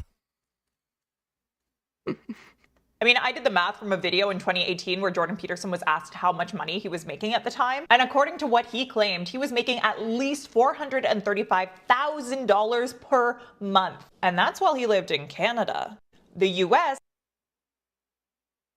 Is there more of her video down here? Oh, part 2. Okay, good. More eyeballs and more money.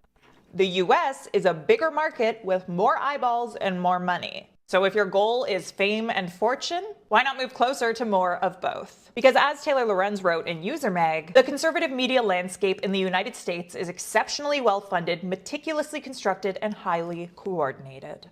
You are making a lot of money out of this. I certainly am. And so are a lot of other people. What do you think of all this? The US... Yeah. All for the money. Money, money, money. Yeah, it's sad to see the way things are going in the United States when it comes to that sort of thing. And other maybe progressive networks, so-called progressive networks.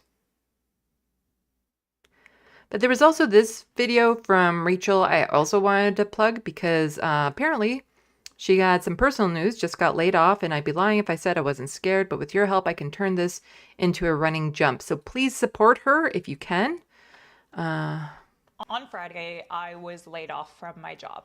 It was very hard news, especially at this time of year, because that job is the whole reason I've been able to do all of the independent work that I have been doing. Now, I really loved working for those guys. They're an awesome team, and I know it's not a decision they made lightly, but they had to make the tough decision to axe the editorial arm of the company. So it wasn't personal, but it's obviously still a huge bummer.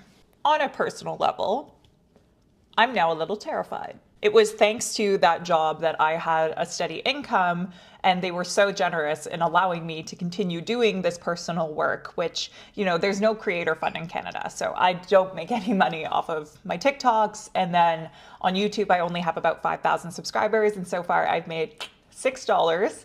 And the only place I've really started making some money is through my newsletter, Bubble Pop with Rachel Gilmore. But I also think that these big moments can be a huge launch pad. I have always wanted to start my own media company. I have always wanted to provide a place for people to find good, accountable, accurate, and tough journalism, like a good Canada Land without a horrible person at the top. Right now, I can afford to pay my rent for about the next 2 to 3 months. So I am hoping I can use this time to make my indie career happen. Because I think Canada deserves good, strong, independent journalism outlets that aren't beholden to shareholder profits. In the new year, I plan to launch a podcast. It's going to be a weekly thing that will be on video, so I will be posting to YouTube, and I will also be posting to anywhere where you get your podcasts. So here's the part where I beg you. I'm scared right now. I don't want to have to go back to waitressing, which I did on top of my initial journalism jobs, because otherwise I wouldn't have been able to consistently pay my bills, and I would dry heave from exhaustion every Friday night. If you want to help me take a real running jump at establishing a proper independent media outlet, consider subscribing as a paid subscriber if it's within your means to my Substack, which is linked in my bio, or you can just look it up, rachelgilmore.substack.com. If it's not within your means to pay to subscribe, that is totally fine. You can still help me in other ways. You can subscribe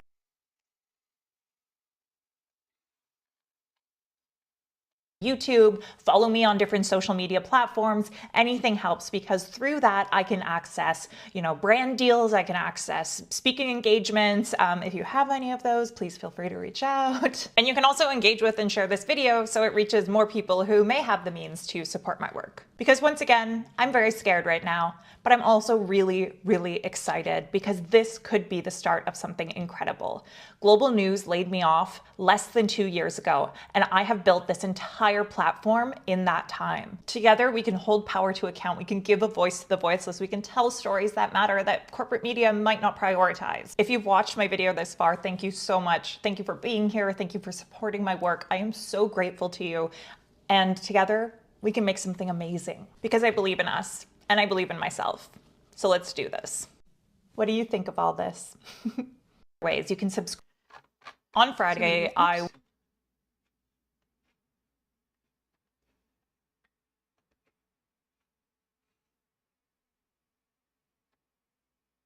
Where is her Substack?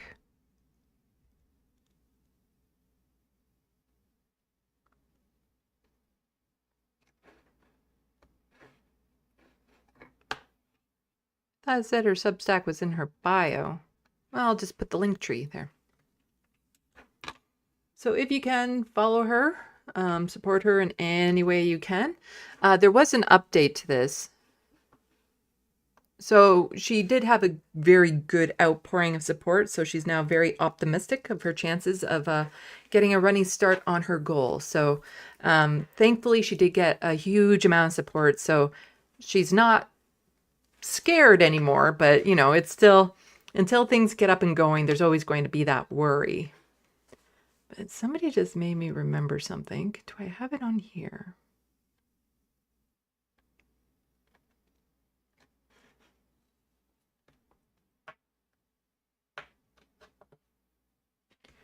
Let's do this.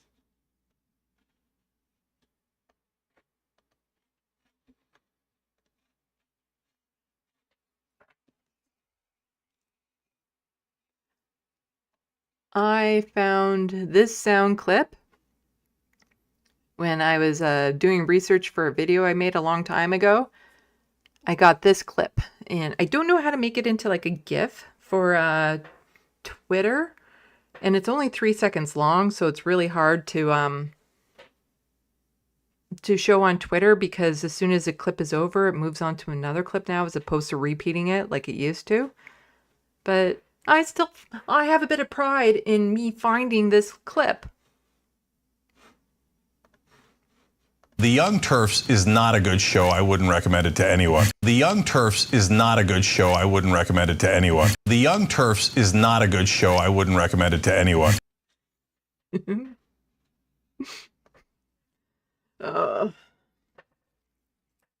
What I'm going to do is basically I'm going to edit a video where I just have it playing a bunch of times together so that I can put that on Twitter and people can hear it. So let's unwind.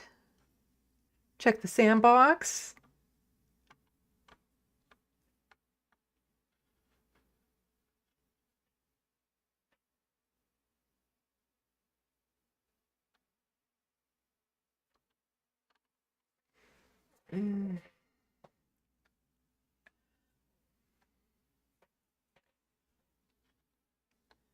Let's see.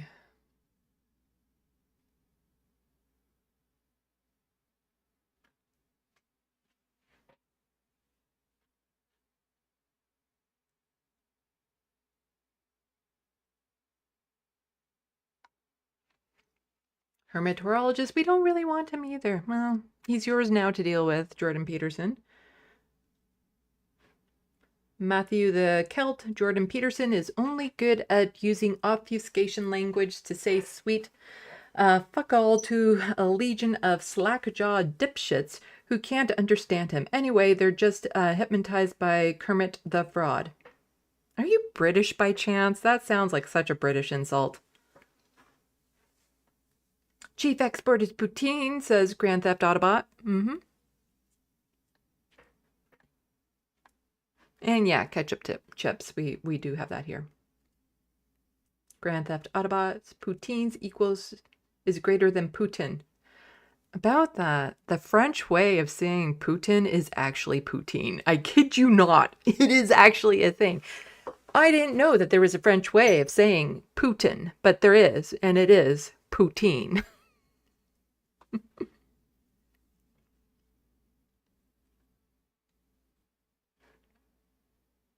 The Wild West, it takes a long time to move all his Soviet artwork.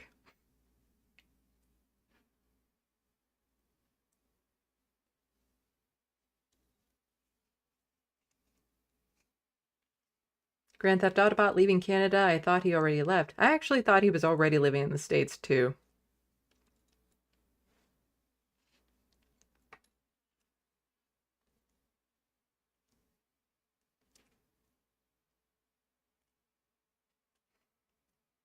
The Wild West. Imagine Jordan goes to TYT, LMAO.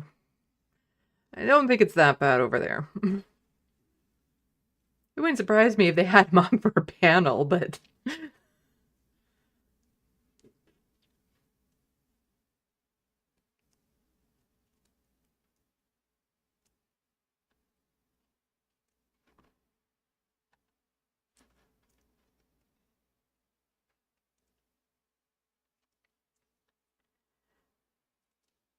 Matthew the Kill, I absolutely love your rings. Why, thank you. It's a slinky. I always wear it on my finger because I fidget a lot. And actually, I have a slinky collection. I kid you not, I do. I have over 300 slinkies. And I've been wearing one on my finger since I was a teenager, so it's kind of a part of me. I don't even think of it. And this is the one trick it does.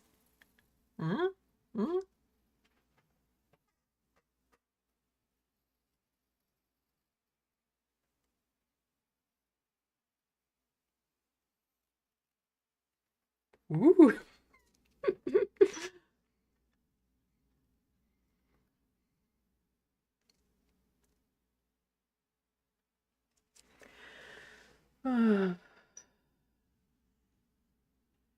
Oh, hello, Carrie. Nice to see you in the Sandbox. Thanks you for keeping me company while I do my nails.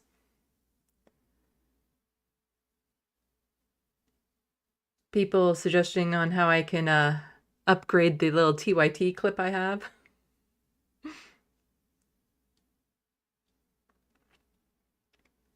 Yes, Left Past 10 will be on, so everyone go that. And yes, my next live stream will be on Friday, 6 p.m. Eastern, with the Letter Hack. He's coming on here. We're going to be talking elections and politics and stuff.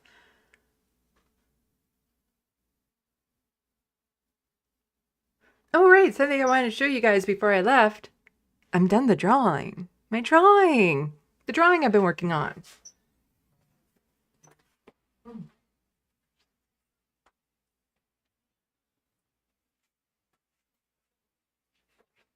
Are y'all ready for it?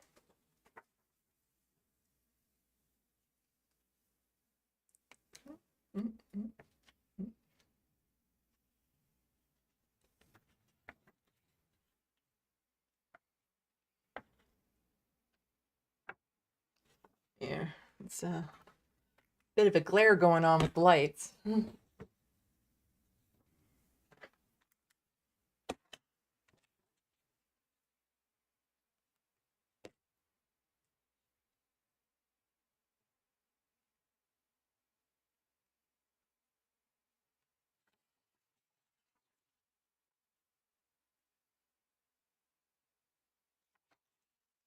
Let's see if this works.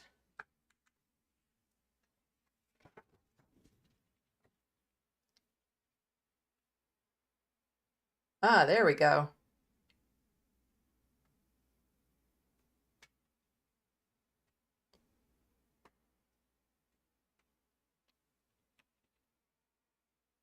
Will it focus? Will he focus? Come on, focus, focus.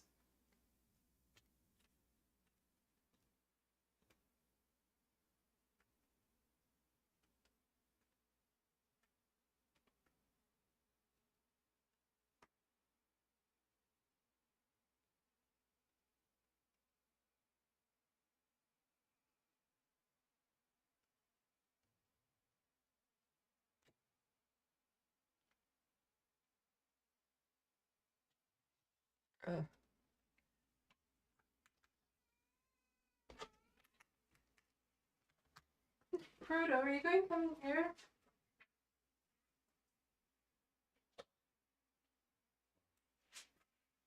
Trudeau, come on.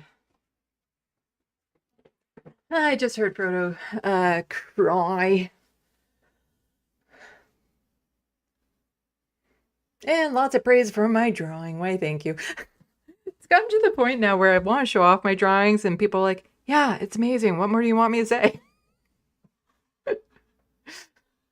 Like, ooh, it doesn't shock me. Your drawing is fantastic.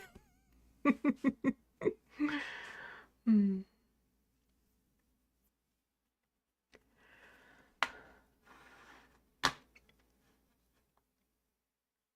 But yeah, still so far I can draw like that. And my only customer has been my mom. But you can see more of my art at SandeeLovas.com. Oh, are you coming back up, Lanier? Come on. There we go.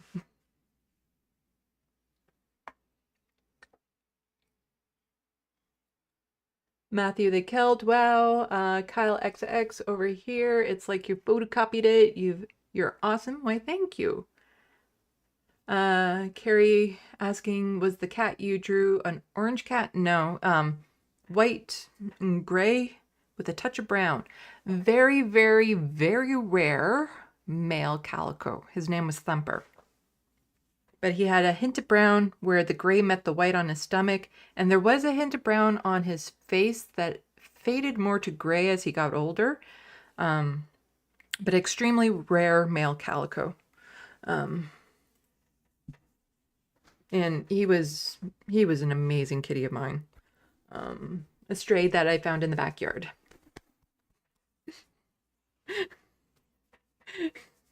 Just love your butt up in the air, huh? And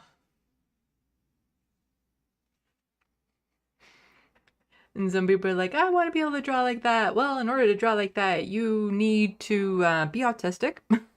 So, start guzzling down those vaccines before RFK bans them and hope that's the autistic trait you get. Yes, I do commission artwork. And that's in a 14 by 11 drawing, so it's large, but I wanted to do large to make it hyper realistic as opposed to my super realistic drawings.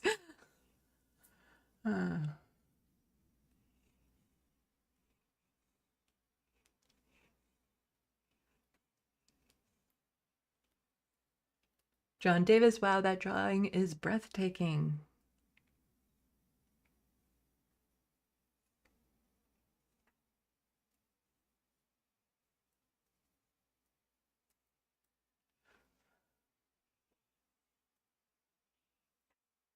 YouTube, we are joking, to be clear. What are you talking about, Bad Lefty? I don't know.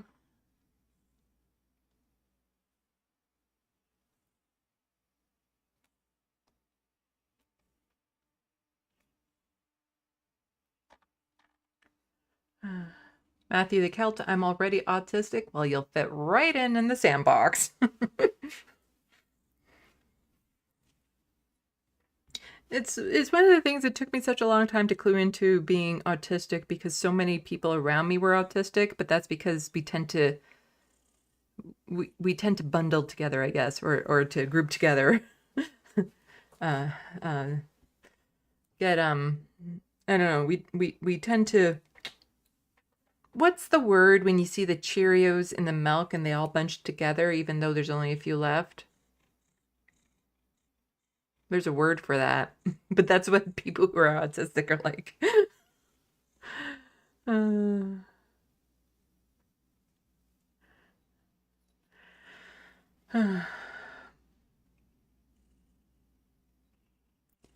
Carrie saying most of my animals were strays. They're the best animals, super loving and great personalities. Yeah. And this orange guy right here, Lanier, he is a rescue. Bad Lefty. I guess clump is probably the right word, but that sounds too much like a cat litter box as opposed to sandbox. Cluster. Yeah, we cluster. Congregate. Yeah. Those are all words. I should probably just also a reminder to buy my book. Buy my horror book, linked in the description box below. Let's just say I wrote this in the summer, but if you liked the fallout from what happened with the thing in the States with the CEO, you might like my book. If you were a cis male that got upset over the Bear v. Woods discourse, you will despise my book. In fact, I need to advertise it like that to get more people to read it.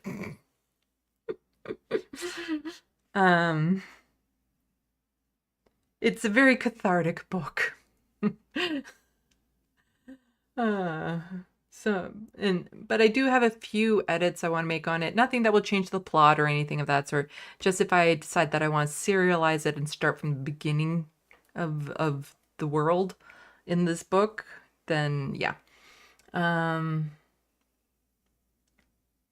So please buy my book and let me know what you think about it. I would love to get, I like getting the feedback, the positive feedback on it and stuff. Yeah, if you have negative feedback about my book, just stay quiet. If you can become a patron, that's super helpful. LeftoftheBox. All these social medias, of course. And if you can help out with ongoing vet bills for my cat Frodo, who is 17 and doing well. He actually gets rough and tumbles with this guy every day they play. And Frodo still kicks this little guy's ass.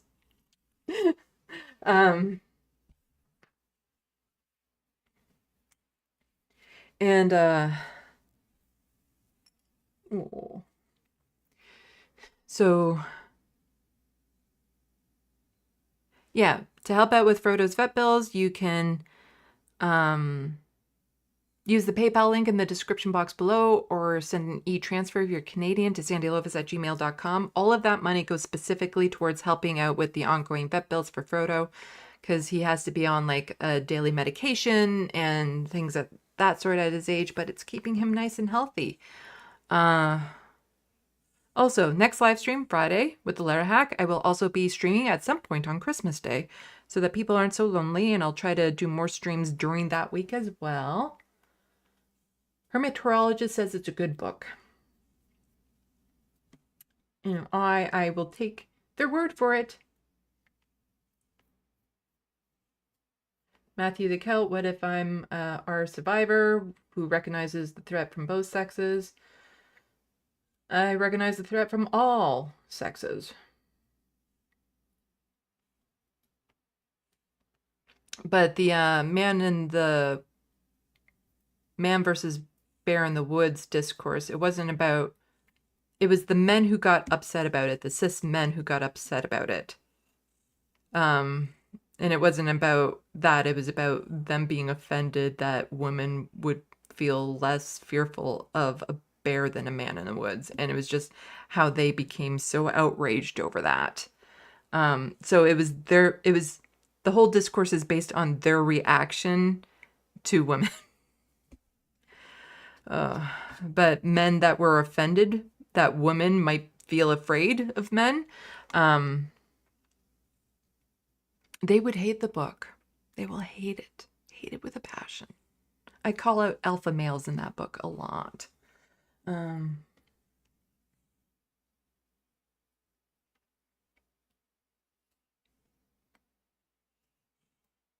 But yeah, I don't necessarily recommend the book for you, Matthew. It is a horror, and it goes to really dark territories.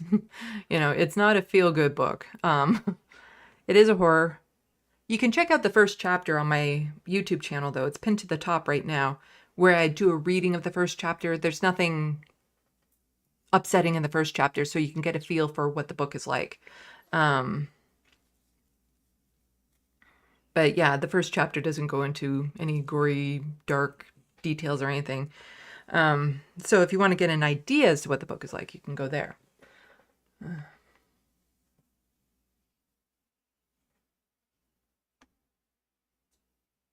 Lefty, just like the Luigi thing, is more about the reaction also.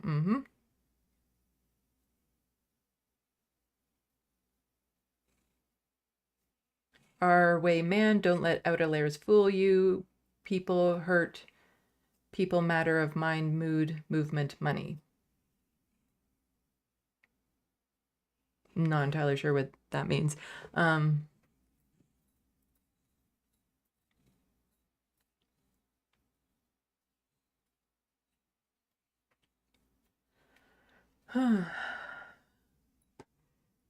Yes, I'm getting tired, but I've been at this for, oh my God, 5 hours. I wanted to try to keep my live streams to around 3 hours. And that was after I resolved myself to the fact I would never be able to keep them to around 2 hours. Everyone, go check out Left Past 10. Say hi to them. I don't know if I can move everyone over there. But yeah. Like, subscribe, those are things that you can do to help out. Thank you so much to all the people who have already helped out in various ways. I super appreciate it. Also, in the description box below, you can find a link to my Amazon wish list, where if you just want to, if you have enough to just help me out one time and would like to show your appreciation, that's a good way of doing it.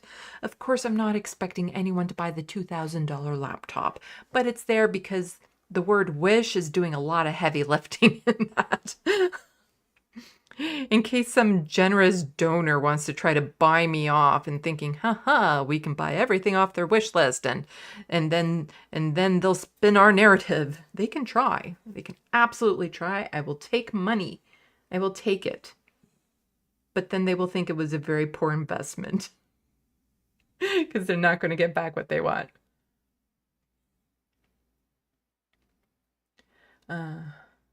John Davis, just 1 more hour to go.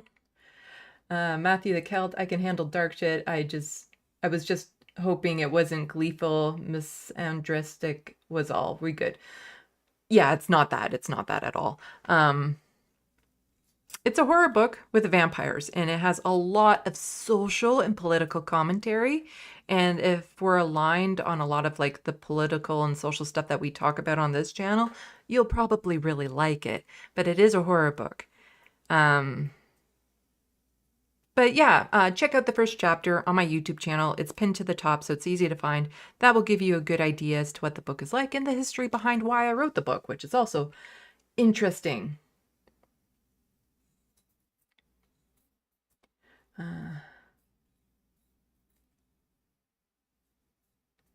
I love The World of Darkness and Stephen King. Well, in that case, you will probably very much like my book, so please buy it. But like I said, I'm planning on making just a couple tweaks, nothing that would change the plot at all. It's just, again, if I want to serialize it and start from the beginning of that world, it would just help with certain storylines is all. But like literally it doesn't change anything in the plot. So still definitely worth the read. Bad Lefty, King can get pretty damn dark. Oh yeah. And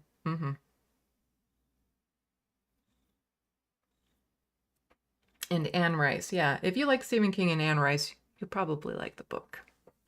Anyway, I gotta go. I don't know, medicate with caffeine and melatonin. Only if you're ADHD. Only. And everyone head over to Left Past 10. So, until Friday,